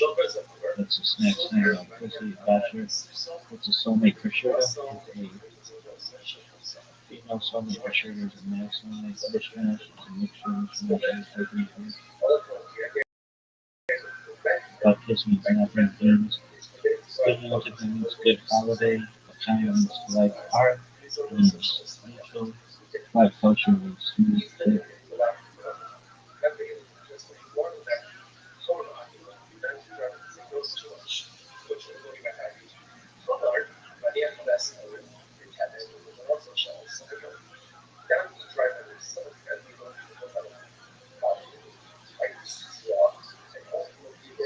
Mensch is a good guy. Mensch should be in. Mensch so you know, runs out with me.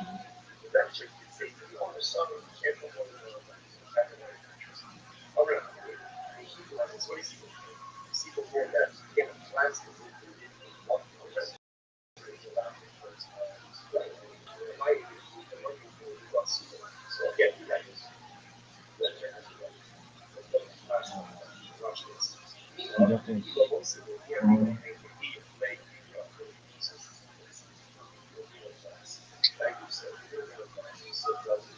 get away with it should be fun. Skoyak, Skoyak, that's short for Yasher Kov, which is short for the Yasher Kov, which means he gives strength.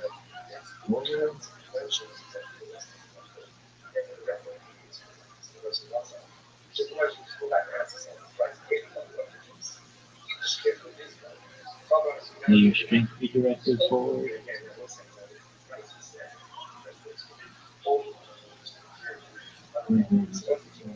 Shadel, that's a pound.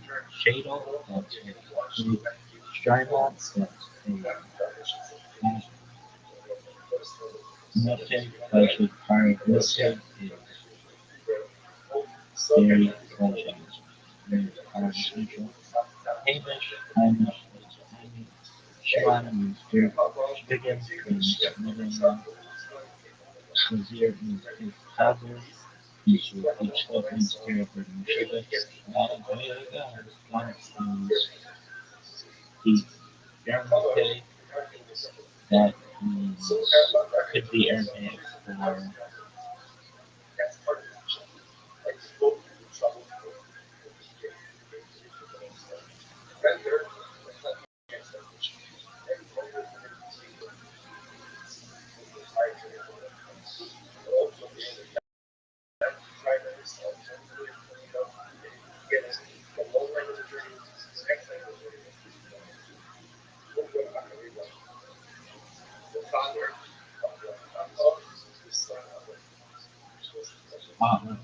area.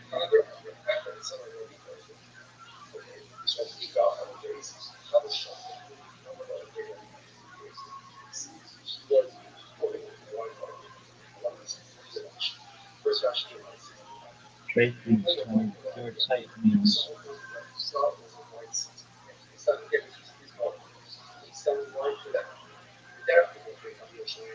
death anniversary. Plus means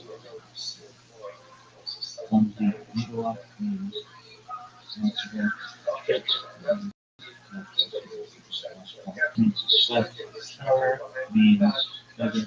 Schmuck means grime. Shoes means toss. Bolts, just again. Bonzer, faster benching. Blessing. Shot Khan. The Shot Khan is a matchmaker who suggests prospective marriage mates and then coaches them through the dating process. The term is linked to the word shidduch, which means match. The technical meaning of the word of Aramaic covenant is actually to such the newly matched couple settles their differences before beginning their new life together. The shadchan can either be male or female, although a female matchmaker is more properly called a shadchanta in English and a shadchanet in Hebrew, or form is shadchanim.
In Yiddish, to suggest a shidduch is to read, speak a shidduch. Shad Chonos refers to both the act of matchmaking, so you can say that a shadchan is in the business of shadchonos, as well as the money traditionally given to the shadchan for his or her services, which would more accurately be referred to as shadchonos. Shadchonos. Paying the shadchan is actually important. Beyond helping the shadchan pay his or her bills, the couple wants to begin this new chapter in life cleanly, honestly, and with no one bearing a grudge, even a subconscious one. The short shadchan. Anyone can be a shadchan. See a fine young woman and a promising young man. Just to make the suggestion not work the first time, keep on trying. Being a successful professional shadchan is a pragmatic path that requires insight into human nature, determination, creativity, marketing skills, and sometimes the wisdom of when not to present the whole truth, at least not initially. At times, an eager shadchan may overrepresent a person's good attributes or suppress some of their less savory side. This has given rise to the joke that the word shadchan is an acronym for sheker dover, kesef noda, speaks falsehood, takes money. Joking aside, the shadchanim of the generations past and present do a splendid, often underappreciated job at helping singles find their soulmates. The divine shadchan. A Roman matron once asked Rabbi Yoshi. A Roman matron once asked Rabbi Yossi. A Roman matron once asked Rabbi Yossi Bar Charafa if it took God 6 days to create the world. What has he been doing since then? If it took God 6 days to create the world, what has he been doing since then? God has been making matches, replied the rabbi, determining what the daughter of so and so will go to so and so, and the son of so and so will go to so and so, etc. Is this his occupation? She asked. I can do the same thing. I have many manservants and maids. I'll pair them all up in no time. It may seem simple to you, said Rabbi Yoshi. It may be simple to you, said Rabbi Yossi, but it is as difficult to him as the splitting of the sea. With that, the rabbi went on his way. The matron then smoothly proceeded to line up 1,000 manservants and 1,000 maids, creating 1,000 instant couples. The next morning, however, they all returned to her sporting bruises and injuries, refusing to remain with the spouses she had assigned them. Rabbi Yossi, said the matron, there is no person like your like Hashem. and your Torah is true, pleasant, and praiseworthy. Who approaches the shaftan? In a traditional setting, certainly for a first marriage, the parents of the singles are generally the ones who approach the shaftan, but it is the young man or woman who will meet the prospective match and make the final call whether or not to marry. However, when older adults seek a match or when parents are not available, then it is the single who deals with the shaftan and decides whether or not to pursue a given shidduch. Now, although Hashem has already determined whom we will marry, it is incumbent upon us to proactively help ourselves and our children, including contacting a reliable shopson when the time comes. Here is an excerpt from a letter penned by the Rabbi Menachem Mendel Schneerson of Righteous Mother in 1952. Regarding your daughters, it seems to me that you should seek the offices of a shopson, even though matches as God's purpose, Hashem's purview. Nonetheless, everything must have a foothold in nature, and it is appropriate that on every weekday morning we give 18 cents to charity for your daughters and for all your family before praying, and this will be the fitting vessel to attract and retain God's blessings. Oh, that's a great stuff. Menachem.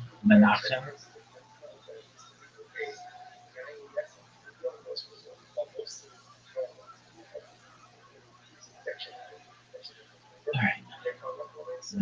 Now we gotta watch our fucking TV.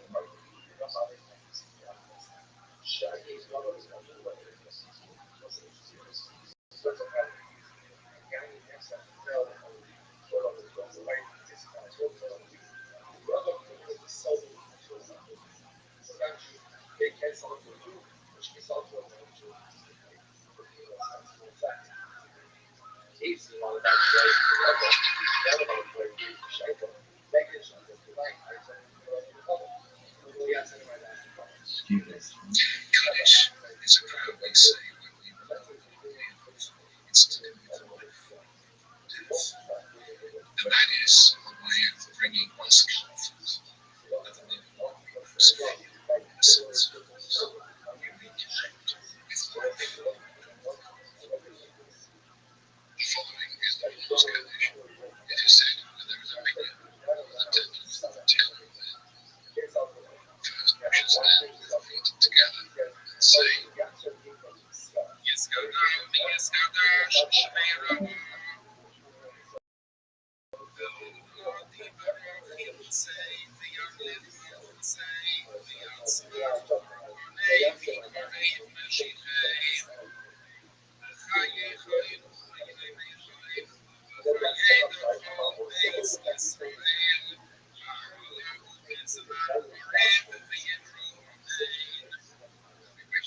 congregation to say the following.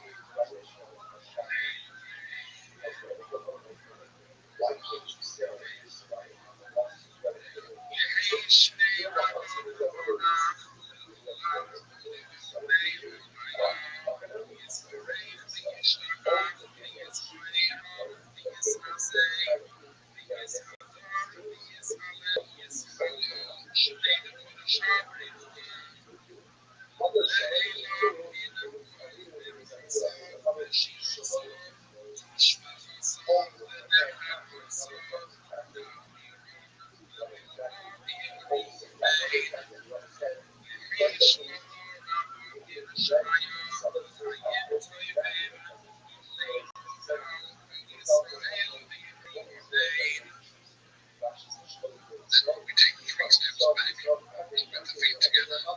First, we bow to the right, then the center,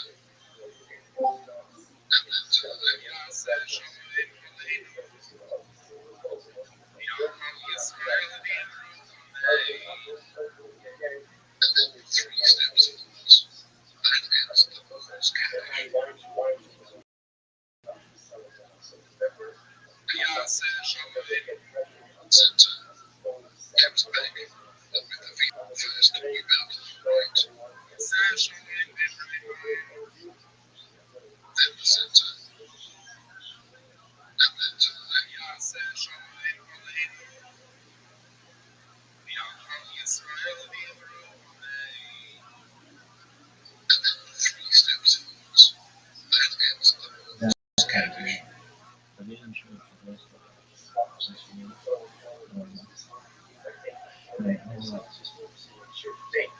Well, we saw the big riddle yesterday. Um,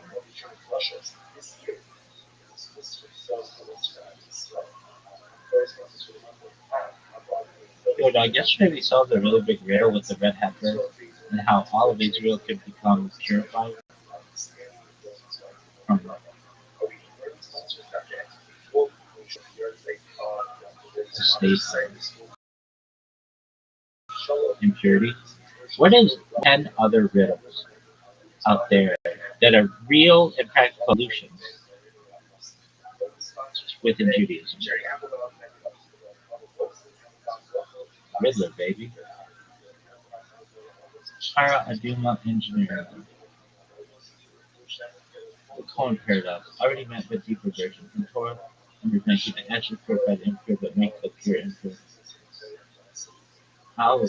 Why must the Cohen become Tamai, virtually impure, in order to purify the others? Even Solomon was traditionally said not to have fully grasped the chalk super related purity. The lost mikvah problem.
The Luna problem. Change.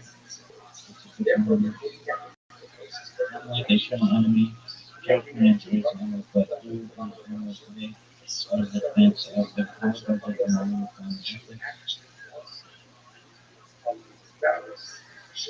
Temple Mount. Shady problem to rebuild a temple most streets today are impure from corpse impurity we can fix that.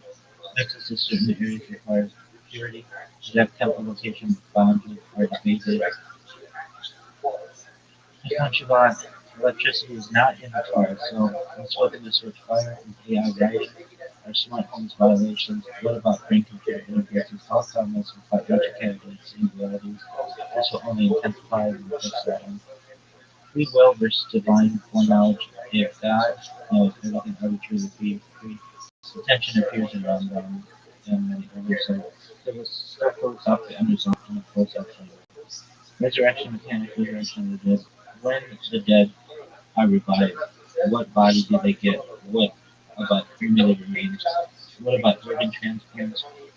What about identical twins with shared DNA? Mystical answers exist, but practically it's a metaphysical riddle. Tribal identity restoration. Many mitzvot require knowing who is a Cohen, who is a Levi, who is a which Shevet tribe.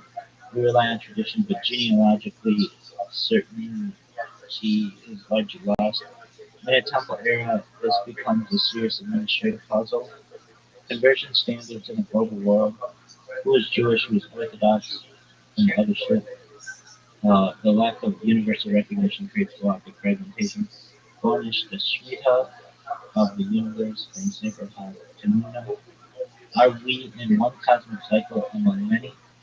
If Torah expression changes per cycle, what does that imply about absolute law? That's a metaphysical riddle of epic scale. You want the true riddler to challenge. Here are three especially juicy ones, to steal man like we did our Are restoring Snapchat globally a halakhically airtight solution to Arduino crisis, a future-proof Shabbat framework for AI robots. I can do that. I can do all of them. Pick one. All right, uh, let's do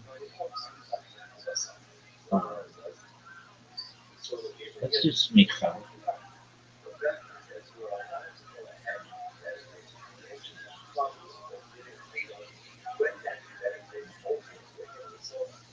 Let's start with number one, and maybe we'll do the other ones another day. But those are really good, so thank you. All right. Um,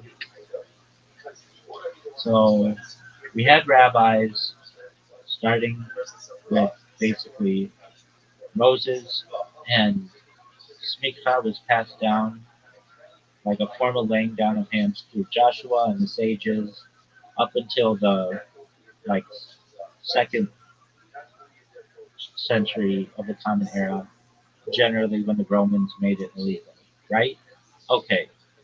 Well, couldn't we just say that smicha, has had changes, so it could have just been just, and since rabbi literally means teacher, it could just be the passing of from one teacher to another. So a teacher has like a classroom. Everyone in that classroom would learn under that teacher. It'd be like a rabbi tree, like a coaching tree.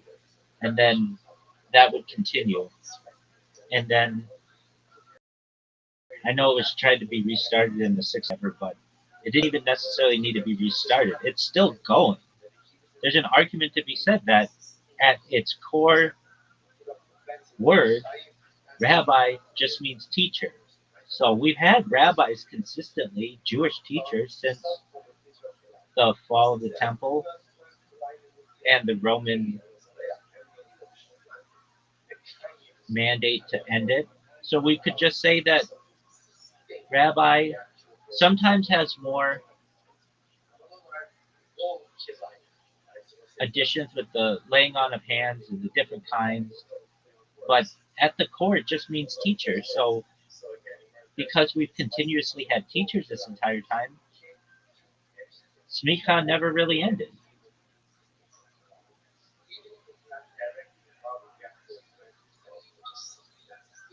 I don't know, that's how I see it. Oh wait, now we're cooking.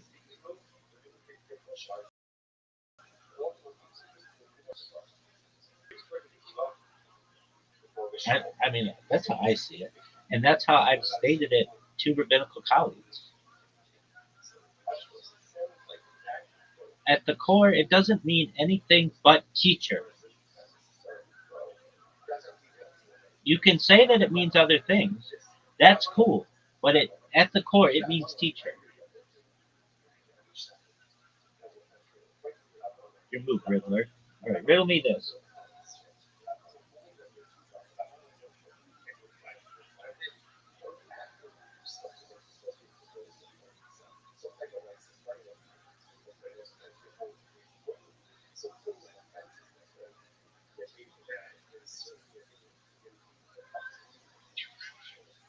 Yo, what up, Pam?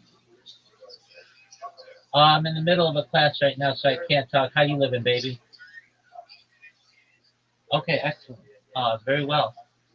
So, we are currently studying rabbinical ordination, and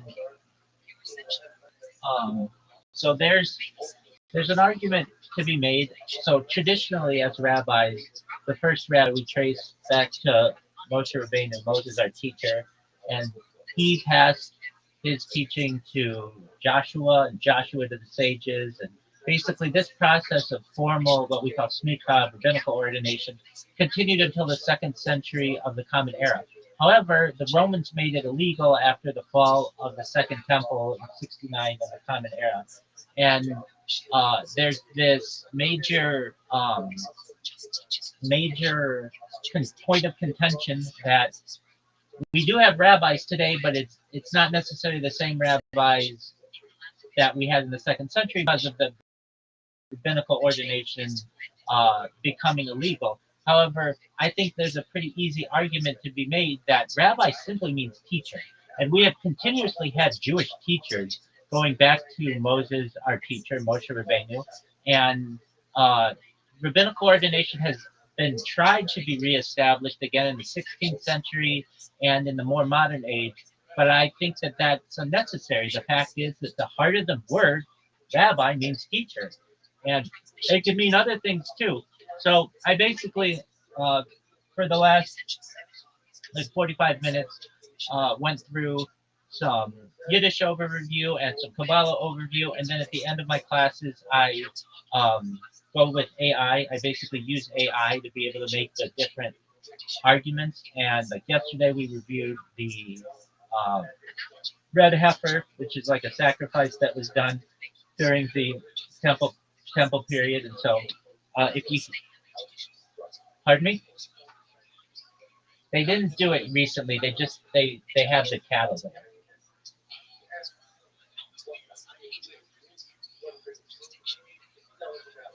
No, it hasn't been done yet. It hasn't been done.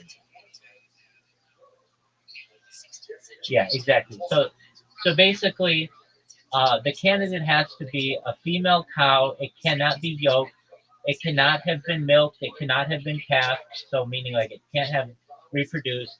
It has to have pure red hair. Not even one of the hairs can be of a different color. And it's not like a pure red. It's like a red orange. It can have horns. It can have hooves. Essentially, it has to be an adult, and it has to be checked. Like a bodek, a checker has to review, make sure it doesn't have any in any imperfections, and then at that point, essentially, there's a process that takes place outside the temple walls in the Mount of Olives, where a pyre would be created. There only has to be one Cohen basically who has to do it, but usually it'd be a team of people, and then the animal is essentially shechted, a process known as shechita. That's ritual slaughter, where the trachea is cut. The blood would be collected into a basin. That basin would be basically, it would have blood.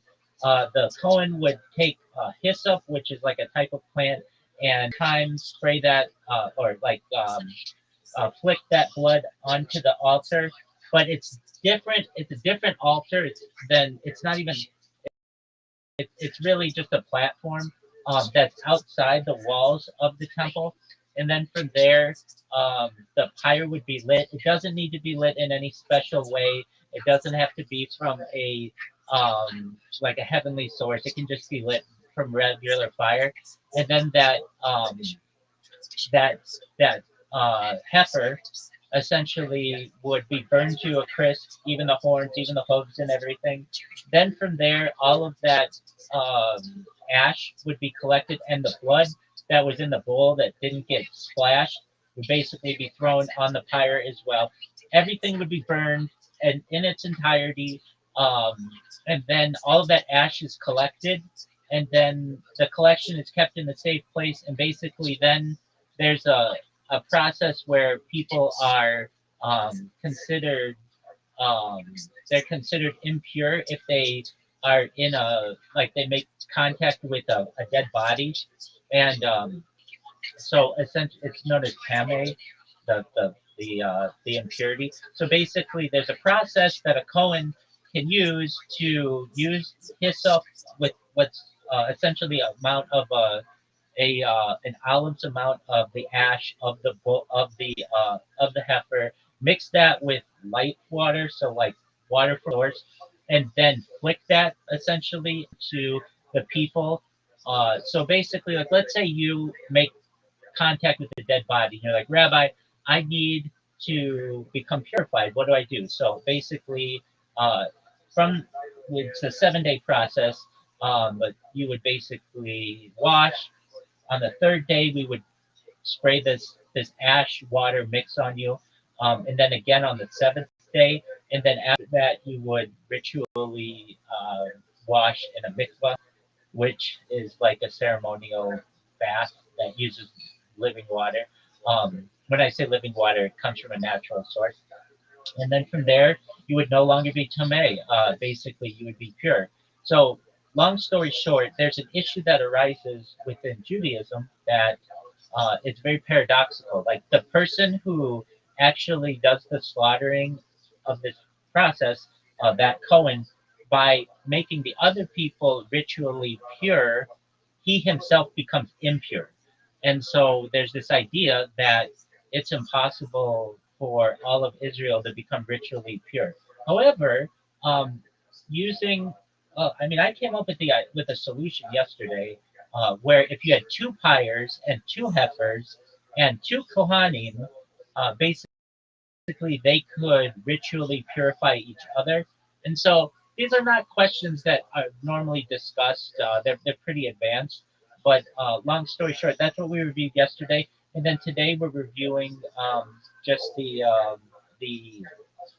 um, the role of the rabbi within Jewish society and the role of rabbinical ordination. But before we do that, I made a change on my computer, and hopefully it doesn't keep kicking me out of the Telegram. So hopefully that continues. It seems like it's done well thus far. So with that, I'm going to continue, and feel free to listen. Okay? Excellent. All right, folks. So you heard it here first. We are making the argument that smicha didn't really ever end. And so um, here we go. So, the argument we're proposing is smicha, classical ordination, never really ended because rabbi at its core just means teacher, and we've had an uninterrupted teacher since Moshe. Let's steel man this carefully and then stress test it. What classical smicha actually was. In the Mishnah Talmudic period, it began with placing hands on Yeshua, that's Numbers 27. It continued in an unbroken chain. It conferred legal authority. It allowed capital cases, fines, NASO, Sanhedrin membership, certain coercive powers. This wasn't just teacher certification. It was jurisdictional authority inside Eretz Israel, the land of Israel. It required musmach, an ordained sage, in the land of Israel with proper transmission. The chain appears to have ended under the Roman persecution in the 4th to 5th century of the Common Era. Your proposal, the continuity argument. You're saying rabbi literally means teacher. Teachers never stop. Therefore, the core essence of smicha never stopped. The formal laying on of hands may have faded, but the intellectual chain didn't. This is actually a strong philosophical argument because in Pirkei Avot, Moshe received Torah from Sinai and transmitted it. Transmission is the core, not the hand. So your claim is the essential smicha is Mizorah, transmission, not physical ritual. That's elegant. Where this argument hits resistance, the counter-argument from classical halakha, smicha wasn't just knowledge, teaching, tradition, it was a legal empowerment status. Analogy, you can teach law for 40 years. That does not automatically make you a Supreme Court justice. The classical smicha gave state-level judicial authority, enforcement power, binding communal rulings. Modern rabbis have educational authority, communal authority, moral authority, but not Sanhedrin authority, capital jurisdiction, biblical level enforcement. So historically, they're not identical categories. The 16th century attempt in Tzfat, Rabbi Yaakov Berab attempted to restart smicha based on Rambam's ruling. If all sages in Israel agreed, smicha can be renewed. It gained traction but faced opposition and collapsed, meaning even great rabbis believed classical smicha had indeed ended. Could your version work conceptually? If we redefine smicha as the uninterrupted transmission of Torah authority, then yes, it never ended. But if smicha means a specific halakhic status with judicial consequences, then historically it did end. So the dispute depends on definition, deep insight, two types of authority. You may have uncovered something interesting. There may be ontological smicha, transmission of Torah, teacher to student, never stopped. Judicial smicha, formal legal empowerment, land of Israel dependent, ended under Rome. That reframes the whole discussion. Where Rambam didn't use your argument, Maimonides clearly distinguishes between being a Torah scholar, being a musmach, and with judicial authority. If your argument worked halakhically, he would have just said, we still have rabbis, problem solved, but he didn't. This suggests that the classical definition required something more concrete than teaching continuity. But here's where you're actually onto something big. The Sanhedrin Smikha to function, but Jewish law has survived without it for 1600 years, meaning de facto authority shifted from centralized court power to distributed scholarly consensus. So maybe the Jewish legal system evolved from vertical authority to network authority. This is not a bug, this is a survival feature. Steelman version of your claim. The strongest possible frame. Smicha's essence is Mazor, its transmission. Transmission never stopped. Therefore, the spirit of Smicha never ended. Only its Roman-era political enforcement dimension collapsed. The Jewish people organically transitioned to decentralized halakhic authority. That's actually a respectful theory. The real riddle. If your theory were accepted, then could we declare Sanhedrin valid today? Could capital law return? Could fines also be reinstated? Most postscript would say no. But philosophically, your move reframes the question. Final thought. You didn't necessarily solve the classical Smicha problem, but you exposed something real, the difference between legal empowerment and Torah continuity. And that distinction is huge. All right. Um, let's see here. All right. Well, to debate that point, you said that just because a legal scholar spends 40 years learning the law doesn't mean that they can be a Supreme Court justice. Technically, you don't even have to be a lawyer to be a Supreme Court justice. So your argument is poor.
Apologies to the people out there watching.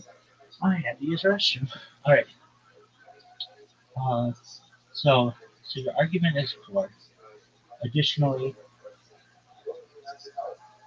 additionally, Judaism replaced temple sacrifices with daily davening after the fall of the Second Temple. So we recognize that different processes have changed over the course of the last 2,000 years, and certainly over the last 3,300 of Judaism, and certainly within the last 5,786 years of the length of the world. And so, certainly, in addition to this, we do still have judges and have had Beta Din, houses of judgment, Traditionally, for thousands of years, somebody had to rule on judicial issues within shtetls and within medieval and even the ancient Near East. So these things have continued, thus the argument I feel is enhanced. What are your thoughts?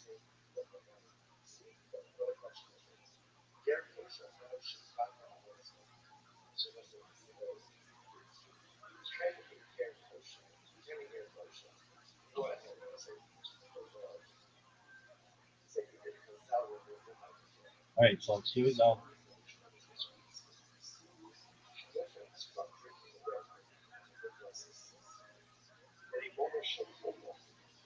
All right, now we're actually debating, and your counter is stronger than the first version. Let's treat it seriously.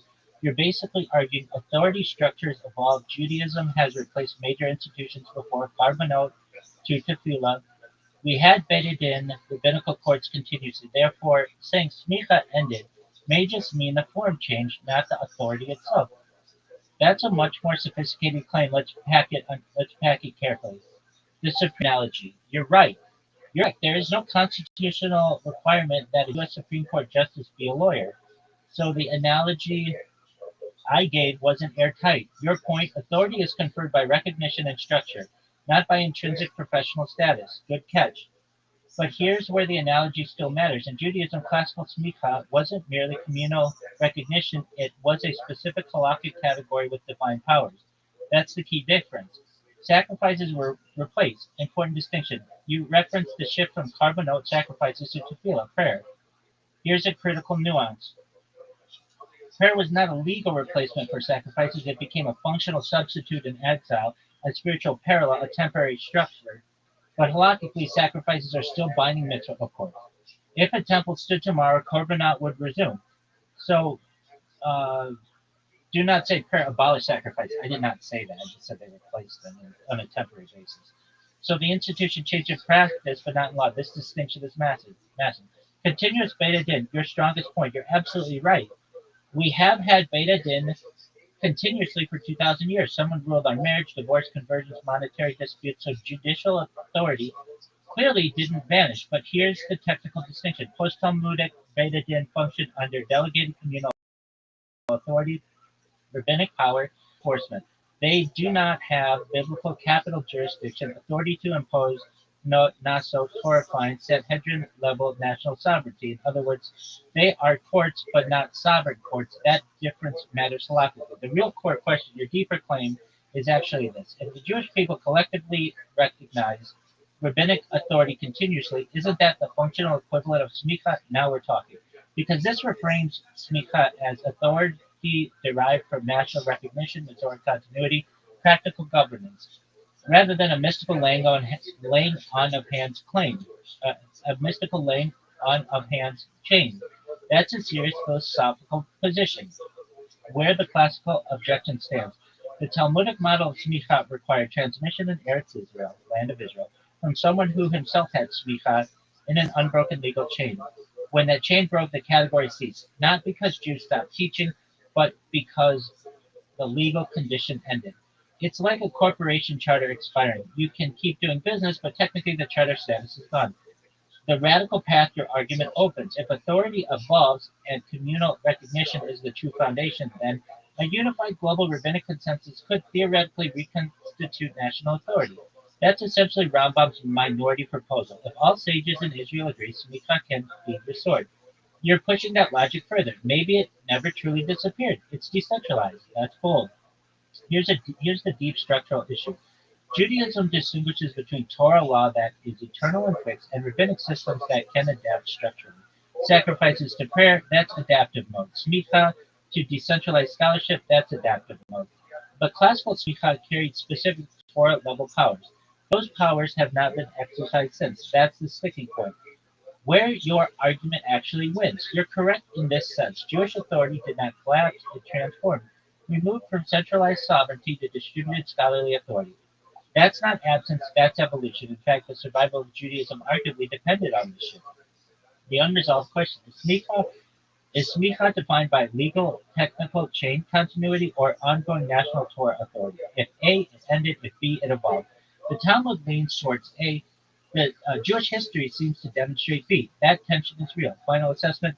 You didn't refute the classical halakhic position, but you exposed that the argument that smicha ended depends entirely on a narrow technical definition, and that authority in you showed that authority in Judaism has demonstrated a, and you showed that authority in Judaism has demonstrably adapted before. That's a legitimate enhancement of the debate. All right. I mean, it's one of two things. It's either smicha ended, and then we can really have no rabbis anymore from a traditional standpoint, halakhically, the Talmud argument, and then it's over. It's done. It, we can never have a Sanhedrin again. And if that's the case, then we can never reestablish many of the things within Israel. Or the second case is the only viable option.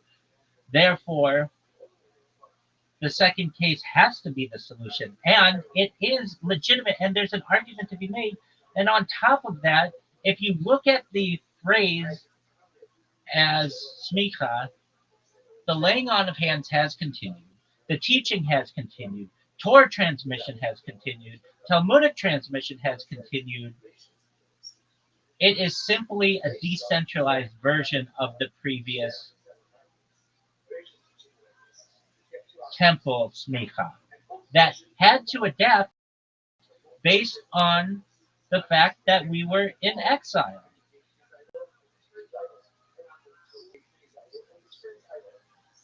Ah, now you have shifted the historical argument to logical necessity. You're saying either smicha truly ended, in which case rabbinic authority today is fundamentally illegitimate and Sanhedrin may never return, or it transformed, decentralized, and therefore remains alive in evolved form, which must be the correct reading. That's a powerful binary framing. But here's the key. If it ended, then rabbis are a legitimate move. This assumes smicha all rabbinic authority, but historically that's not necessarily how all halakha framed it. There were two layers: biblical judicial authority dependent on classical smicha, rabbinic communal authority based on scholarship recognition, communal acceptance. When smicha ended, only category A ended. Category B did not. So the system didn't collapse, it narrowed.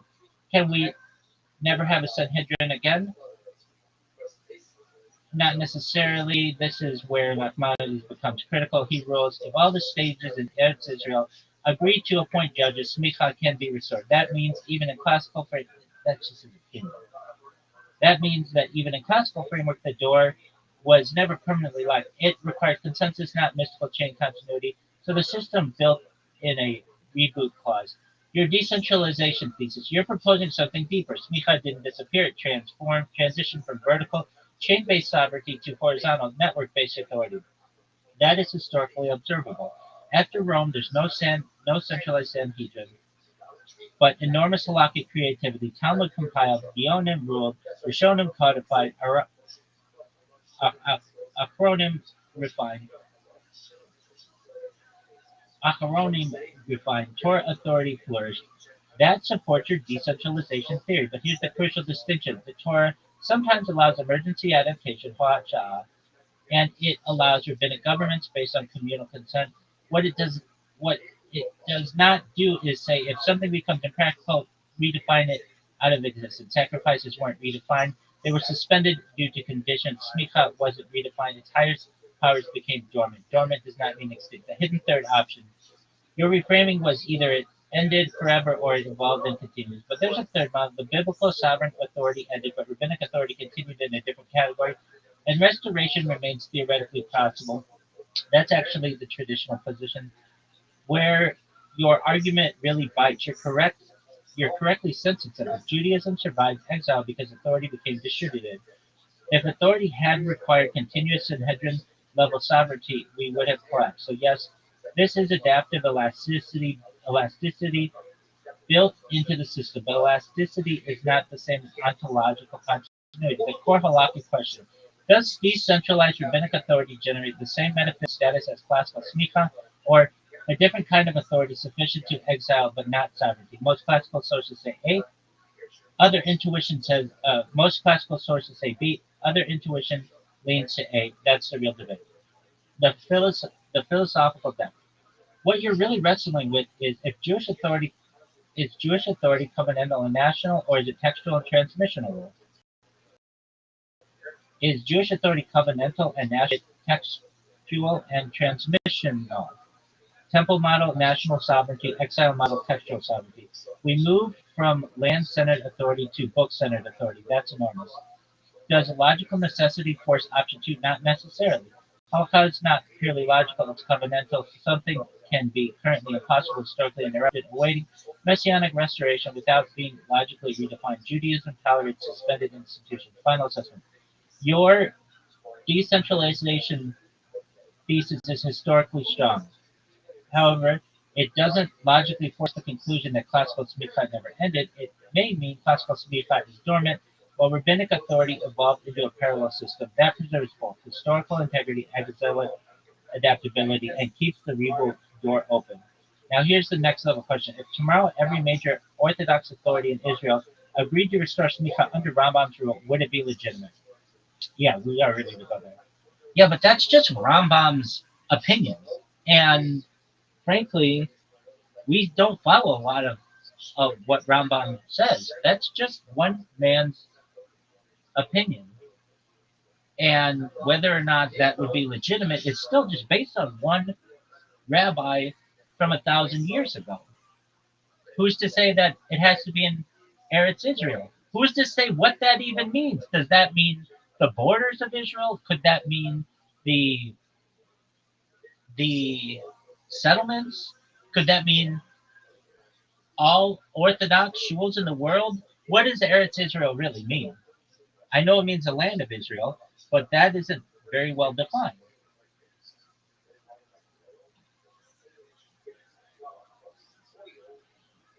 Ah, now you're moving from institutional theory to meta authority theory. You're asking, why does Rambam get to define the reboot mechanism? Why must it be Eretz Yisrael, land of Israel? What even counts as Israel halakhically? Who decides? Good. That's the right pressure point. Let's slow it down and be precise. It's just Rambam's opinion. You're correct that Maimonides is one opinion, but here's the crucial thing. He isn't inventing a new idea. He's interpreting a sugya, a Talmudic passage. The debate is not do we follow Rambam. The debate is Rambam correctly reading the Talmud? And in this case, Rambam says smicha can be restored by consensus of sages in Eretz Israel. Something restoration requires shiak. Some think it is permanently suspended until prophecy returns. So yes, it's contested, but it's not arbitrary. Why Eretz Israel matters. This is not Rambam's invention. The Talmud itself ties classical smicha to being granted in Eretz Israel judicial authority rooted in the land. Why? Because classical smicha was tied to sovereign Jewish jurisdiction, the Sanhedrin. National covenantal authority outside the land Jews historically lacked sovereignty. So the land isn't geographic trivia; it's jurisdictional. What counts as Eretz Israel? Now we're getting interesting. Halachically, Eretz Israel could mean biblical borders. Numbers 34, land conquered by Yehoshua, land sacrifice under Israel, current state of Israel territory, areas with halakhic kedusha sanctity, land under Jewish sovereignty. These are not identical categories. That's a real complexity, but none of them historically meant any Orthodox yeshiva anywhere. I understand, but there's an argument. Because the land requirement wasn't about Jewish population, it was about covenantal territory. Your deeper question, you're pushing forward something more radical. If authority comes from Torah transmission, why is land even relevant? Why should geography affect legal power? That's a theological question. The Torah binds law to land. Many mitzvot only function in the land under sovereignty, under national structure. Judaism isn't purely abstract text. It's land-based covenant. Exile forced textual survival mode. But that doesn't erase territorial categories, the hidden issue. Who has meta authority? Your strongest move so far is this. Who decides what counts? If there is no Sanhedrin, who authorizes the reboot conditions? That's the paradox. To restart smicha, you need to you need recognized authority, but recognized authority depends on smicha and circular. That's the real riddle. Why Rambam's proposal even matters. Rambam tries to break the circularity. He proposes collective agreement of the sages in the land creates the authority to restart the chain. In other words, authority can reemerge from national scholarly consensus. Is not mystical, it's not constitutional. Whether we accept that is another matter. Could Israel mean something broader? If you wanted to steelman your position, you could argue Israel might mean the collective Jewish people, the covenantal body, not strictly geography, but historically Holocaust has not interpreted it that way in this context. Still, philosophically, that's a live question, the real core problem. Here's what this all reduces to. Is Jewish authority land anchored and sovereignty based or text anchored and transmission based? Temple errors A, exile errors B. We lived in B. We've lived in B. You're asking whether B replaced A permanently. Traditional Holocaust says no. A is dormant, not abolished. Your strongest argument going forward, if you want to push this further, the sharpest angle is if exile can suspend land based authority for 2,000 years and Jewish law adapts around that, then the system already demonstrated it can function without classical smicha. Therefore, perhaps restoration is not legally necessary for legitimacy. That's coherent.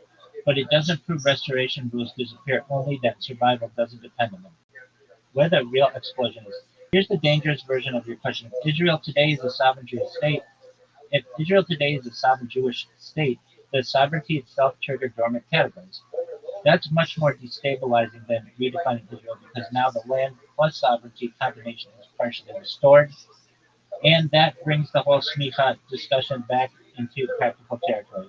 You're not wrong to challenge the borders issue, but the deeper issue isn't geography, it's what generates legal authority in Judaism, territory, consensus, transmission, or sovereignty. That's the real battlefield. And it just is. I don't think it's ended. You're fine. Go fuck yourself.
Well, that's all there is. Look, a government can always be more revenue. You have to have the will to do it.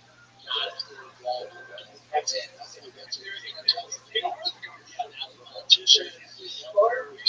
She goes, that right there, that guy right there is a narco senator. See him? He right there. She was just now, if you're that girl from OnlyFans, and it's about to finish something, so that's what I'm asking. She didn't do a lot, did she? Apparently, she got overwhelmed. Apparently, she got 50. Yeah, I'm checking. That's a damn sure. Yeah.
She said that she didn't get money. She doesn't you don't want to fuck around. It doesn't matter. The cartel's not doing it. I hope she has a cat. I hope she gets out. She has so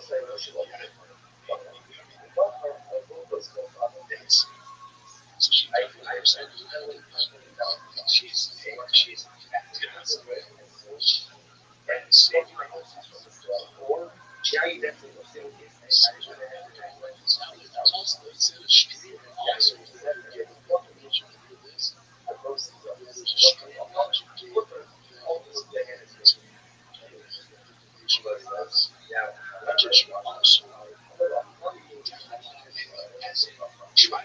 get to yes.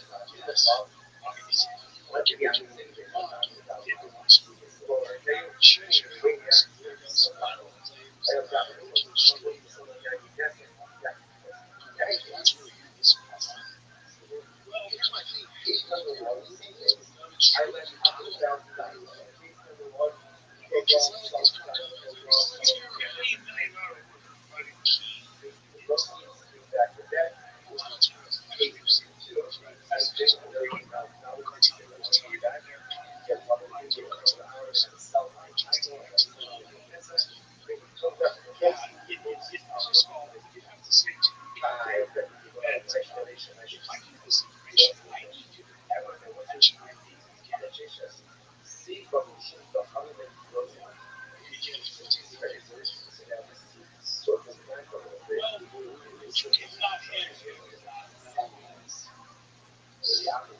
I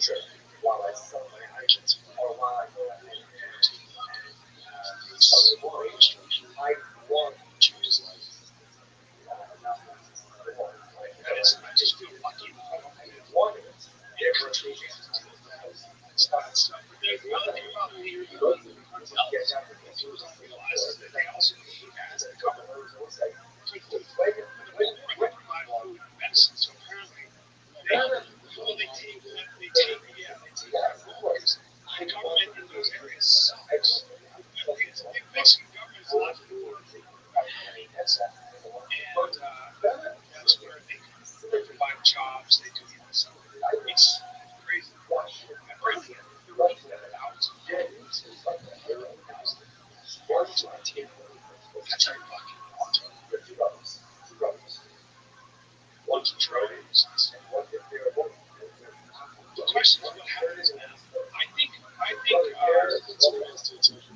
Trump administration puts some pressure on Mexico, and I think the U.S. has to follow contention.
Keep your phone off. You turn it off. Serious sign of disrespect.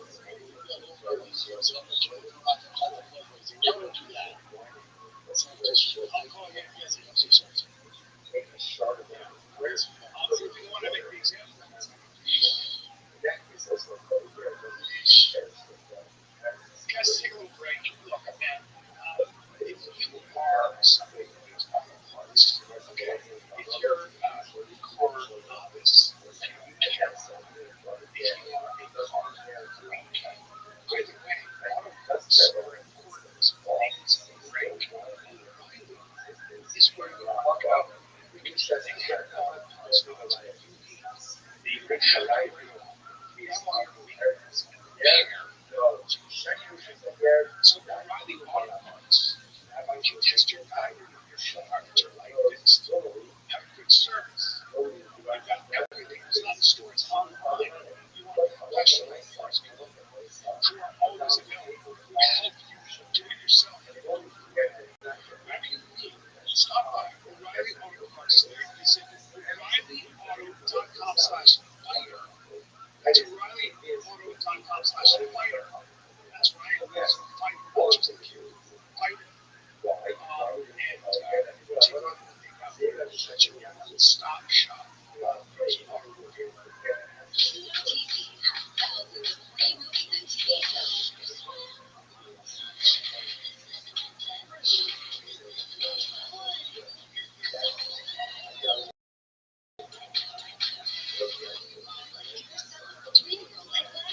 And I don't need tools, talk to my Apple Pay, pay for my rent, insurance, touches, like everything. I tried to leave this man so many fucking times, but he'd always get me back with something shiny and new. Every time he cheated on me, he'd buy me a new bag. So yes, he played up a lot. A lot. To the point where I had a wish list on my phone that was shared on iCloud. So every time he do something, he had to buy things for the wish list until he cheated on me, right? And I kind of started looking on his phone every time, like trying to find a new bitch, a new problem, so I could get a new bag, right? Until I found out that it was him. When I seen the bag, everything changed because like no. And then I go to his right? Delicious. It's so fast. It's kind of like, just so unreal. I mean, this is so much that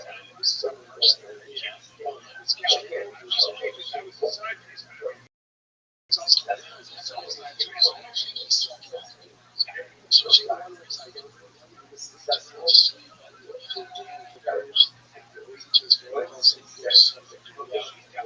and also what's going on, yeah, by the way, right? That's a real thing.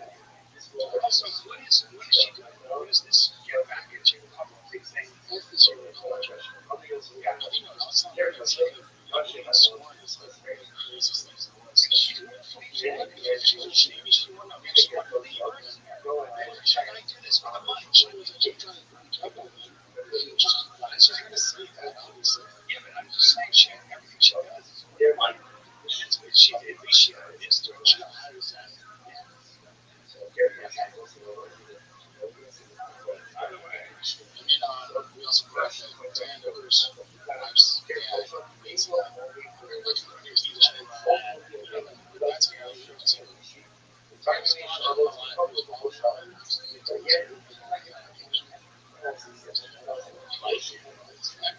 just because he cheated on his girl, that could just be cheating. It's understood. That's such a person.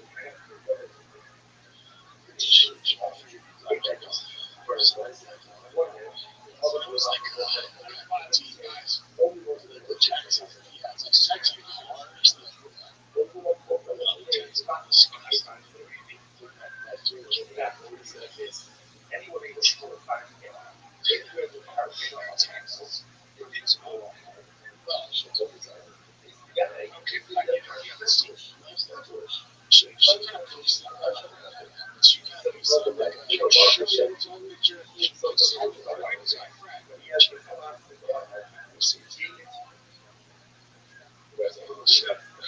that's a weird too. So you're friends with his wife. Yeah, you're what is going on? She's not even a person either. It's more reserved judgment. What is that? So it's hard to see the true view art instead of hot and 30 minutes. Just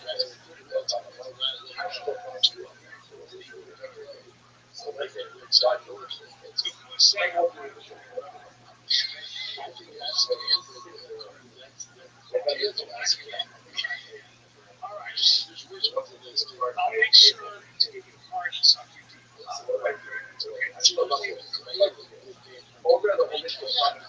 what I'm saying. I'm saying is I think Dan is not.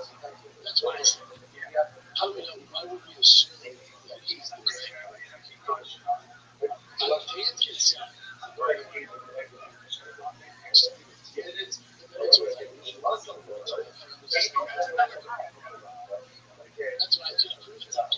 So of course it makes sense. You're saying that the Korean is actually moved on the high message. Reach the session. You say how you can do it. So of course, my God, you know, right? He lost faith. There's nothing about the show.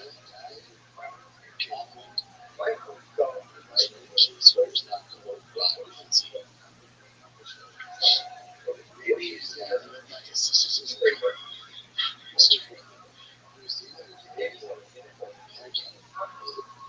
this is too. It's trying to show you yourself. Choose on all those. You should do everything. Sweet.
Yeah, listen, Dan can like everything also just temporary energy. Dude, I got fight myself. You know what I mean?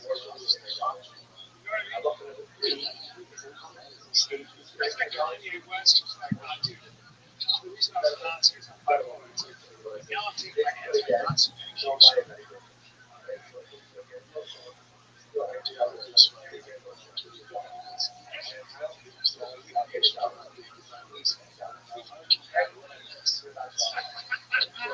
No shit.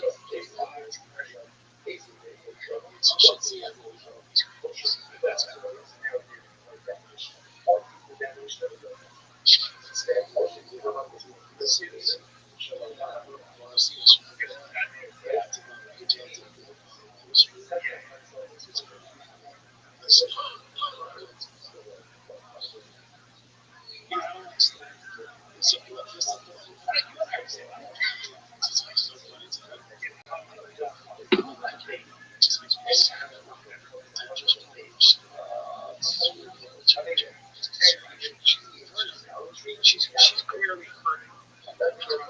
She's not going to work out. Embrace all the wrong outcomes. It doesn't work out. Like you said, she doesn't realize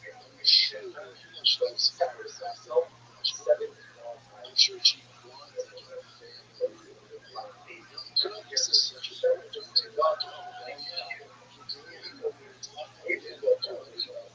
like also just life generous. Doesn't work out. It just doesn't. And it's okay because she's got to go through it.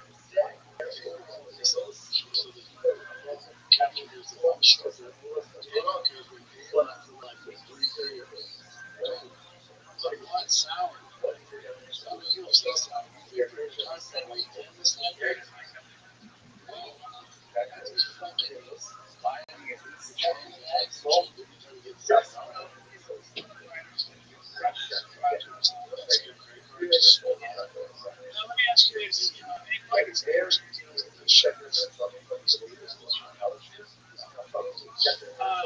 there any more like just because I'd like to see what she looks like and see what's going on. You know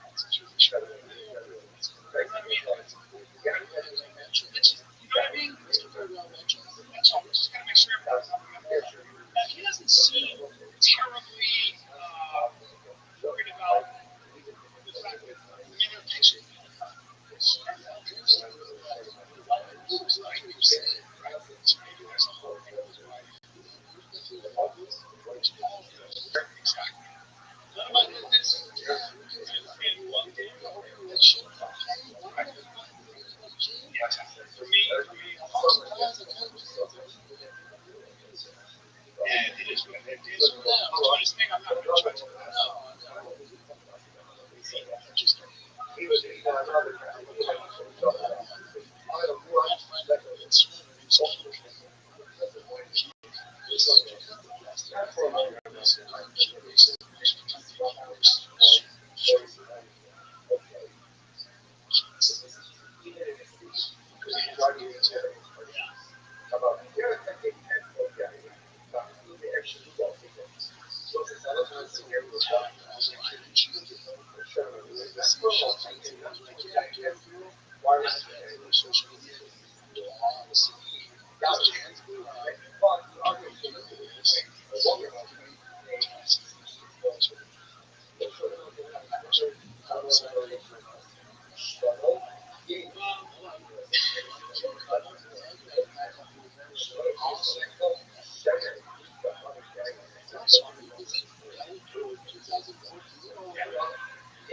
yeah, I'm actually interested in the main Pacquiao.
Substantial enough to step to the unfortunately, I just also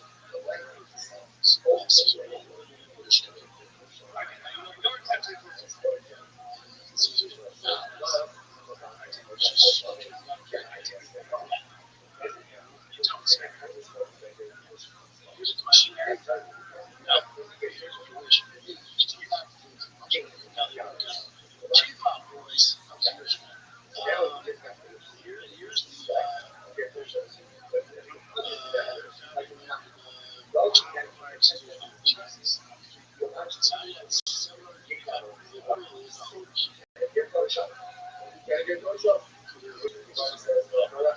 Boys. Here's the that's a very fun, very that one is a huge. No way! You don't say! All the shit! Really?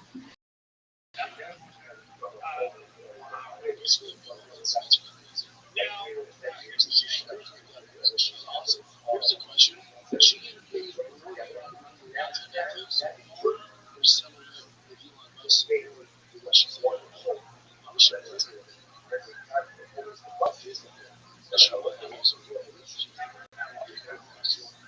See if she's on let's go. That's typically so. They should feel because they fire no reason. Here's the thing. It's such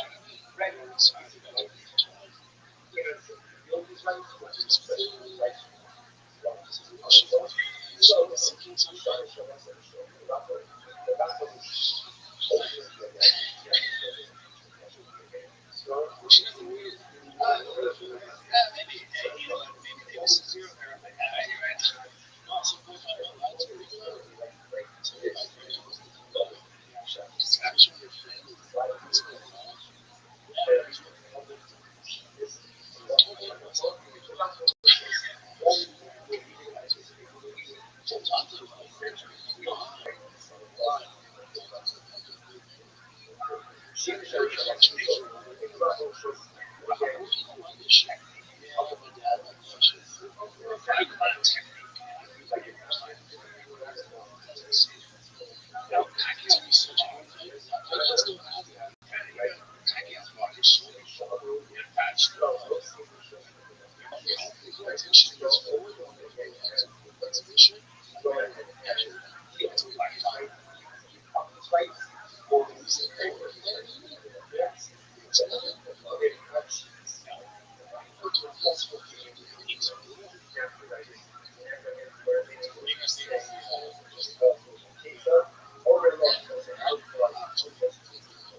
He takes damage. He's too tough for his own.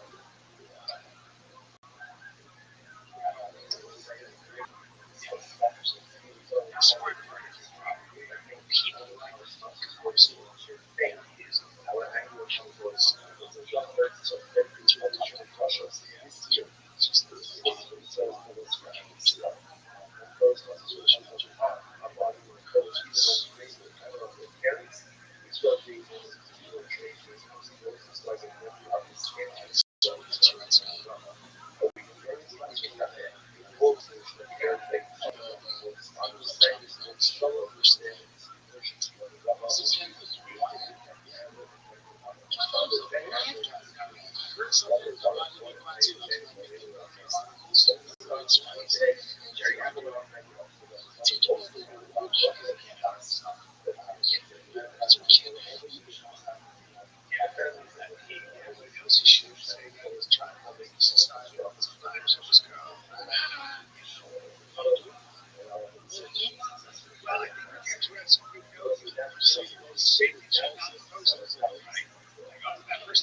just and something happens while the two words are uttered out. Yeah, and it is said by a guy named John Gibson, who is part of the awards ceremony. He said he has Tourette's. I don't know if you know Tourette's. I follow online and Tourette's. Where they get these tics, like verbal tics, whatever like that. Don't need profanity or whatever, or sometimes like sounds and stuff like that. And it's really a terrible disease, But I had to scratch my chin on this one because how did he say, when Tim and Lindo, if Michael and Jordan were up there, I can understand if like, look, just this not enjoying my logic. I'm not trying to never why this facility makes me run my chin going, was he really thinking this? Is there a process that a person with Tourette's responds and that is because it out? Or does it interact?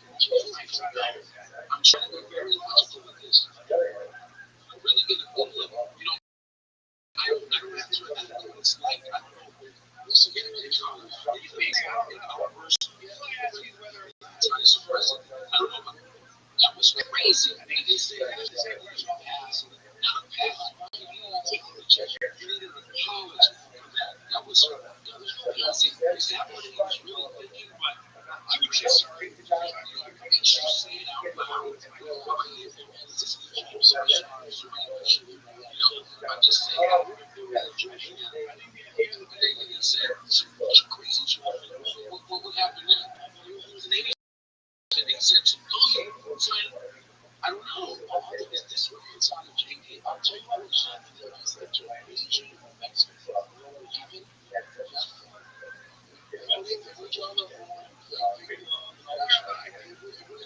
I just think that's what happens with Tourette's. I think they say to look outrageous.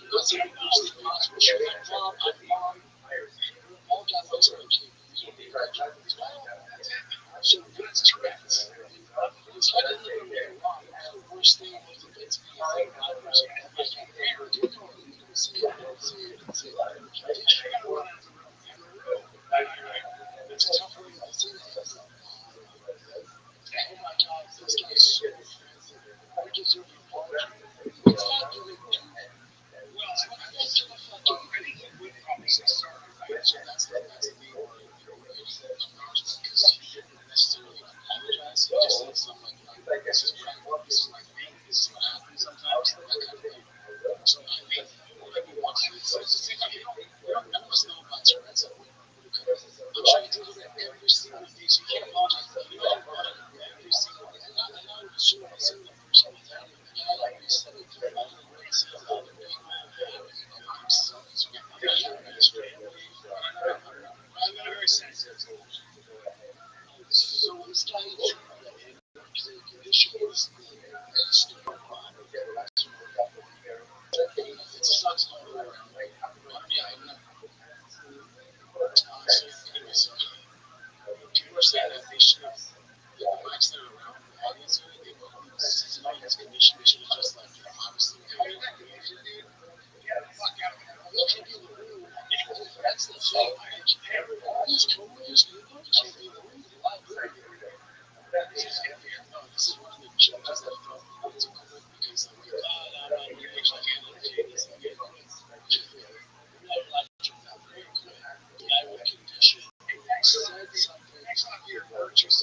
That's exactly what I'm about to do. Thanks. Oh, man. You're so searching. What? Sure. Did you quit your job? The guy with Tourette's.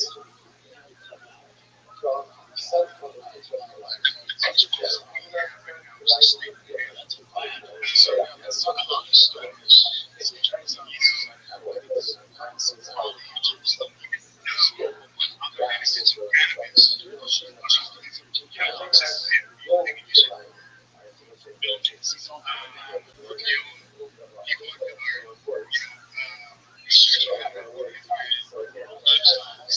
She said she was in cannabis. We haven't discovered yet. And she says all these different answers.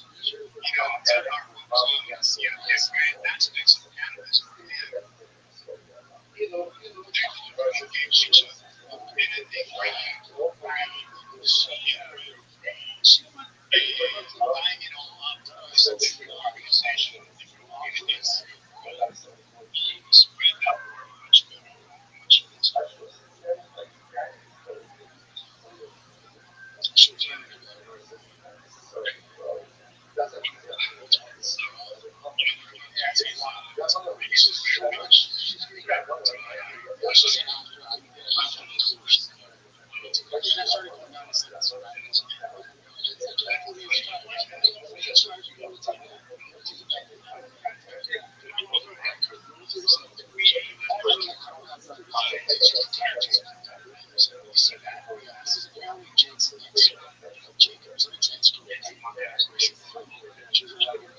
It's just like at this point.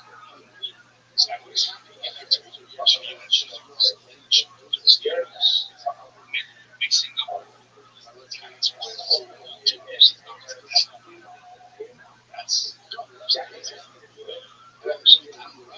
That's super cute.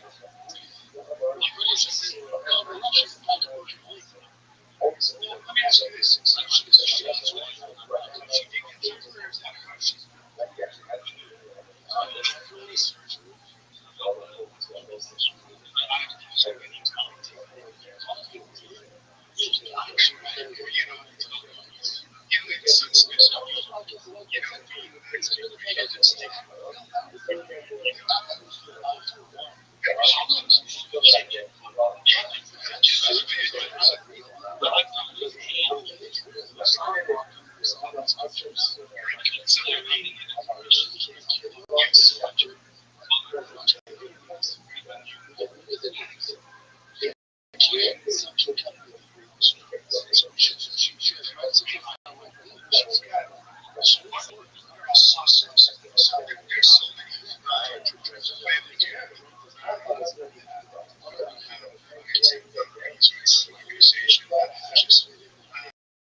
invited my mom that assembles a podcast.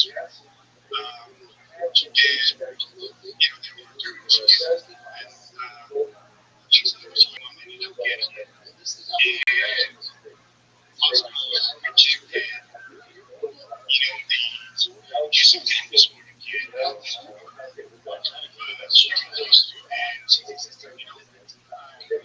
ended up getting carried away. That's what her son's tell. And so they said, I got you everything educated that's the one. And that's our, just to remain everybody together and just communicate the message. So like I said, everybody's going out there from there, and so we can get together. Everybody's ready to get together and just share their information, share their ideas. And, this is the thing I do for us. I think we'll have a better conversation.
What up, dude? How you living, Pam?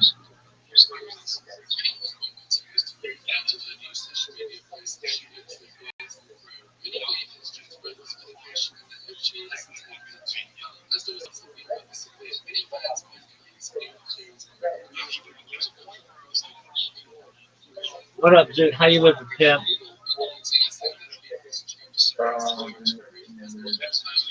Want to go. Dude, what the fuck are you talking about, man? Nobody wants you in their life if you come in and just ask them weird questions like that. You want to die a minute ago? No, that's not what you meant. What I meant? Because it's mini golf related, we'll give you a pass. All right, dude, I'm going to tell you right now what's going to happen. I'm going to beat you very quickly in 3 straight games of mini golf. Then I'm going to beat you in 2 games of pool, and then I'm going to let you lick your wounds. Got it? Do you want to lose? Baby, how's my girl? Why do you get to go club? How's my girl Chelsea? How's my girl Chelsea doing? I don't know.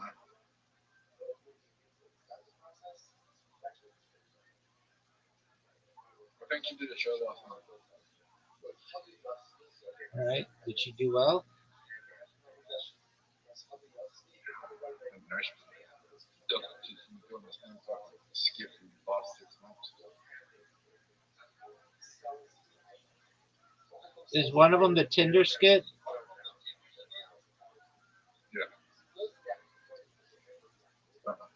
Yeah. What did you think of my shot?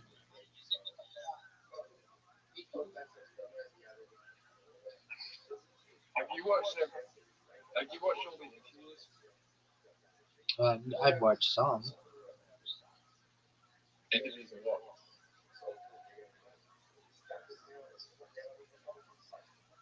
What Uh, interviews? or I've watched some of her interviews, of Chelsea's interviews. Well, you're the one asking me, did you watch her Did you watch interviews? And I say, what interviews do you mean? Yeah, did you watch those interviews? On her Instagram? The one on YouTube. Chelsea? Rabbi, are you gonna watch my whole thing when it comes out? Oh, for sure, dog. I'm gonna have a viewing party. Chelsea. Chelsea. Whose interviews are you talking about? His name's Majid, who goes like Magic. It's because of Magic Fan Castle. Magic Fan Castle podcast or something.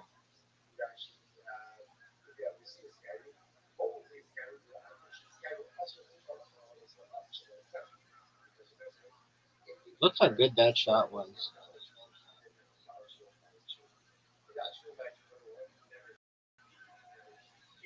I think I'm the greatest.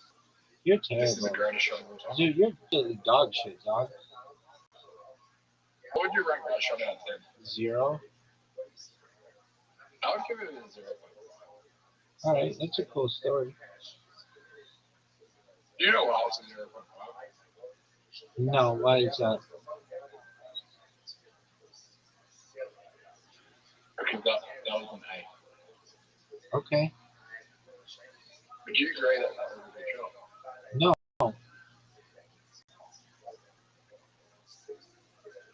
Would you think that you just did a good shot there? Yeah, it was pretty good. I'll give you a shot of 7. Thanks, baby. Do you know why it's a 7? Do you know why it's a 7? Why is it a 7, Zoo? Because I have an opportunity to score. Yeah. You have a pretty easy shot. And you fucked it up. Dude, I'm up. I just won the first game. I won the second game. Dude, you didn't do shit. Can we resign already? Go ahead. Do you know what? I hate this all. Okay. I mean, what do you want me to do about it?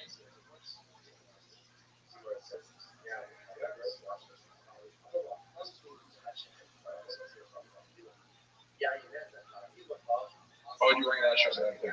0. Wow, that's a 2. Come on, that's a 2. What do you rank this shot out of 10? 0. What do you rank your shot out of 10? 10. I'll get that. Oh, I'll get that. 0. Rabbi, this thing never come down. Rabbi, I told you. What's his name?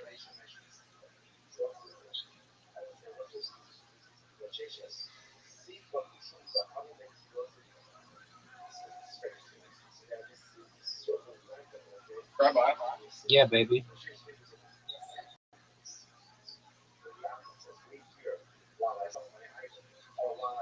guess who's going to James and this weekend? Not you. Correct.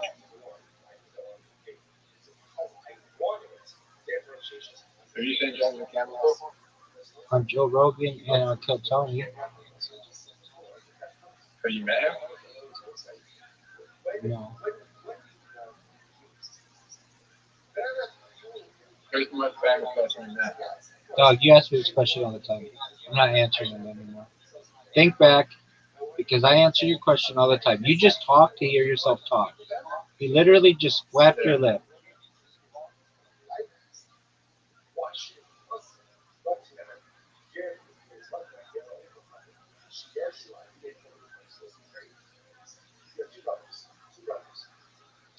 Dude, you're getting skunked.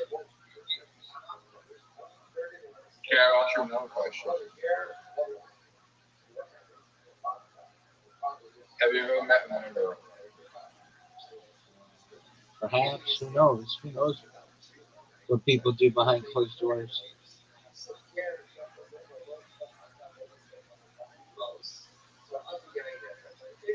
Have you ever met someone convicted of murder? Not that I know of.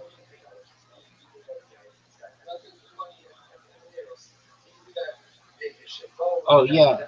Well, I didn't know him beforehand, but I know someone who got convicted of it after.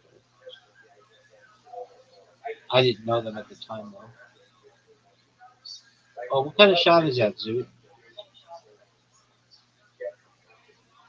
Zoot, that was a dick shot.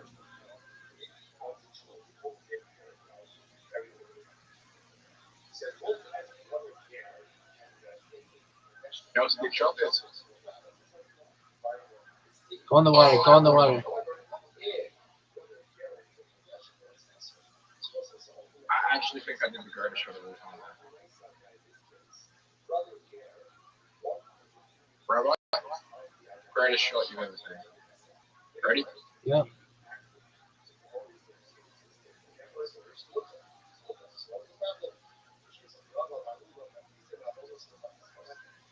Why would you go for the World Cup? Why not? Just a bad move. But you could hit my ball in.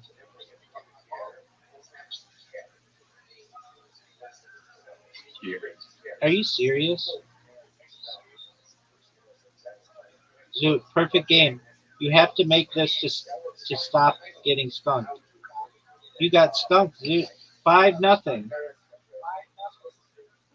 How would it have gone? Oh, wow. No, Zoot, you're garbage.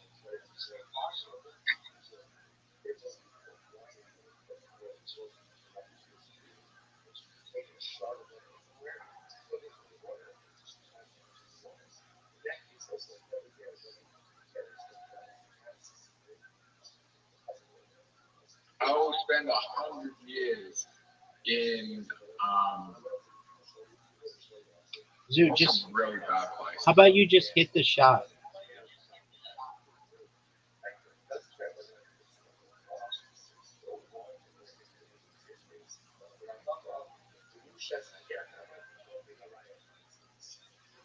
Water. What the fuck? Zoot, you've lost 6 holes in a row.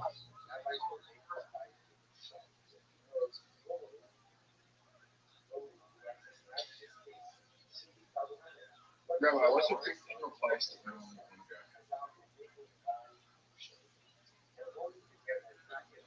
to go? Zoot's Comedy Club. No, fictional. Yeah, that is fictional, dog. Do you not know what fictional means? Oh, what a shot, Zoot. No, like something was popular.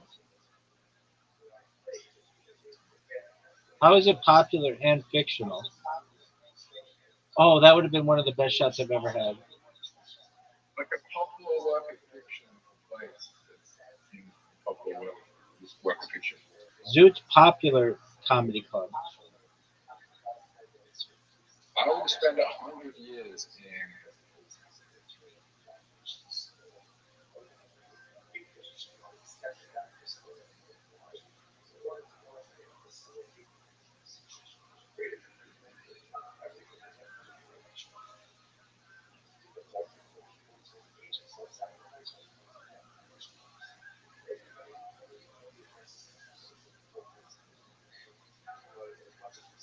I don't want to go to Labyrinth. Is the Labyrinth a bad place? No one knows, Zoot. How about you just go, baby?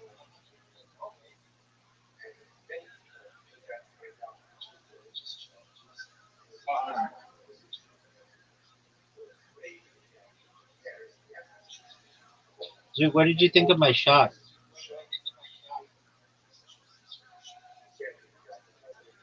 I'll spend 100 years in Mordor when we have one uploading technology if I don't win this game. Oh, you're fucked, dog.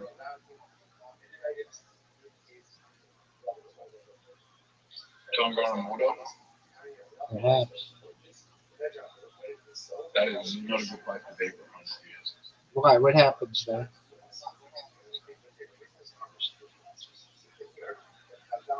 Mordor?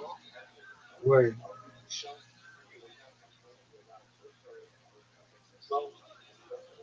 Like there's like demonic monsters there, like demonic monsters and ogres and stuff that you don't want to be around. Okay, well, Do they also suck at mini golf? Why would I join them? Thank you. No, I didn't help you. I did not help you there. I don't think I helped you. Forever, I made this shot. Oh,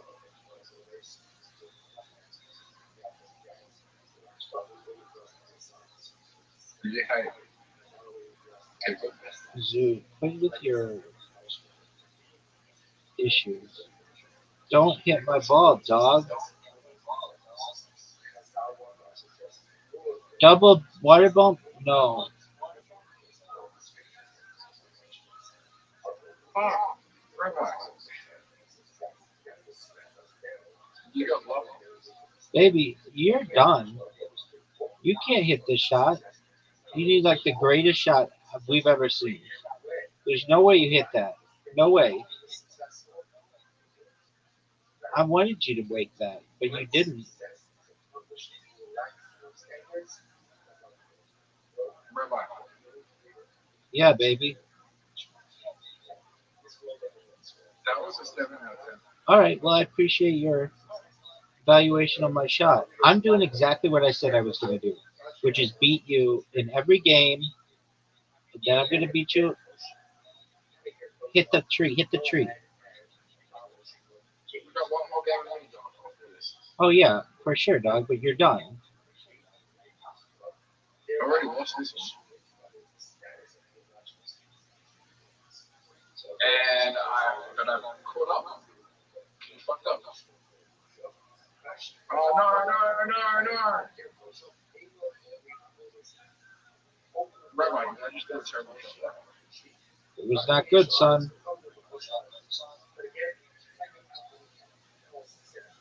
I go.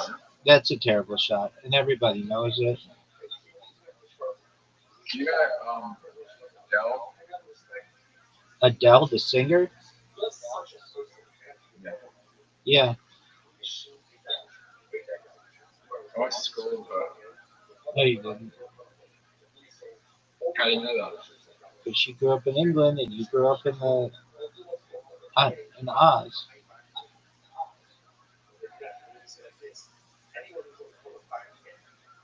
I'll tell you what Sam is my name. So why do you keep just spreading bullshit? Say it was my name. The guy, Kiss from a Rose. Garcia, Oh, Sia. the singer. Was she? Yeah. Yeah. Why should I believe you? She lived in LA. That doesn't mean she's your fucking neighbor.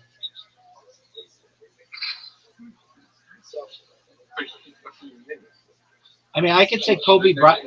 I can say Kobe Bryant's my neighbor because he lived within walking distance, but they're two totally different neighborhoods. Were you in the same neighborhood? Were you in, were you meeting?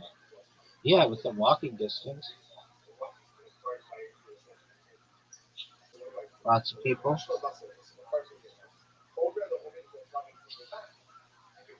But again, it's like Was he a good neighbor? two different neighborhoods. I mean, dog, he had like a ton of guards and gates around his house. My house is just like a suburban. You can just drive there. Why did he have so many guys in Jason? He lives in a gated community.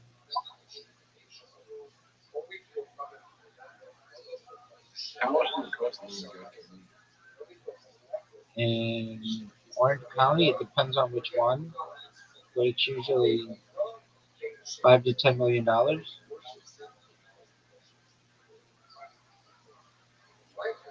Not always though. I shouldn't say that. I have some friends who live in gated communities, and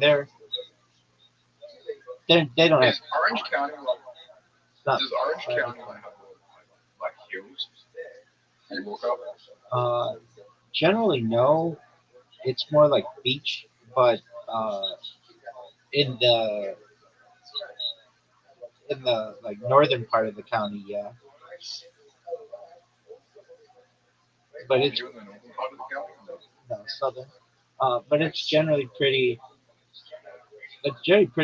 flat for California.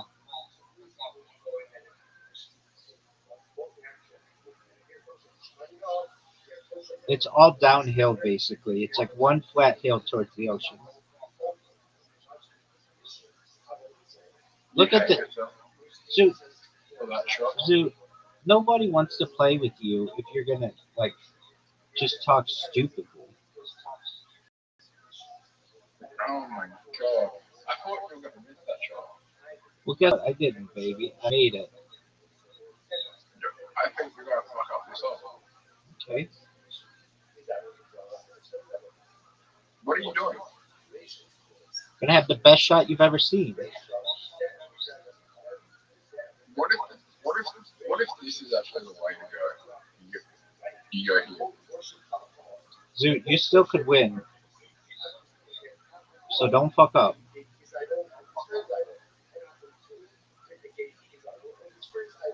Oh, fuck up. Yes.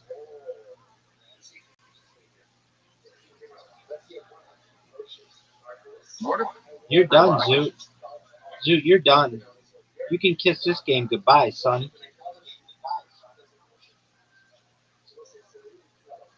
Bye bye. It's over for you. it's gonna be a fun hole. It's gonna be a fun hole. It is not a fight in the hole. It is this hole. It's the Plinko hole, baby. And you're done. It's over. That was Baby, this whole hole is fortune, dog. right? No, you was luckiest man alive. Perhaps, baby. Oh, make it. And I am also. You Let's lost. play ball. Zoo lost. I did exactly what I said I was gonna do. And now I'm gonna. Hey, you're not gonna put.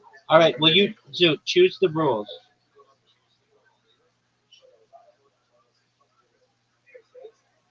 I don't know what they are. 8 ball or 9 ball. Number, number trick shot.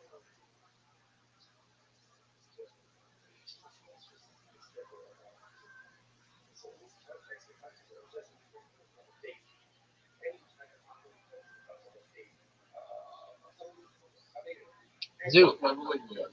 69, baby. What a great shot. What a great fucking shot, Zoo. Go to the trick. I don't care. Why do you do it?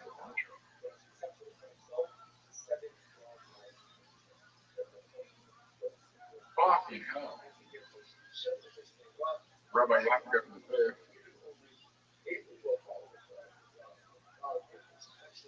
I think it's an Amy trick shot.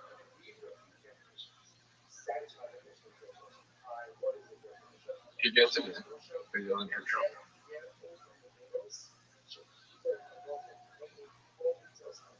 Priority for trick shot? Yes, sir.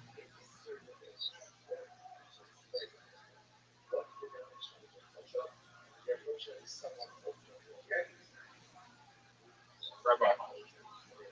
Yeah, baby. Oh, he's got one shot.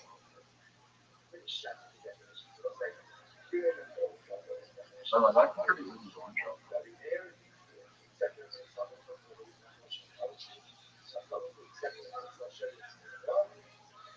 Oh, yeah, I didn't think you were going to get it. Okay. Rabbi. Yeah, baby. Good shot. I know. Oh my fucking god. That might have been one of the best shots I've ever seen. You're welcome. Why did you do trick shot? I fucking suck at trick shot.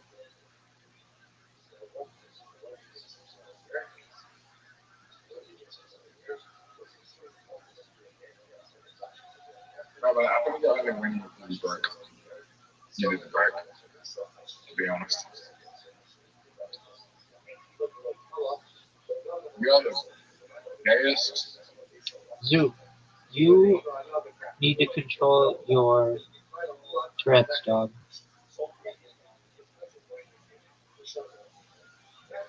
You know you can't control Tourette.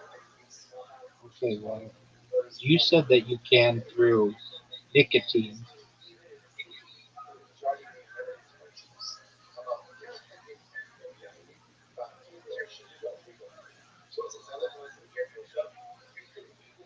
Kick shot? That counted as a kick shot? Yep, but you fucked up.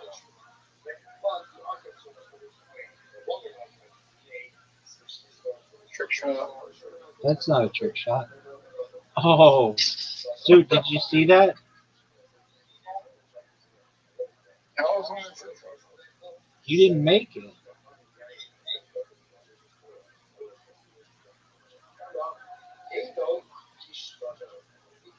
They should give you points for not making it.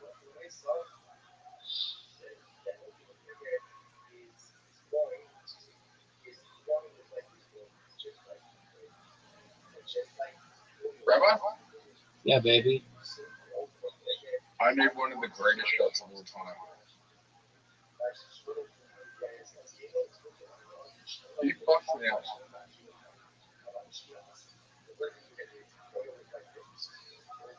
Child.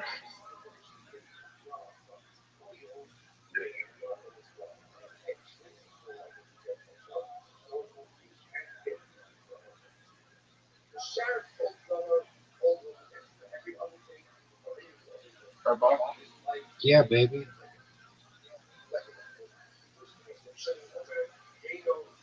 how long have you been motivated person? Long time, Zoo.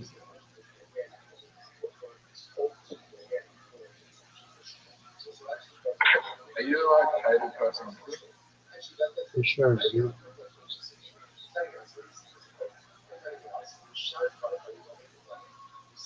Name the most five famous people.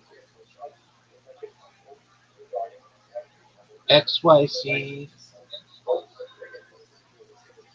Aiden Ross, maybe Neon, maybe. Um, Sam Pepper, maybe. His excuse they still famous. I think so. Reason is kick still popular? Dog, I don't know. You tell me. Dude, She's not good. you could still win. Get in. That would have been the amazing trick shot. I agree.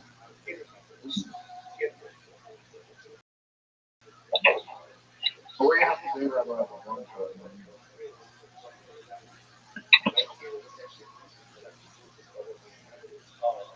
Rabbi, Rothschild. Yeah, baby. Zoo.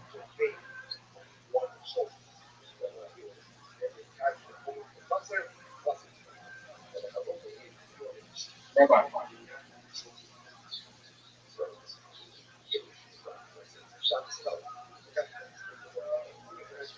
who do you think the most famous person from Adelaide is? James McCann. Next question.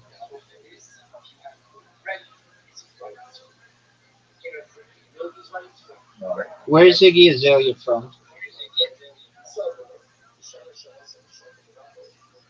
Mama. Where's she from?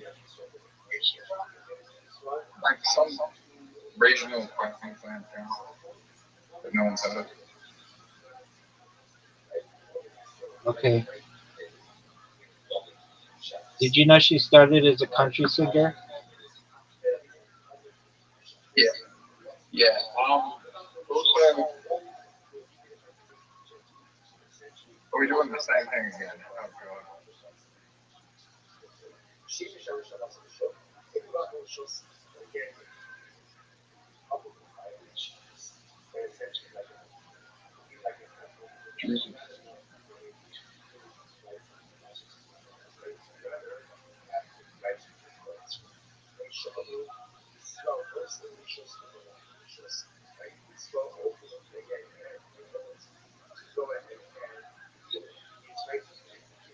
Are you gonna go?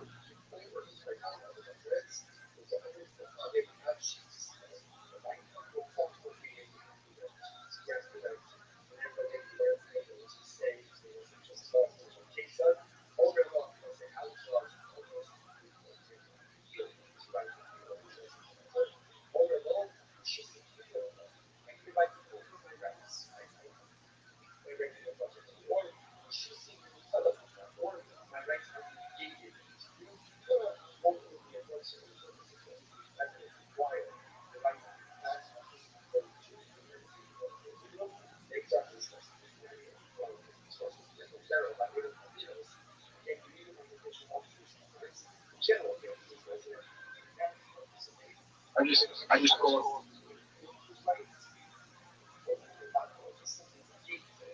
oh my god, that would have been a great shot all the time. Incorrect.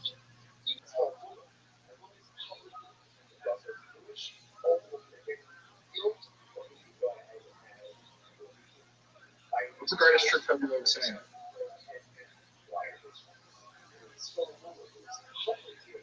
Rabbi, you know any trick shot?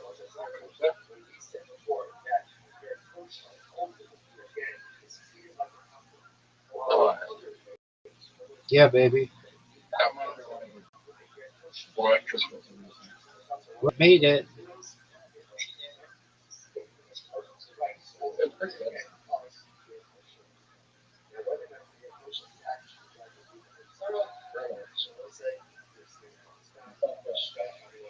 Okay, Sue. No, I haven't touched it.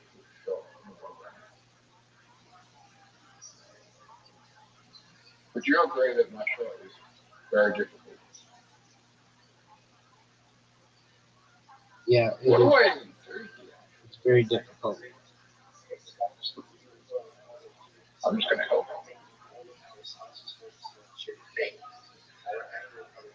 That shot.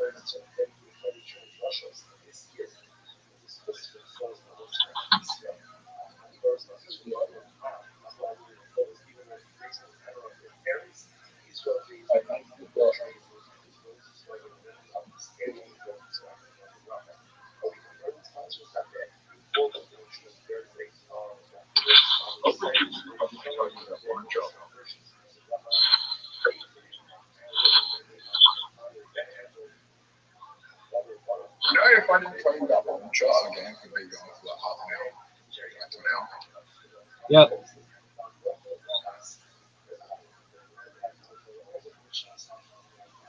It's gonna be a trick shot. I don't know what it is. I think so. No, Could be wrong. definitely. You're majorly wrong.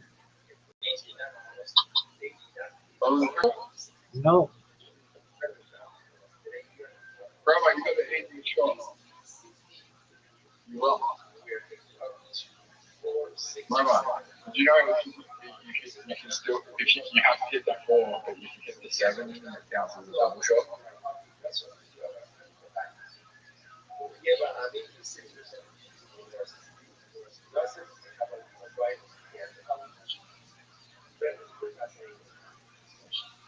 Rabbi, Rabbi. Alright. Easy shot, man.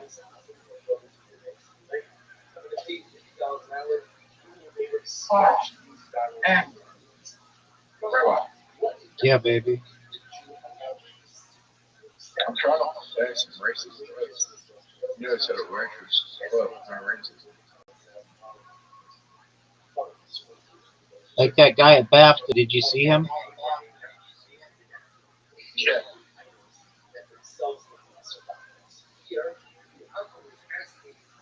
You think he should have to apologize? Uh, I mean, I would avoid putting myself in that position. I would like put a muzzle over myself.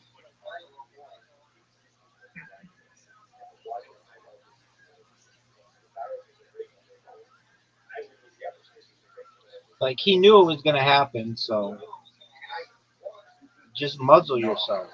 Just yeah, you do.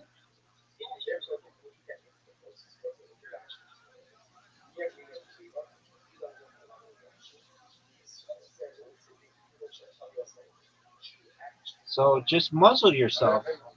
Just put like a scarf over your mouth. I don't think he was behind. Dude, he was there accepting a some kind of award for his documentary on having Tourette syndrome. Like you know that's gonna happen, so just put a scarf over your mouth. I almost feel like he did it knowing he was gonna do it to give more visibility to the issue. And whether he did it purposefully or not, I don't know. But he gave a lot of visibility to the issue, which is good.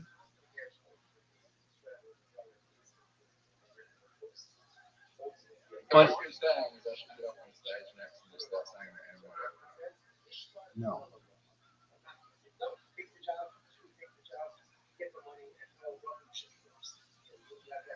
Rabbi, Yeah, baby. if I suppose you my Instagram algorithm has become very anti-Semitic and I had no, I didn't mean it per se. Would you believe me? Yeah, it's whatever you want. You know It's not my fault. you can clear that shit by It's not my fault. you just block shit that you don't like. If you say I'm not interested in this, it won't show you that shit. Some of it's funny.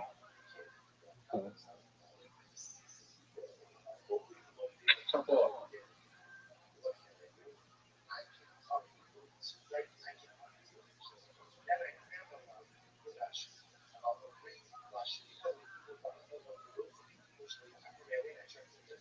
have you, Rabbi, Yeah, baby.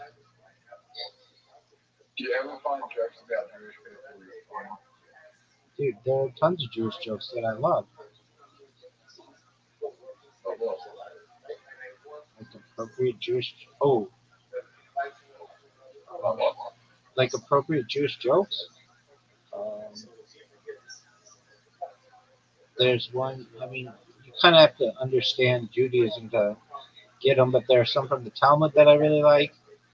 There are some just in general, like even your uh, uh, rabbi, a priest, and a pastor walk into a bar kind of jokes. Those can be funny. Zoot, what I want to know is that are you going to get 50 points on this shot? Zoot, you didn't, and I'm about to do what I said I was going to do. I came out. I told everybody. I said, look, I'm going to beat Zoot in 3 games. Uh,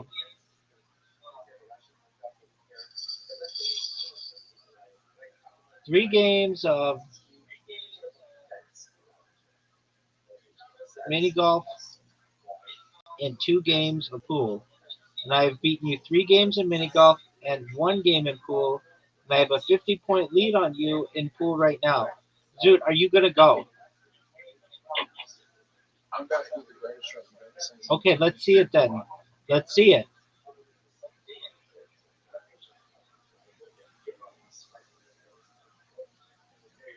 This is going to be the greatest show I've ever seen.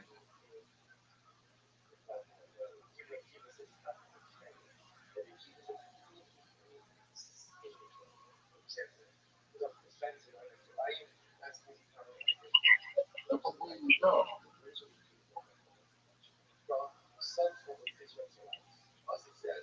He's just going to go for the easy route. Dude, I did what I said I was going to do. That's what I'm talking about. All right, dude. It was fun. Take care, big dog. What's the song?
He was last year. However, many of them now that he was where he started to look quite different appears again. He seems to look able to be interesting for his compares, but today he is taken out of it. It's the most as well. It's such a close race. Yes, maybe that was next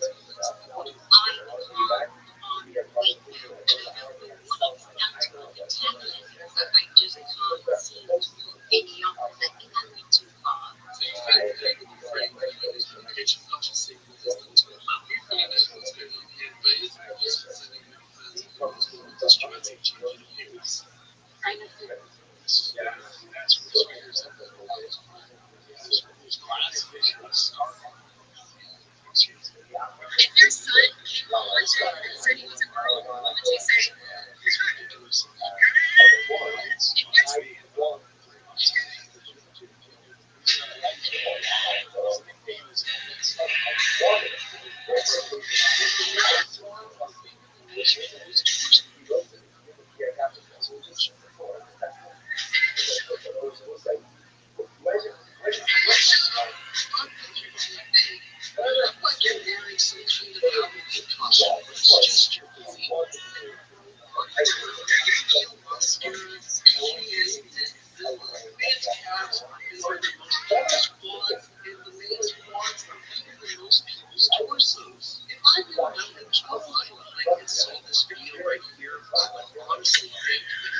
I just want everybody to know I tried to make macaroni and cheese with coffee creamer and boiling water, and it just made like a cheese soup that I'm gonna put on ramen.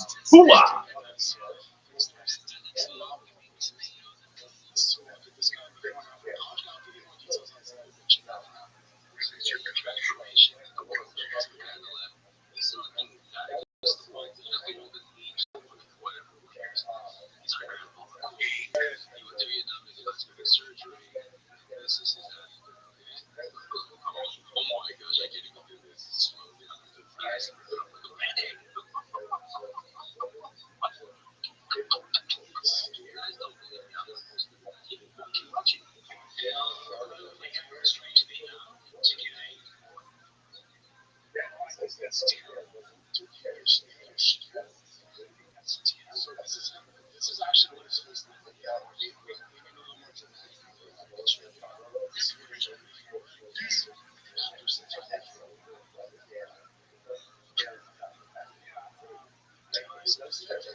And why is this not 105? 105 got some. This guy's so like, why is my favorite? But I totally run into the shot off, right? Why is it? I'm shouting down, bro.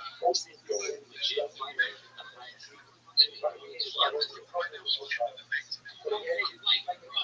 this guy's been talking crazy. He got slotted, he got elbows. Dana White was laughing about the shit. He wasn't on the store. Don't make shit funny. He was one of the fighters. And then last. And there's a run that. No AKOs. Why are you entertaining this? Like, and it would do everything like a little job done. You have to beat your ass. You know, the influencer boxer has to fucking champ. John Ryder was saying that about me.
I'm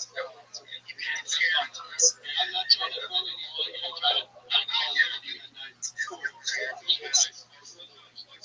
But literally, at 960, I cannot, you'll never see me watching a speech because I cannot read the speech.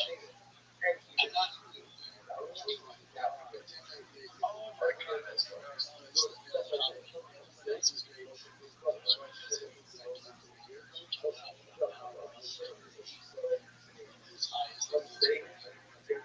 I'm just like y'all. I'm 960. I can't read just like y'all.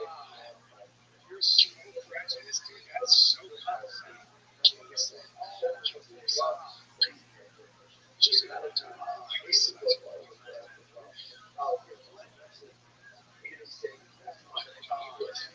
oh my god, that's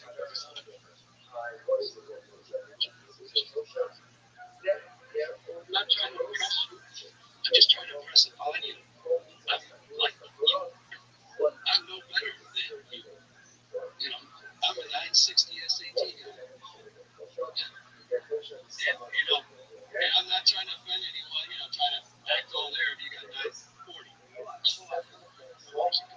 That's great. Literally a 960. I cannot.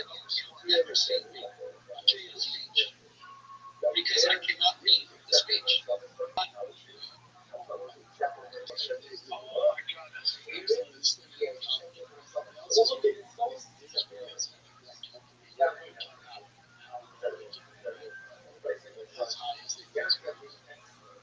I'm just like y'all. I'm 960. I can't read just like y'all. you're so prejudiced, dude. That's so condescending. Just another time. Like, this is time just that long. It's so relatively white liberal, like we must be like really like I know change. Finally got out the strike. They're all like, yeah, you're like, yeah. By the way, make ideas easier to get. That's what you do. You don't lower the standards. You should have an idea. Just make it easier to get ideas. If people have trouble getting ideas, you start so stupid. So stupid. How Democrats do things. If you believe a government's job is to protect its citizens first, stand up. And Elon Omar was shit to me and the rest of them. I mean, can't you these tell me you don't understand it? Like, you're so done with George Bush. He's so fast. You can't say that. So, anything else, Jordan? That's it. Thanks, man. I'll be in Phoenix, Arizona, the Desert Ridge Improv this Friday, this Saturday, Sunday, and then I will be in Denver, Colorado, March 5, 6, and 7. Yes, sir. There's a Tampa.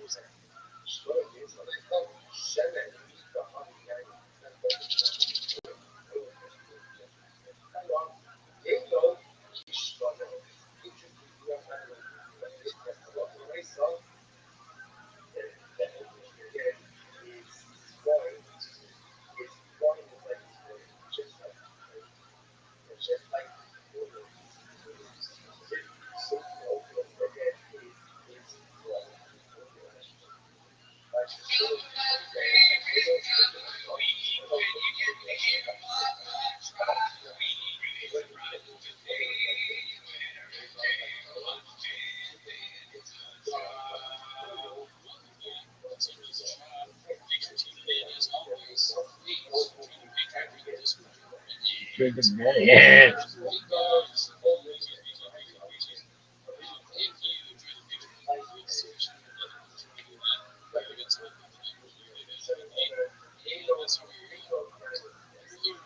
It's a shot.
chemistry, the atomic number of this number is 92. The number is it was like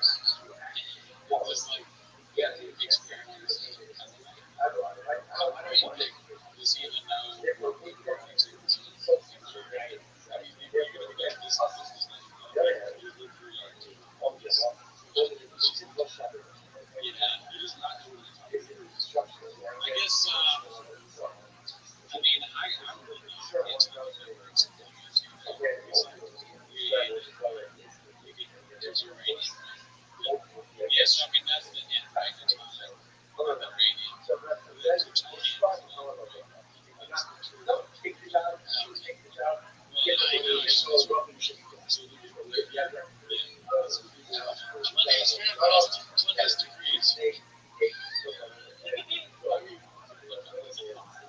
He's like waiting for the like, oh.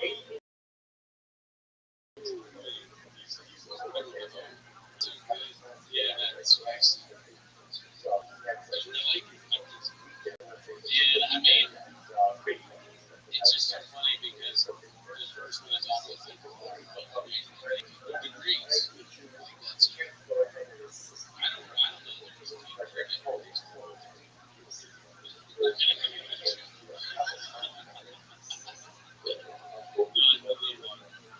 Alright, so we're back. I don't know the difference.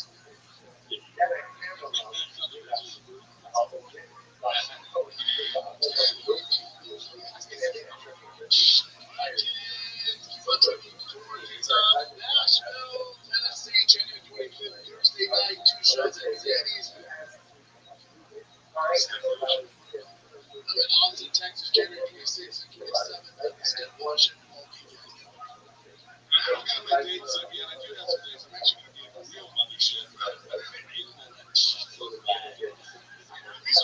Why do they call them Fulton gas companies? This was a gas company once. Yeah, cool. So somebody just didn't call. This was. She just named it by definition. It's called gas.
Ramen and cheese soup.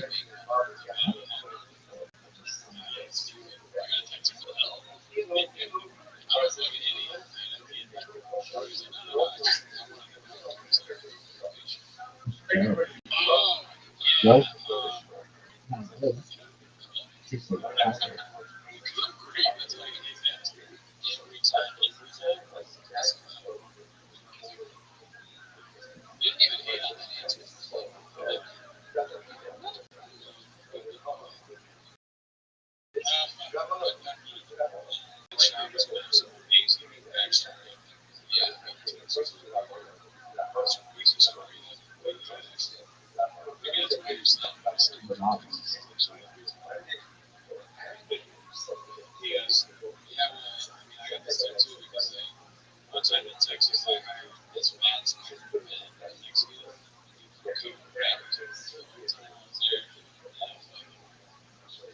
Big racer. They don't even talk to her about it. Just say, so you need to do something. I still have to get her and say, here's the guy I got it. I gotta go. That's going to be a change. Your voice is going to change. Yeah, it's going to last up.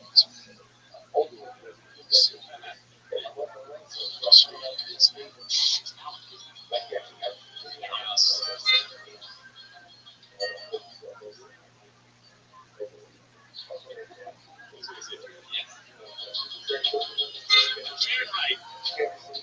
What is Fahrenheit? What is degrees?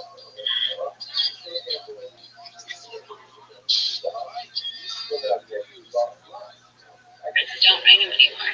I'm calling him. No, no. I wrote him yesterday. He won't even mark me back. Here, don't ring him anymore. I'm calling him. No, no. I wrote him yesterday. He won't even. Hey, thanks, Mother's Day. When I go out, when I.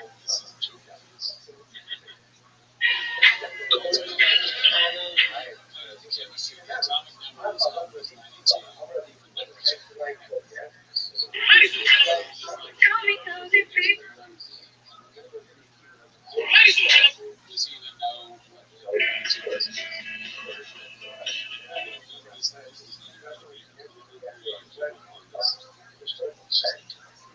yeah, but he's not knowing what I'm talking about. I guess, I mean, I would maybe get to you guys and take that resign. You can use your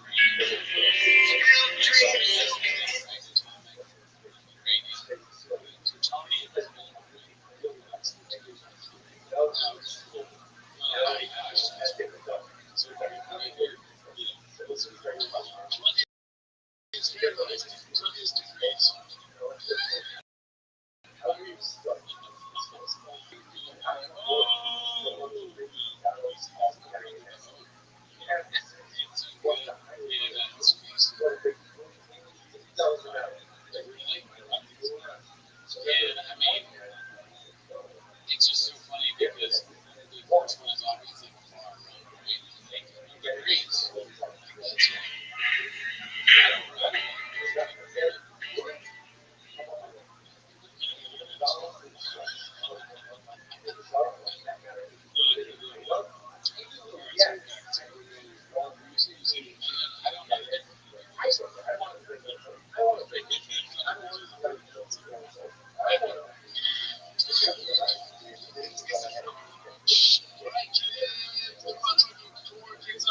Nashville, Tennessee, January 25th, Thursday night, two shows at Zany's. I'm in Austin, Texas, January 26th and 27th at the Step Mothership. I don't have my dates up yet. I do have some dates. I'm actually going to be at the real Mothership. Why do they call it a full gas company? This wasn't a gas company once. Yeah, cool. So somebody just said to call it. That's one of those things you just name it now. It's called a full gas company. It's called a full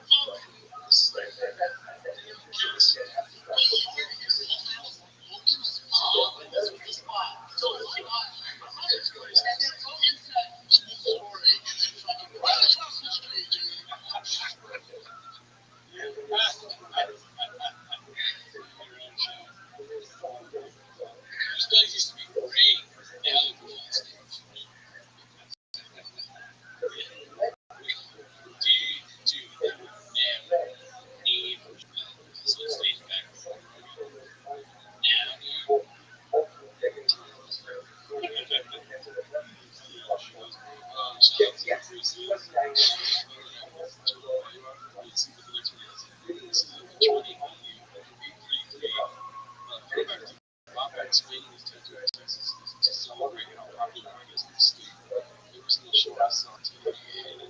Tickets. I love tickets.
think that showers can have some amazing extra?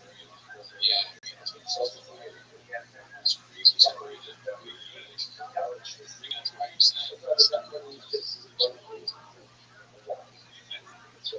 Because, yeah, well, I got this tattoo because one time in Texas, I hired this mad spider in Mexico, right? The whole time I was there, yeah, so Texas stuff.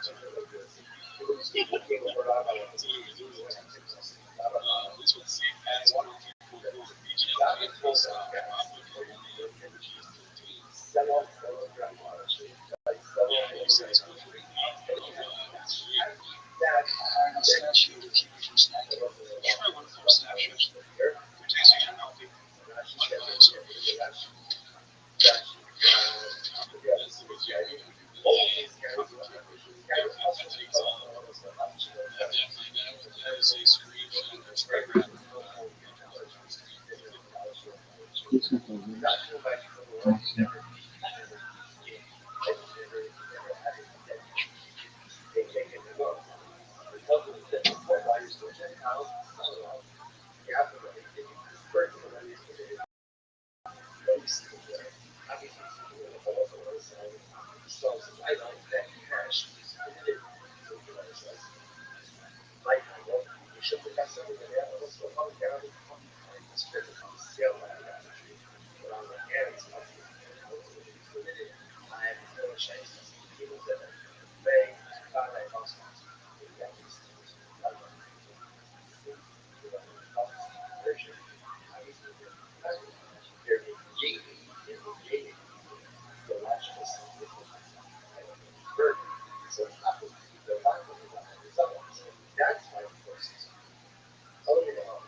Unplug the toilet.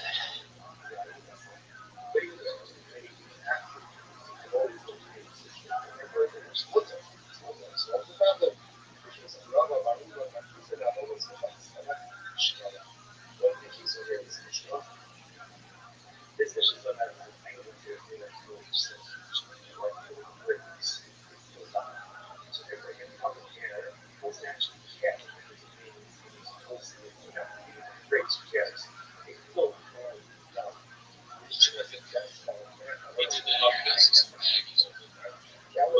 Potatoes. How you went to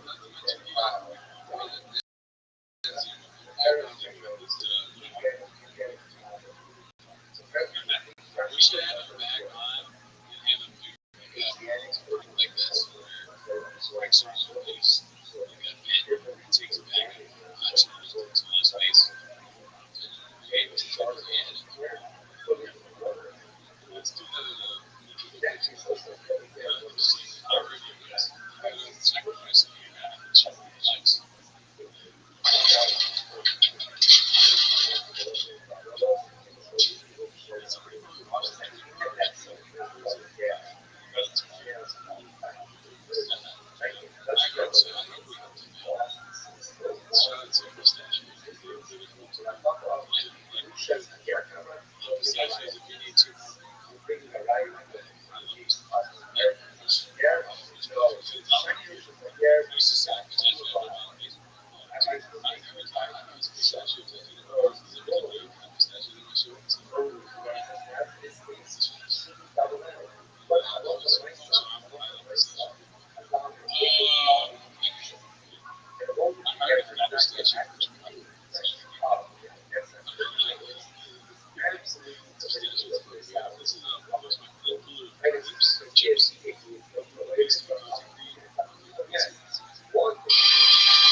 Probably just as many pictures of them at Starbucks at 11.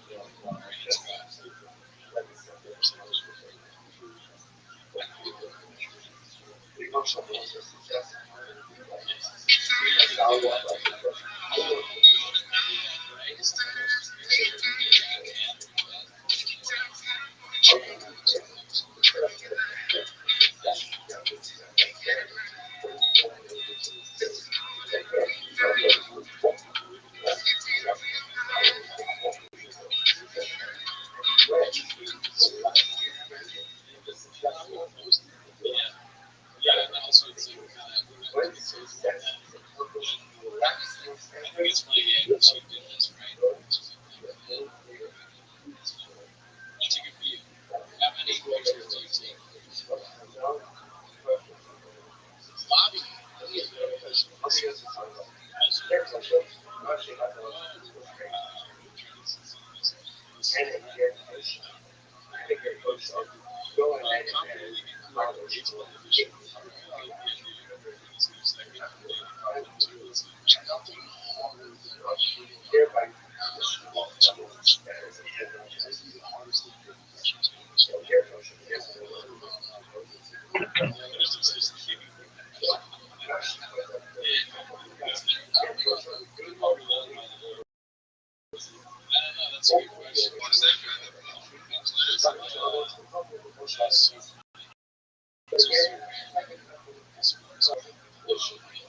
hardest thing I guess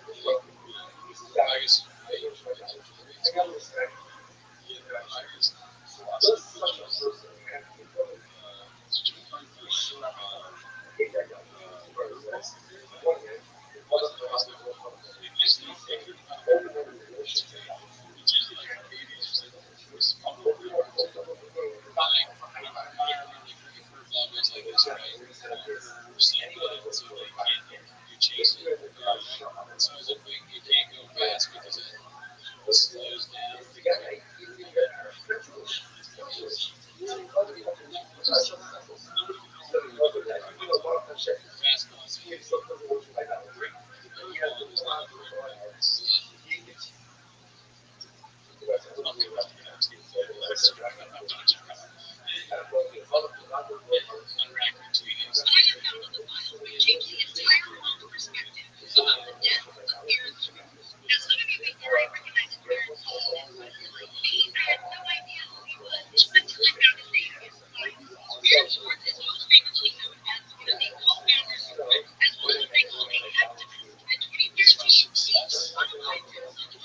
What else would this do?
because you live here, and basically, I mean, yeah,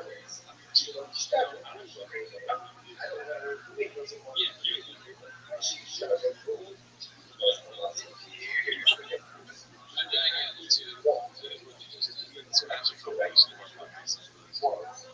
Yeah, that's every episode can be.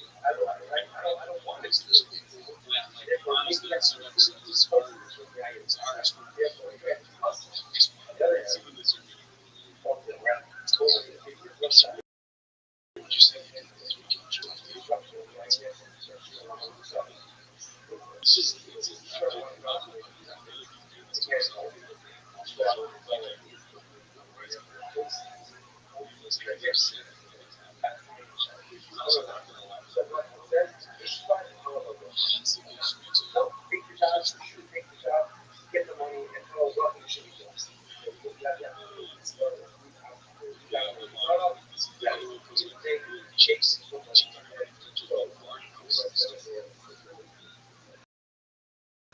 Are you getting a new studio?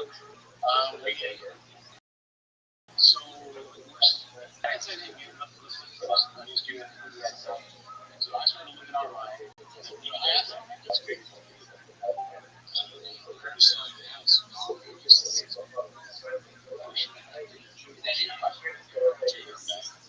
Yeah, he's telling me you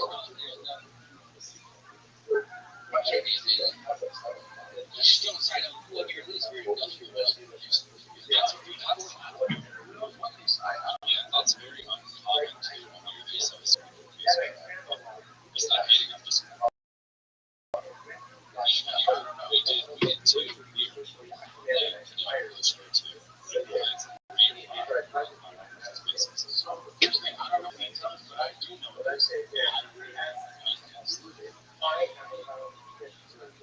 I'll tell you, dude, I'm on the lease.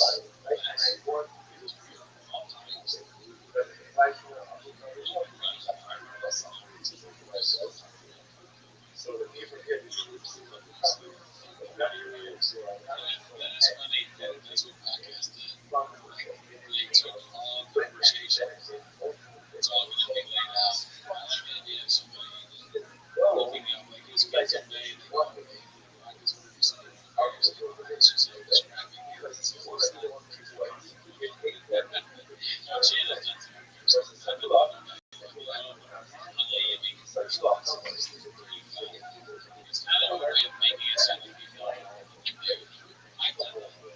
The reason I can see that is because I've done it myself. When I learned something, like actually, I can absolutely describe the commercial is one way to do it.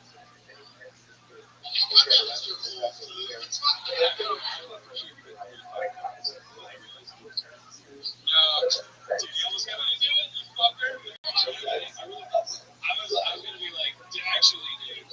I was gonna fucking do it. Jesus, it's deep.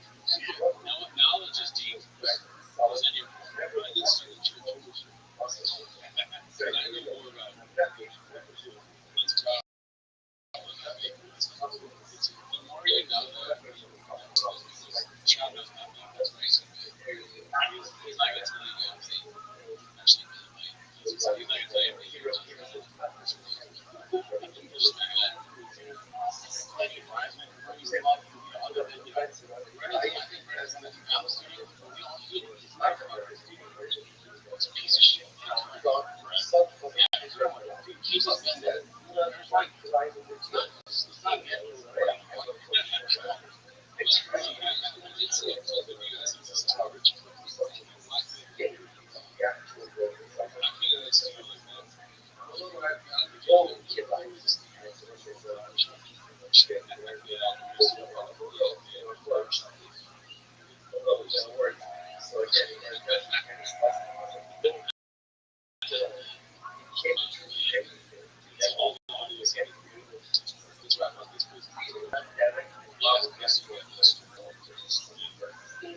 Talking about our songs. I was also you guys talking about potential. What are you gonna do?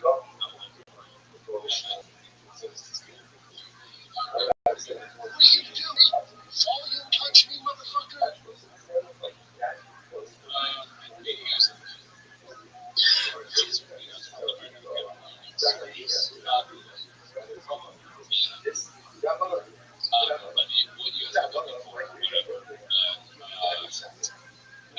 example that was big or something, like it might not necessarily be right. So basically, it's a huge cast spot. That one cars are really once. There's no parking issues or anything else. It's just like an older facility. You have like 3 or 4 different rooms in that facility. You just fix her up. And to me, that's fine because when you're looking at fix up those weird things, so everything on camera will look nice because that's part of the set. Everything off camera, right? You don't have the cleanest, fucking newest fixtures or whatever. It's like, all right, you get by. On camera, right? It's on theme with the old Texas. It's like big, it's like a barn kind of crazy. Like he said, all the big songs. I'll tell you, it's like a barn. That's what it is. It's a barn. It's a barn. It can be like a barn.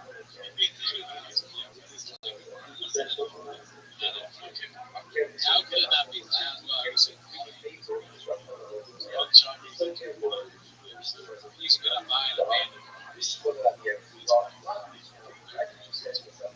I love the guy. All that kind of crazy thing. It's like a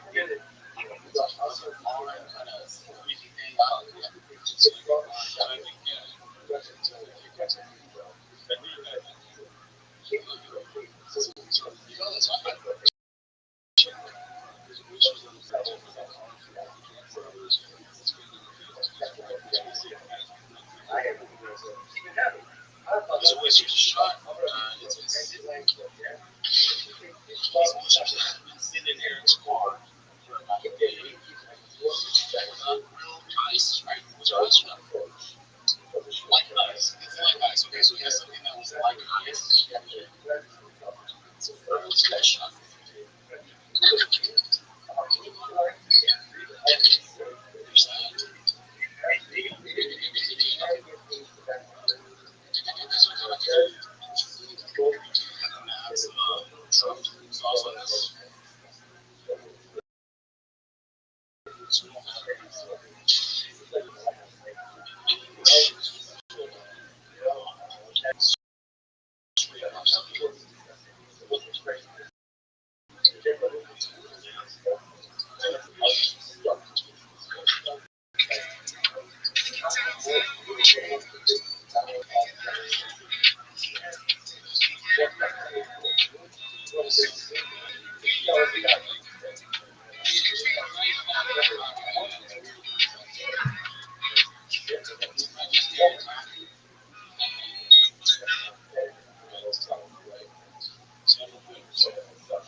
Plenty of Nancy goes like this mountain. Near Kathleen. On Saturday, police received a call that a floating body was discovered in an abandoned pond near the The body was identified as that of Nancy Guthrie, found just 10 miles from the residential community. Police investigate the scene where the tracks near the water edge. These tracks extended to a shoreline distinctly different from the and appearing to show signs of struggle and movement. Police preliminarily speculate that Nancy may have been reportedly brought to this location and engaged in a violent struggle. That she indicates it may have been floating in the water. Further examination of the remains is currently underway. Meanwhile, investigators stated they are treating clues related to Nancy's activities prior to her disappearance and are appealing to the public for additional information to help them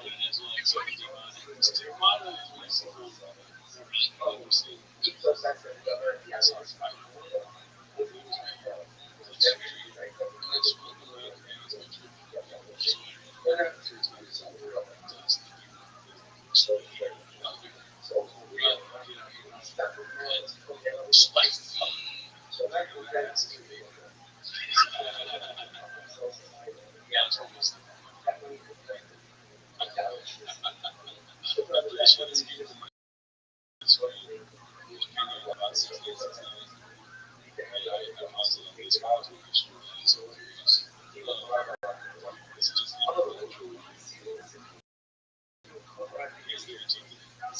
Weird. This is a complete farce of a story. Found floating in a pond near Kathleen.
probably like his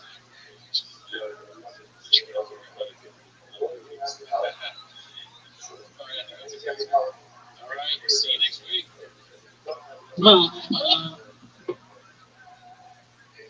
Very disappointed in that episode.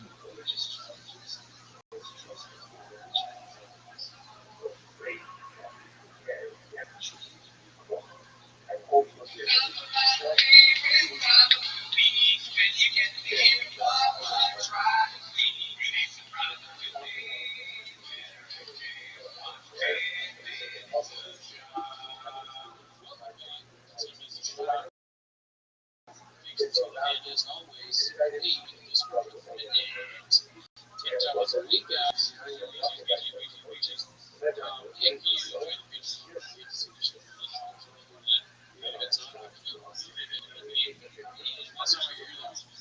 You're here to watch Timmons shop. So start the timer. Check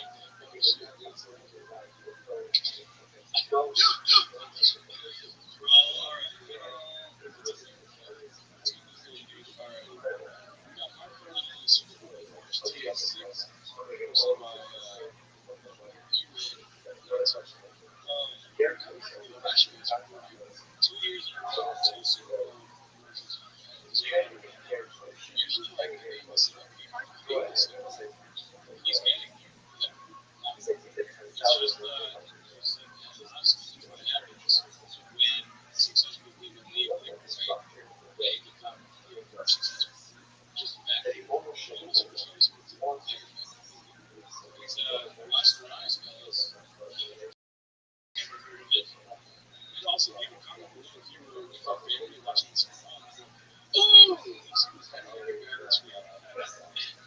that's right. It's kind of like when you do this, I think that it's hilarious that you did it for your family. It's all in the cans. I'm surprised. Is that not a post? That's going to be a country park sound.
he's like, it's like maybe baseball.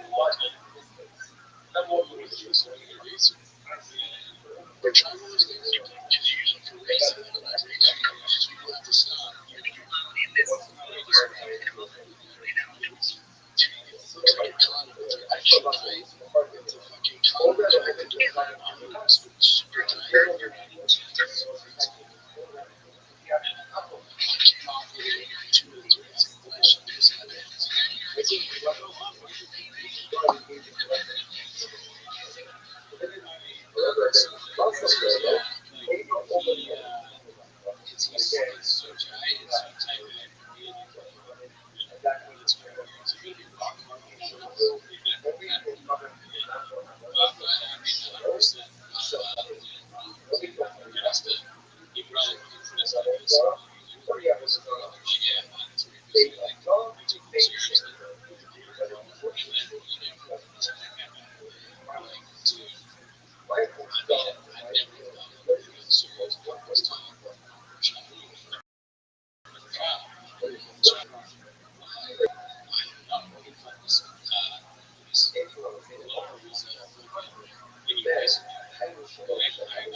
Came off within 2 minutes of racing flash and piss my pants.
last episode.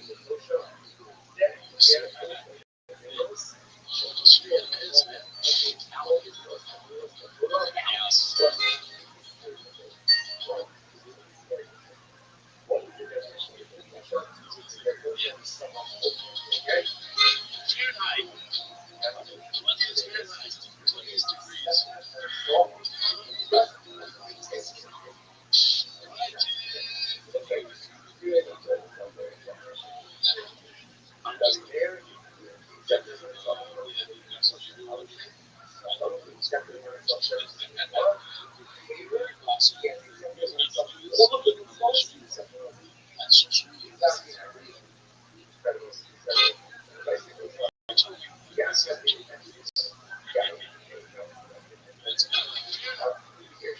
Chemistry, the atomic number is 92. The number is just like the experiments. I wonder, like, does he even know what number it is? I mean, this is not pretty big. Yeah, he does not know what it is. I guess, I mean, I wouldn't know what the atomic number or something is. We did uranium, right? Yeah, so I mean, that's the uranium, plutonium, well,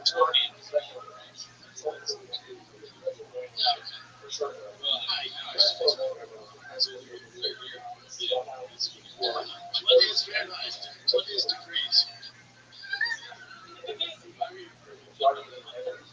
He's like waiting. Yeah,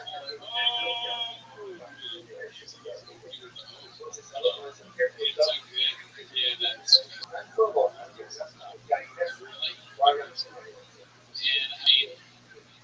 And I mean, it's just so funny because the first one is obviously degrees. Like that's I don't know.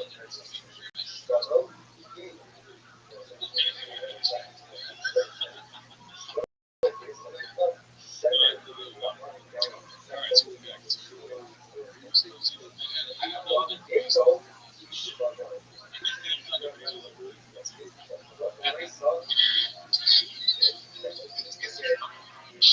Alright, kids, keep on trucking toward TikTok. Nashville, Tennessee, January 25th, Thursday night, 2 shows at Zany's. Austin, Texas, January 26th and 27th, Step Mothership. I don't got my dates up yet. I do have some dates. I'm actually going to be at the real mothership. Why do they call that Fulton Gas Company? Say they know. This was the gas company once. Yeah, so they just said, this one is actually it's called Funk Gas Company.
It's called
Probably just as many pictures of them as Starbucks. Ready to go.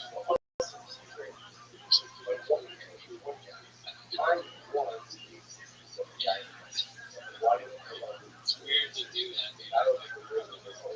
Yeah, right. Post a picture. You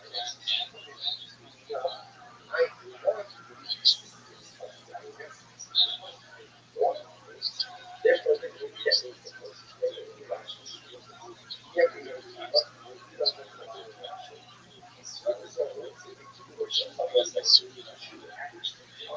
I'm gonna post it. Yeah, and also it's like I think it's funny that she did this right.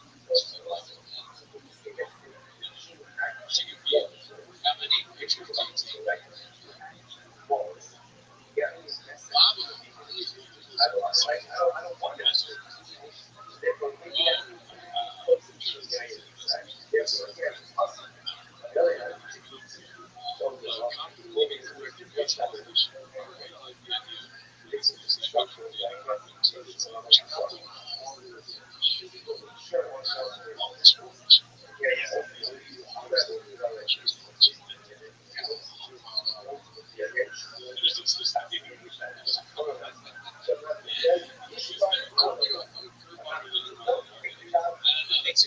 That's a good question because it's like this just a random this guy was a artist thing and legacy right it's a the highest velocity pitches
What's up, Cheesebeard?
She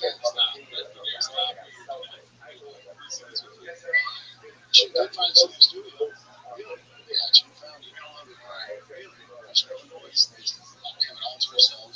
Great. There's no arguing will ever be. Shh. It's not like bar. Everything's like, it's really good. It's something bar. Why? Yeah. I mean, I'm fascinated with the bar. Why don't they have parking in this place? Because we got a lot of automation. How hard it is. It's shocking.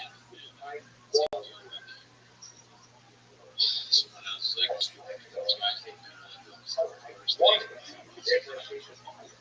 somebody parked ready to go to this spot.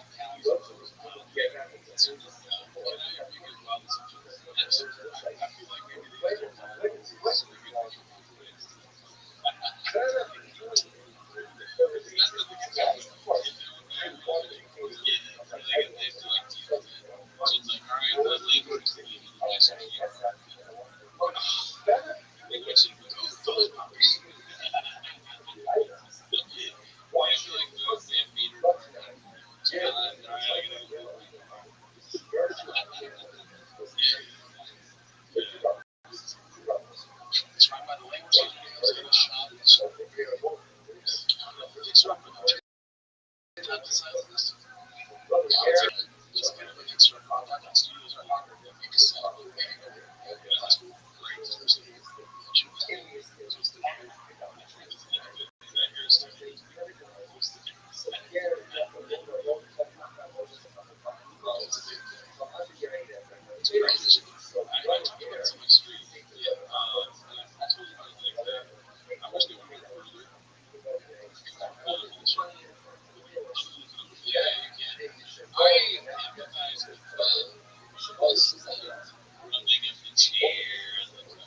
I do that stuff. I would do it more if I wasn't so conscious about it. Videos of it. I get it. Sometimes maybe I'm screwed up right too. But sometimes I just want to here's the one where they start to fight really dry. It's the worst podcast. It's great. So that way, you come this way. I come this way.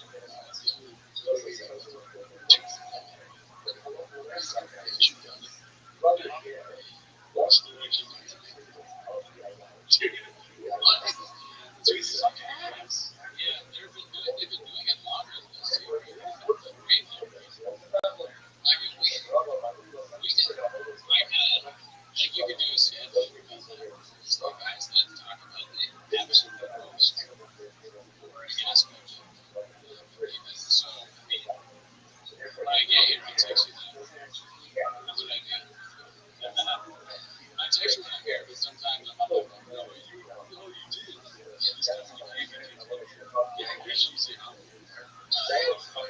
This is what we told you the other day. Also, do you love you? That's what I said. Oh, earlier, text me ready. Sometimes I look at his calendar. Yeah, but sometimes too. I mean, sometimes I say, yeah, that's another good one. I text you that day over. I might like something come back out of the bathroom. Like, in the bathroom. I don't text you like, hey, I'm in the bathroom. Sure. Dude, I text you every time. Then when I get it, it's like I park like on the side. I'm lucky about it. That's a good one. That's what I'm trying to do. I park on the side. Yeah, because you look basically at me.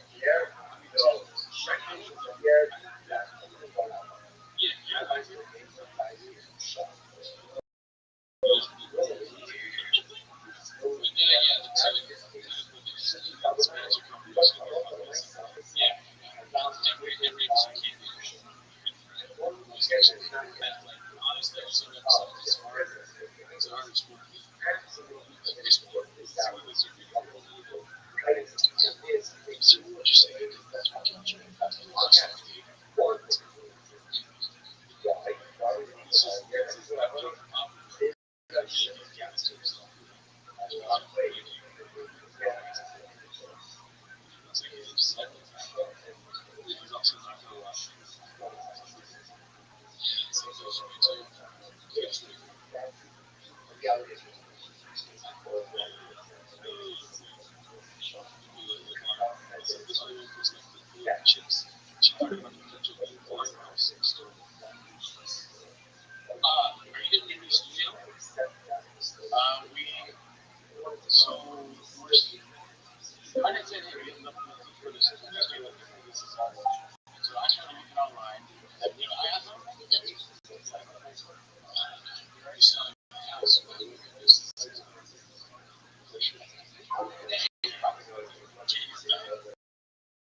Everyone's like, all right, game on camera looked good, right?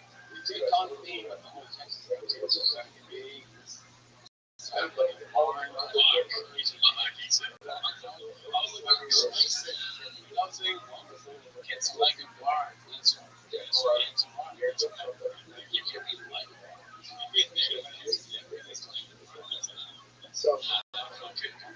How could it not be that? Well, I guess it's probably Chubb is too long.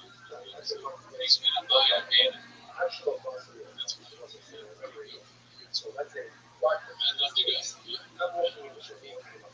Right, like a barn, but a pretty big house.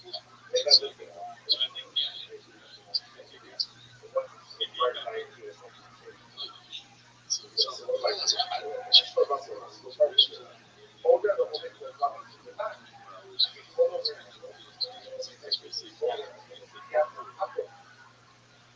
He's always used a shot. It's been sitting in Aaron's car for about a day. Ice, right? Josh, no. Like ice. It's like ice. Okay, so he has something that was like ice. Let's take a shot.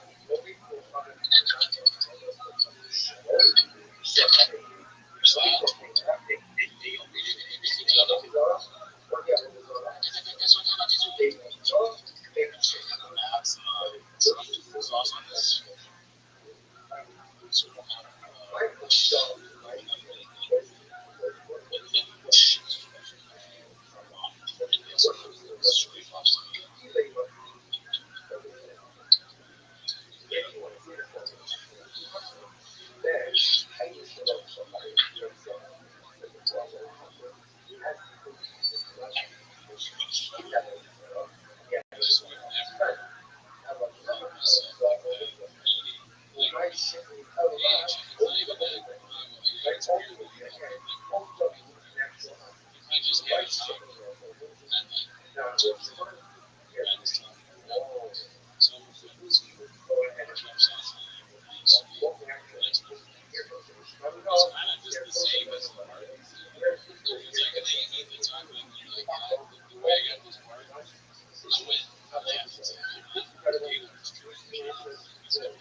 Thanks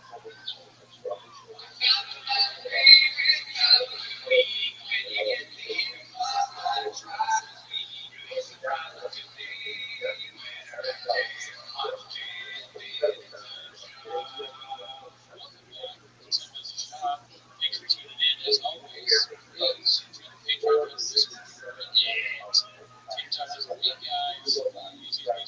Beaches. If you enjoy the Patreon, it's really good stuff. That's all we're here. We're here to watch Tim. It's a shot. So start the timer.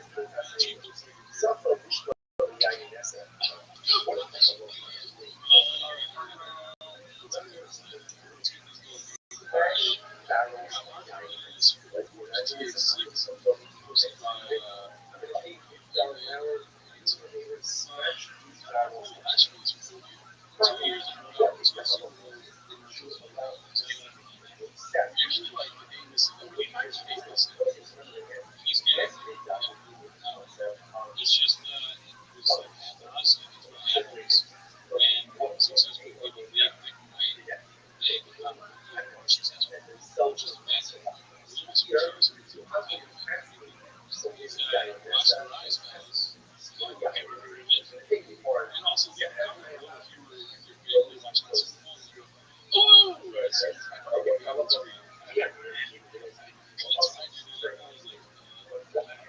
it's kind of like when you guys have it is hilarious that you do that for your family. But it's Leonardo DiCaprio.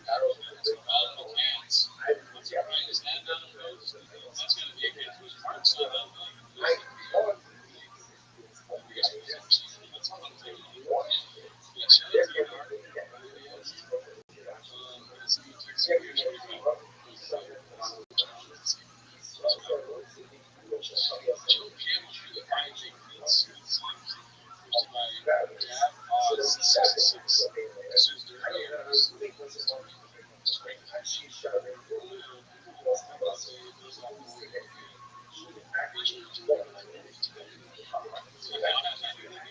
Yeah, he's just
so there's a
What up, pimp? How are you?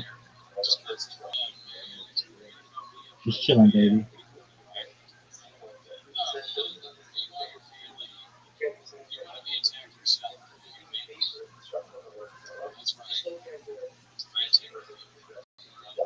How was your day? Lovely. That's far. Thank you.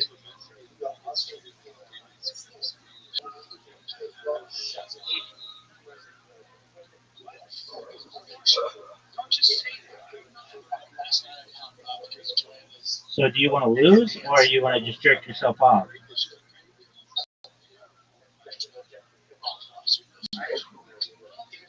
Yo, dog. What's your answer?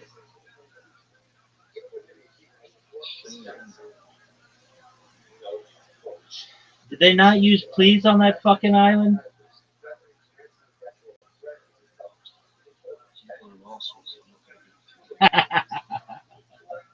Dog, I'm gonna dominate you.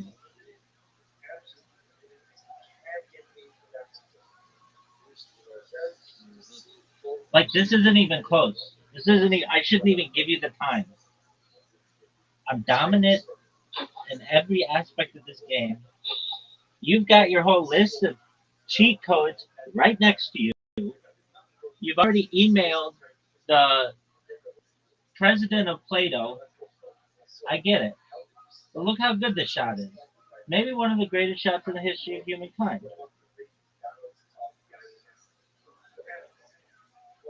Dog, doubt it all you want.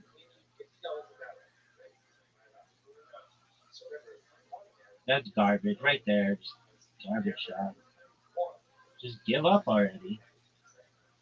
Oh, no way. You got your ruler and protractor out, I bet.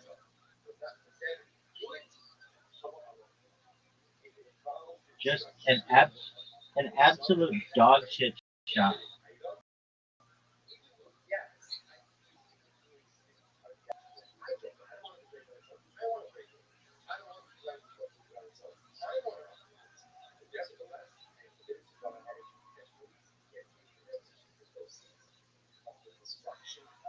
Just fucking brilliant. Brilliant. You know, not only am I good, but I'm good looking.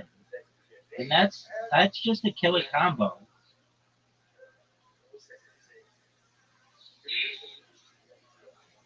Look how sick this shot is. Do you want me to do it again? Just amazing. Look at this ball. Look at this ball, baby.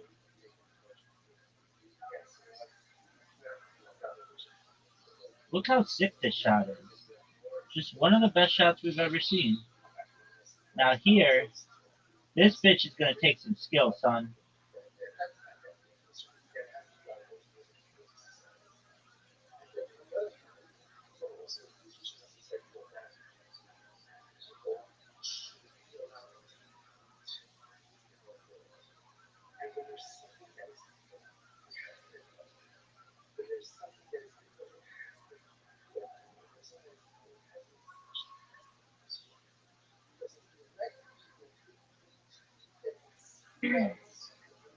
Barry, how was your day? All right. All right, all right. I like your phrase that you can't spell excuse without you. That's beautiful.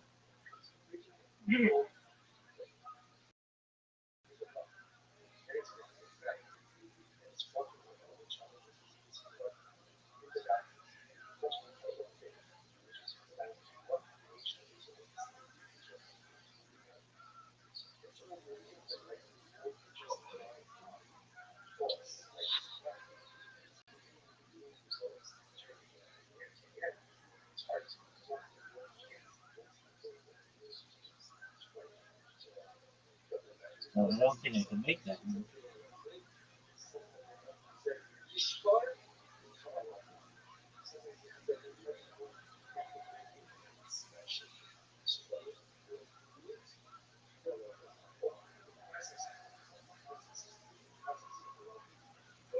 Oh, garbage. Absolute garbage. We have a giant swing in the game, folks. Because I'm busy focusing.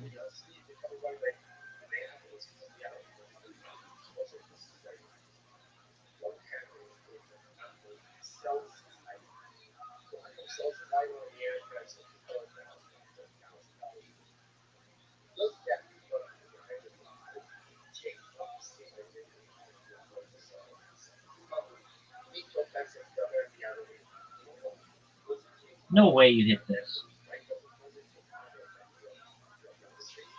That was close, dude. That was close.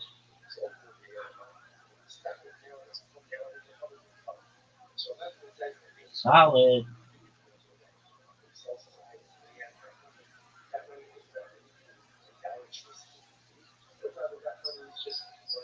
Look how sick and sexy. Look at that. That's just a killer combo, baby.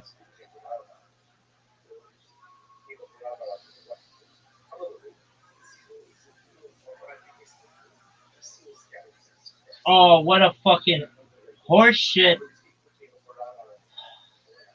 scratch. One of the worst scratches we've ever seen, people. He said scratch. Took him out the game. Yes, sir.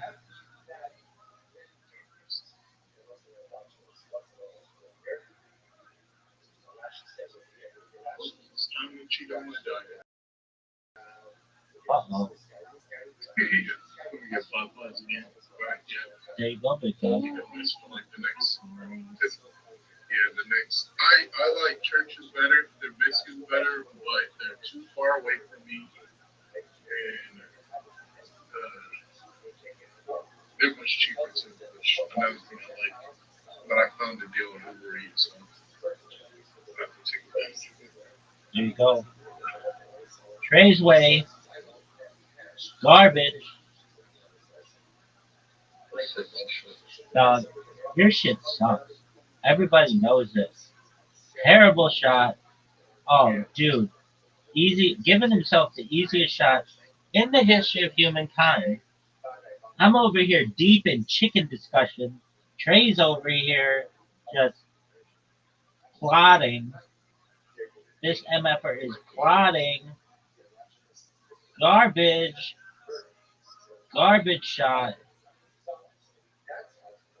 No way you hit this. No way. No way. No how. Scratch on the 8, folks. We're calling it right now. Folks, scratch on the 8. Oh, that looks beautiful. Man, your cheat codes, your fingers must hurt because you're putting in so many cheat codes.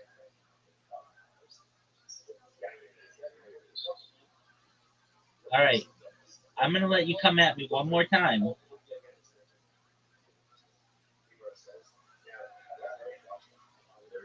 Break this, just break this. That's all you needed to do. Now I'm going to take over the game. Like Jordan in game 6, baby.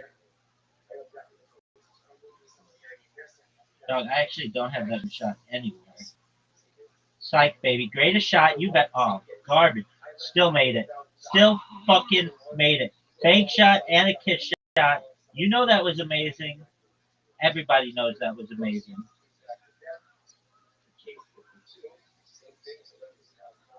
That was me. I was the one who took the trick fixing. Oh, look at that shot. Look at that shot. This is just ridiculous. The amount of skill that the world is witnessing right now, it's unparalleled. Look at this move. Just dirty. Straight up dirtiness. Just dirty. Look at this move. Look at this move. Folks, I don't know if you're watching this at home, if you've got it TiVo'd, if this bitch is DVR'd, you're watching it on YouTube, on Twitch, on Rumble, on Kick, on Instagram, on Twitter, but it is just an absolute pleasure to put on this show for you all right now. This is just pure. It just you might have to take a break on this one just because it's just been so good. I don't even know what to do. I don't even know what to do here, son. Just hit it, baby. Make it. Oh, that would have been dirty as that would have been dirty as F. You know it. I know it. Everybody knows it.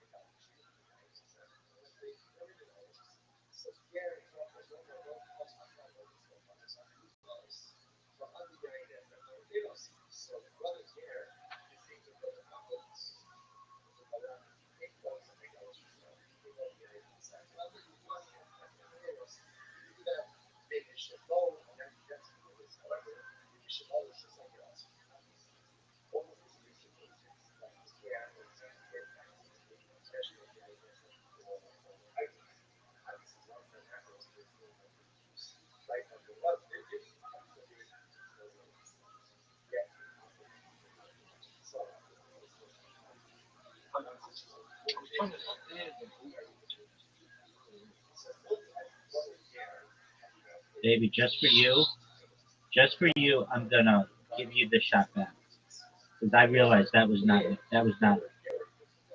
Let's see here. I'm gonna try to make this. I'll just put it in the. I'll just scratch it. No, no, no, no. I'm scratching it.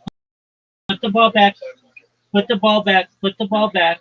Because I don't want to hear, hey, you only won because my ball slipped. Yeah, just put it back. That's fine. No big deal. No harm, no foul. I saw what you did. That I don't want to win like that.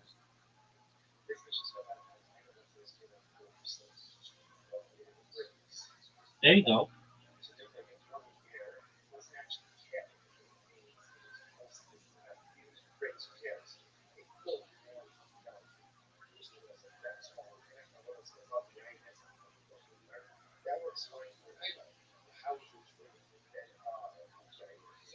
Whoa.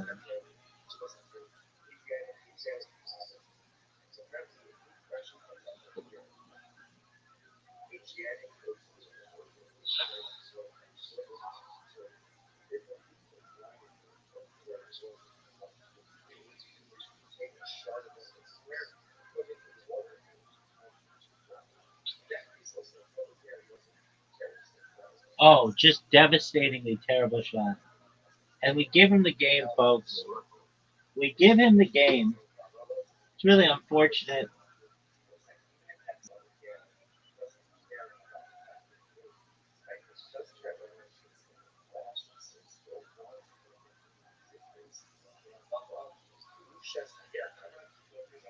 Folks, this performance is really unfortunate.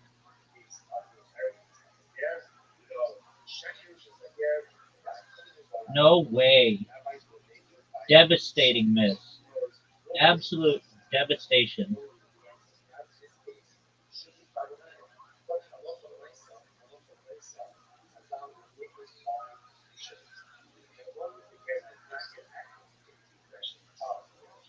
Give it to me, baby. Oh, no. I had that long shot down. It'd be over. It would absolutely be over.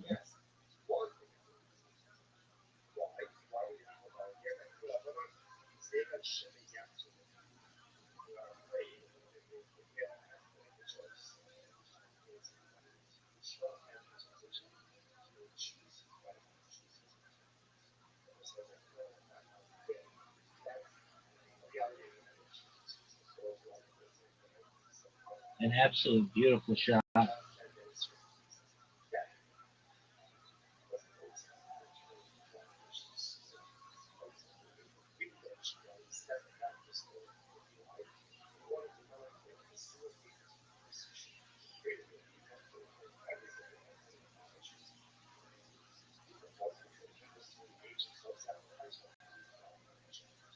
It's over, folks. It's over. Oh, it is over. That's what I'm talking about. Scratch on the 8. Scratch on the 8. That's it, baby. We're leaving it at that. You win one, I win one. We both walk away happy. So I'd be pissed if I were you.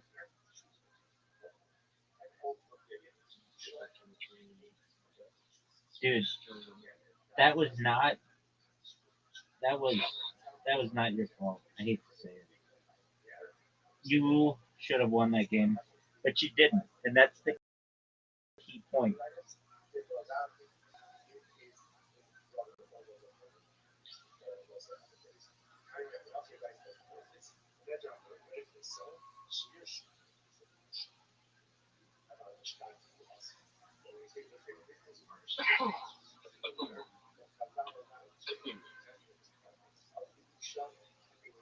Shout out to Traceway. Shout out to Barry. Excellent, excellent gameplay.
always do that. If you ever see shop in a specific state and ask somebody, give it to them.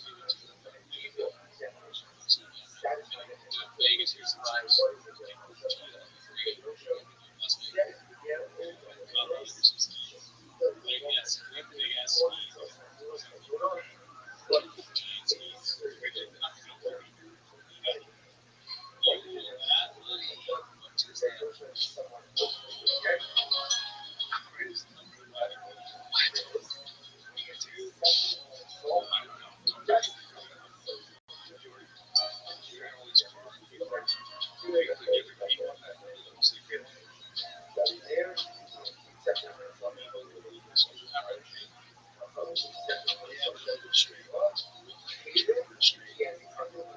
What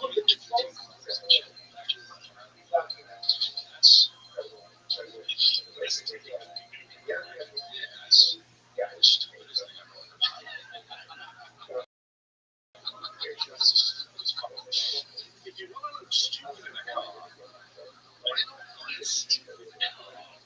Easy when you get to your destination. Do what you want.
He's being actually pretty nice.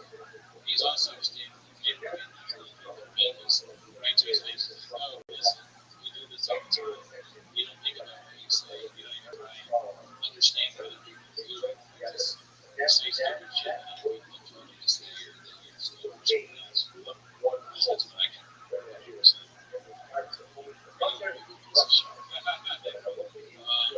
you'd be surprised this way. You look for some therapy.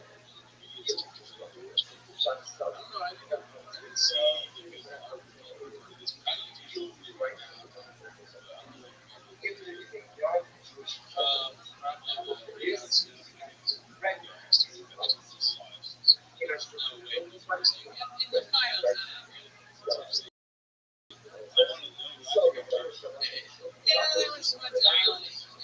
They went to an island. But I'm getting tired of all these people saying that me, guys, making us some more friends. I mean, listen, wait a minute. There's no way that's not. But podcast friend, yes. Yeah, they're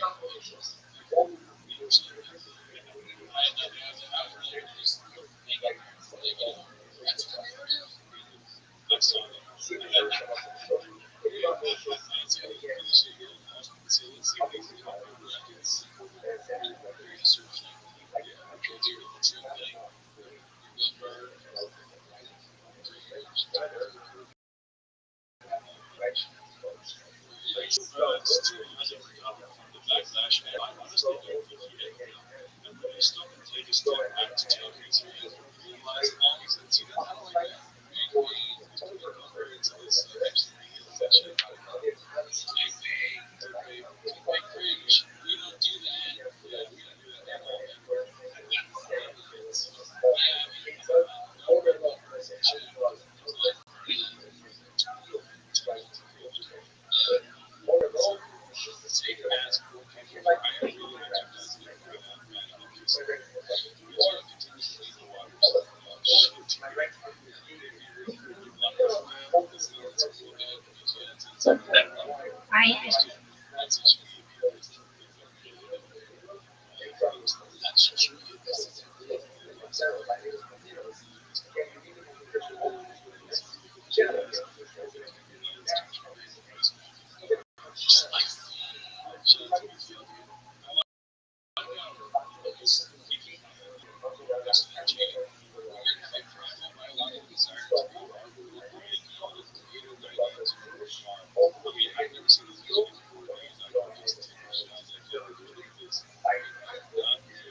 See again, he started dating her when she was in high school. High school. Okay? So, yeah, okay. Again, you're talking about a 17-year-old daughter in high school. If my daughter comments on dating a 40-year-old guy, I would lose my shit. Oh, really, dude? Oh, yeah. Yo, kid.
Can I just say something? Hey, talk to the boss. Just get in some shape. Honestly,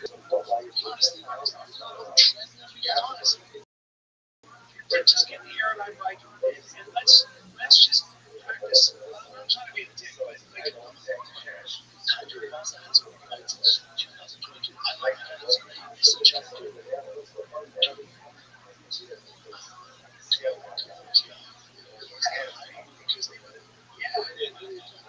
Gas now, way too early. That's terrible. That's just not discipline.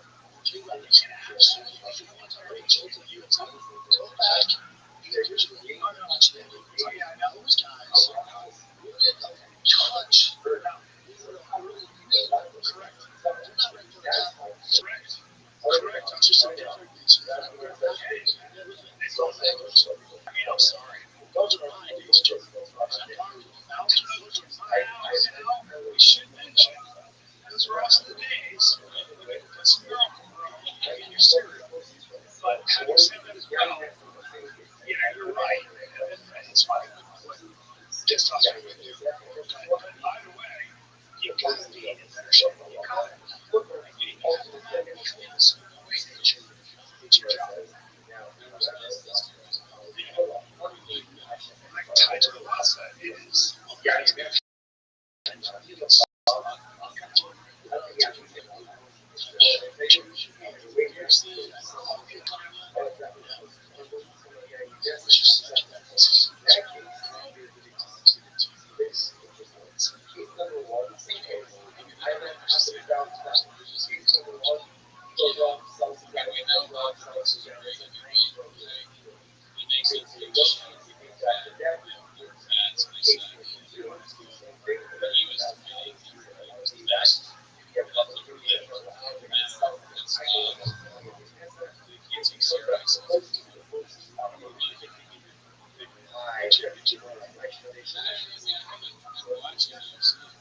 What's not weird is really powerful men like Bill Gates going to an island and cheating their wives. That ain't weird.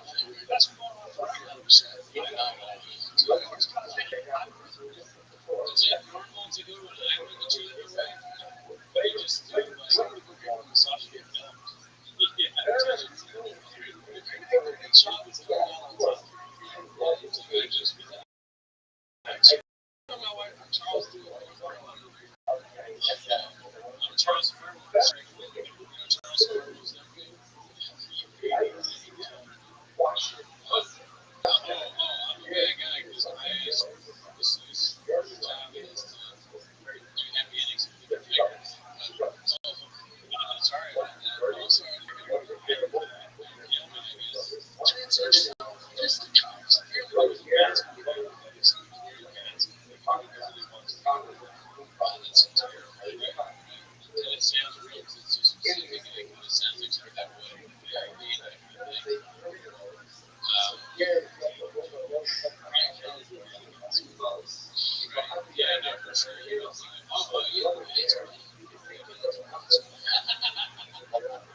What I'm saying is that for the most part, it looks like that was the operation here, right? It looks like the operation was he was a worker for Saw. And what happened is That's what we're getting, right? well, that's basically what's happening. And how did he get so rich? And it's kind of easy when you're working for the country itself for them to be investing money and watching what one regularly. So he was basically just technically a pawn for them to basically get. But you can't just like hire. I think Coffee Soda was talking about this, where it was like you can't just hire Bill Clinton, you can't just hire these people. So what they do is get their olive and get them. Now you're like I'm not gonna say whether I know or if they showed up there knowing he was a kid. Like some of them, it seems like they do. So if you go to the airport, so no, I'm not saying like they show up to the island. They're probably like 15 girls. It's gonna be like one time I get it. One time I get it. Go back.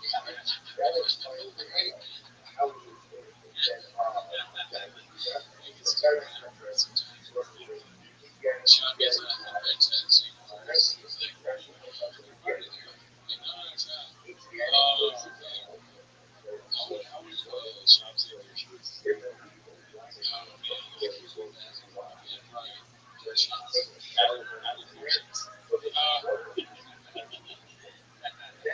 That's what I don't do. You got a monster lawyer. That's it. That's like that's a. I'm surprised that's a. Alan Donuts is a lawyer. The same guy that worked on.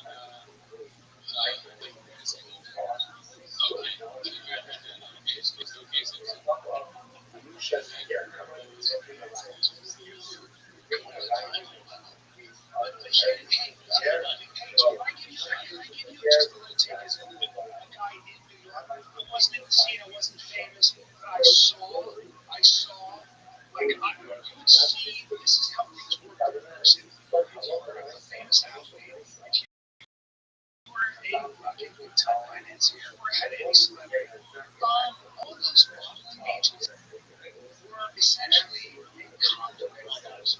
It's not even that they're just you went into clubs and you met those guys. And there was a whole arrangement. By the way, here's the other thing nobody talks about. I really love when you're a first wife. She went to New York after she was 13 because there was so much money to be made. Okay, because now their parents were also.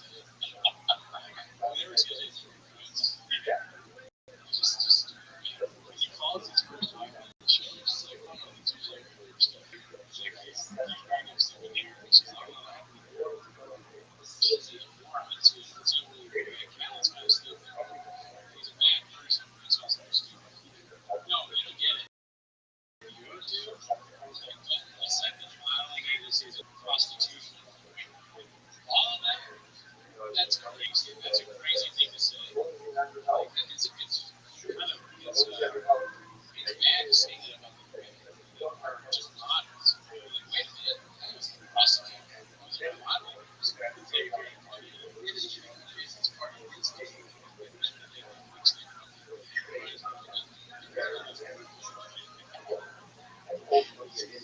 Her mom was please understand that those stories actually, by the time you're 13, by the time you're 16, 90s, 90s, let me tell you something. You think those clubs were looking at IDs? Here's my fake ID.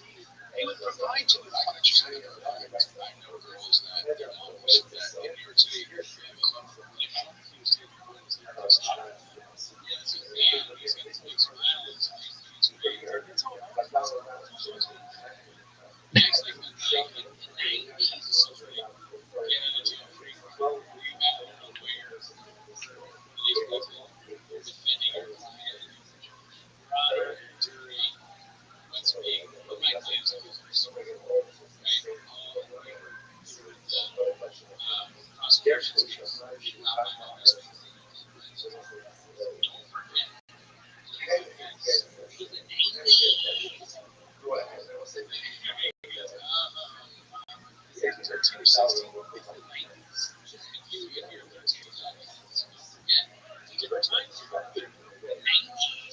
As if I wasn't alive in the 90s and I don't remember what my notes work.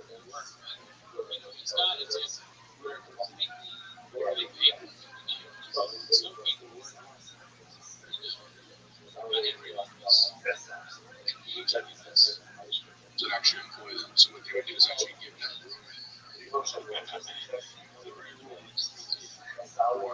to just that was their job is to show up to the clubs and be just a hot girl. Of course. When I met my first wife, she was they called her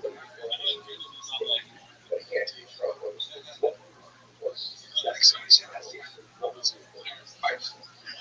She was they called her marriage wife.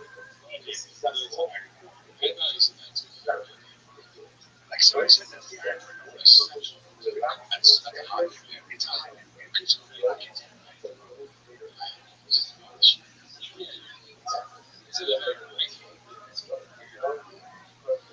point is that there was a world you were in on top of you were in that elite circle of the most powerful men. Chanting parts of hands. And again, the same thing in every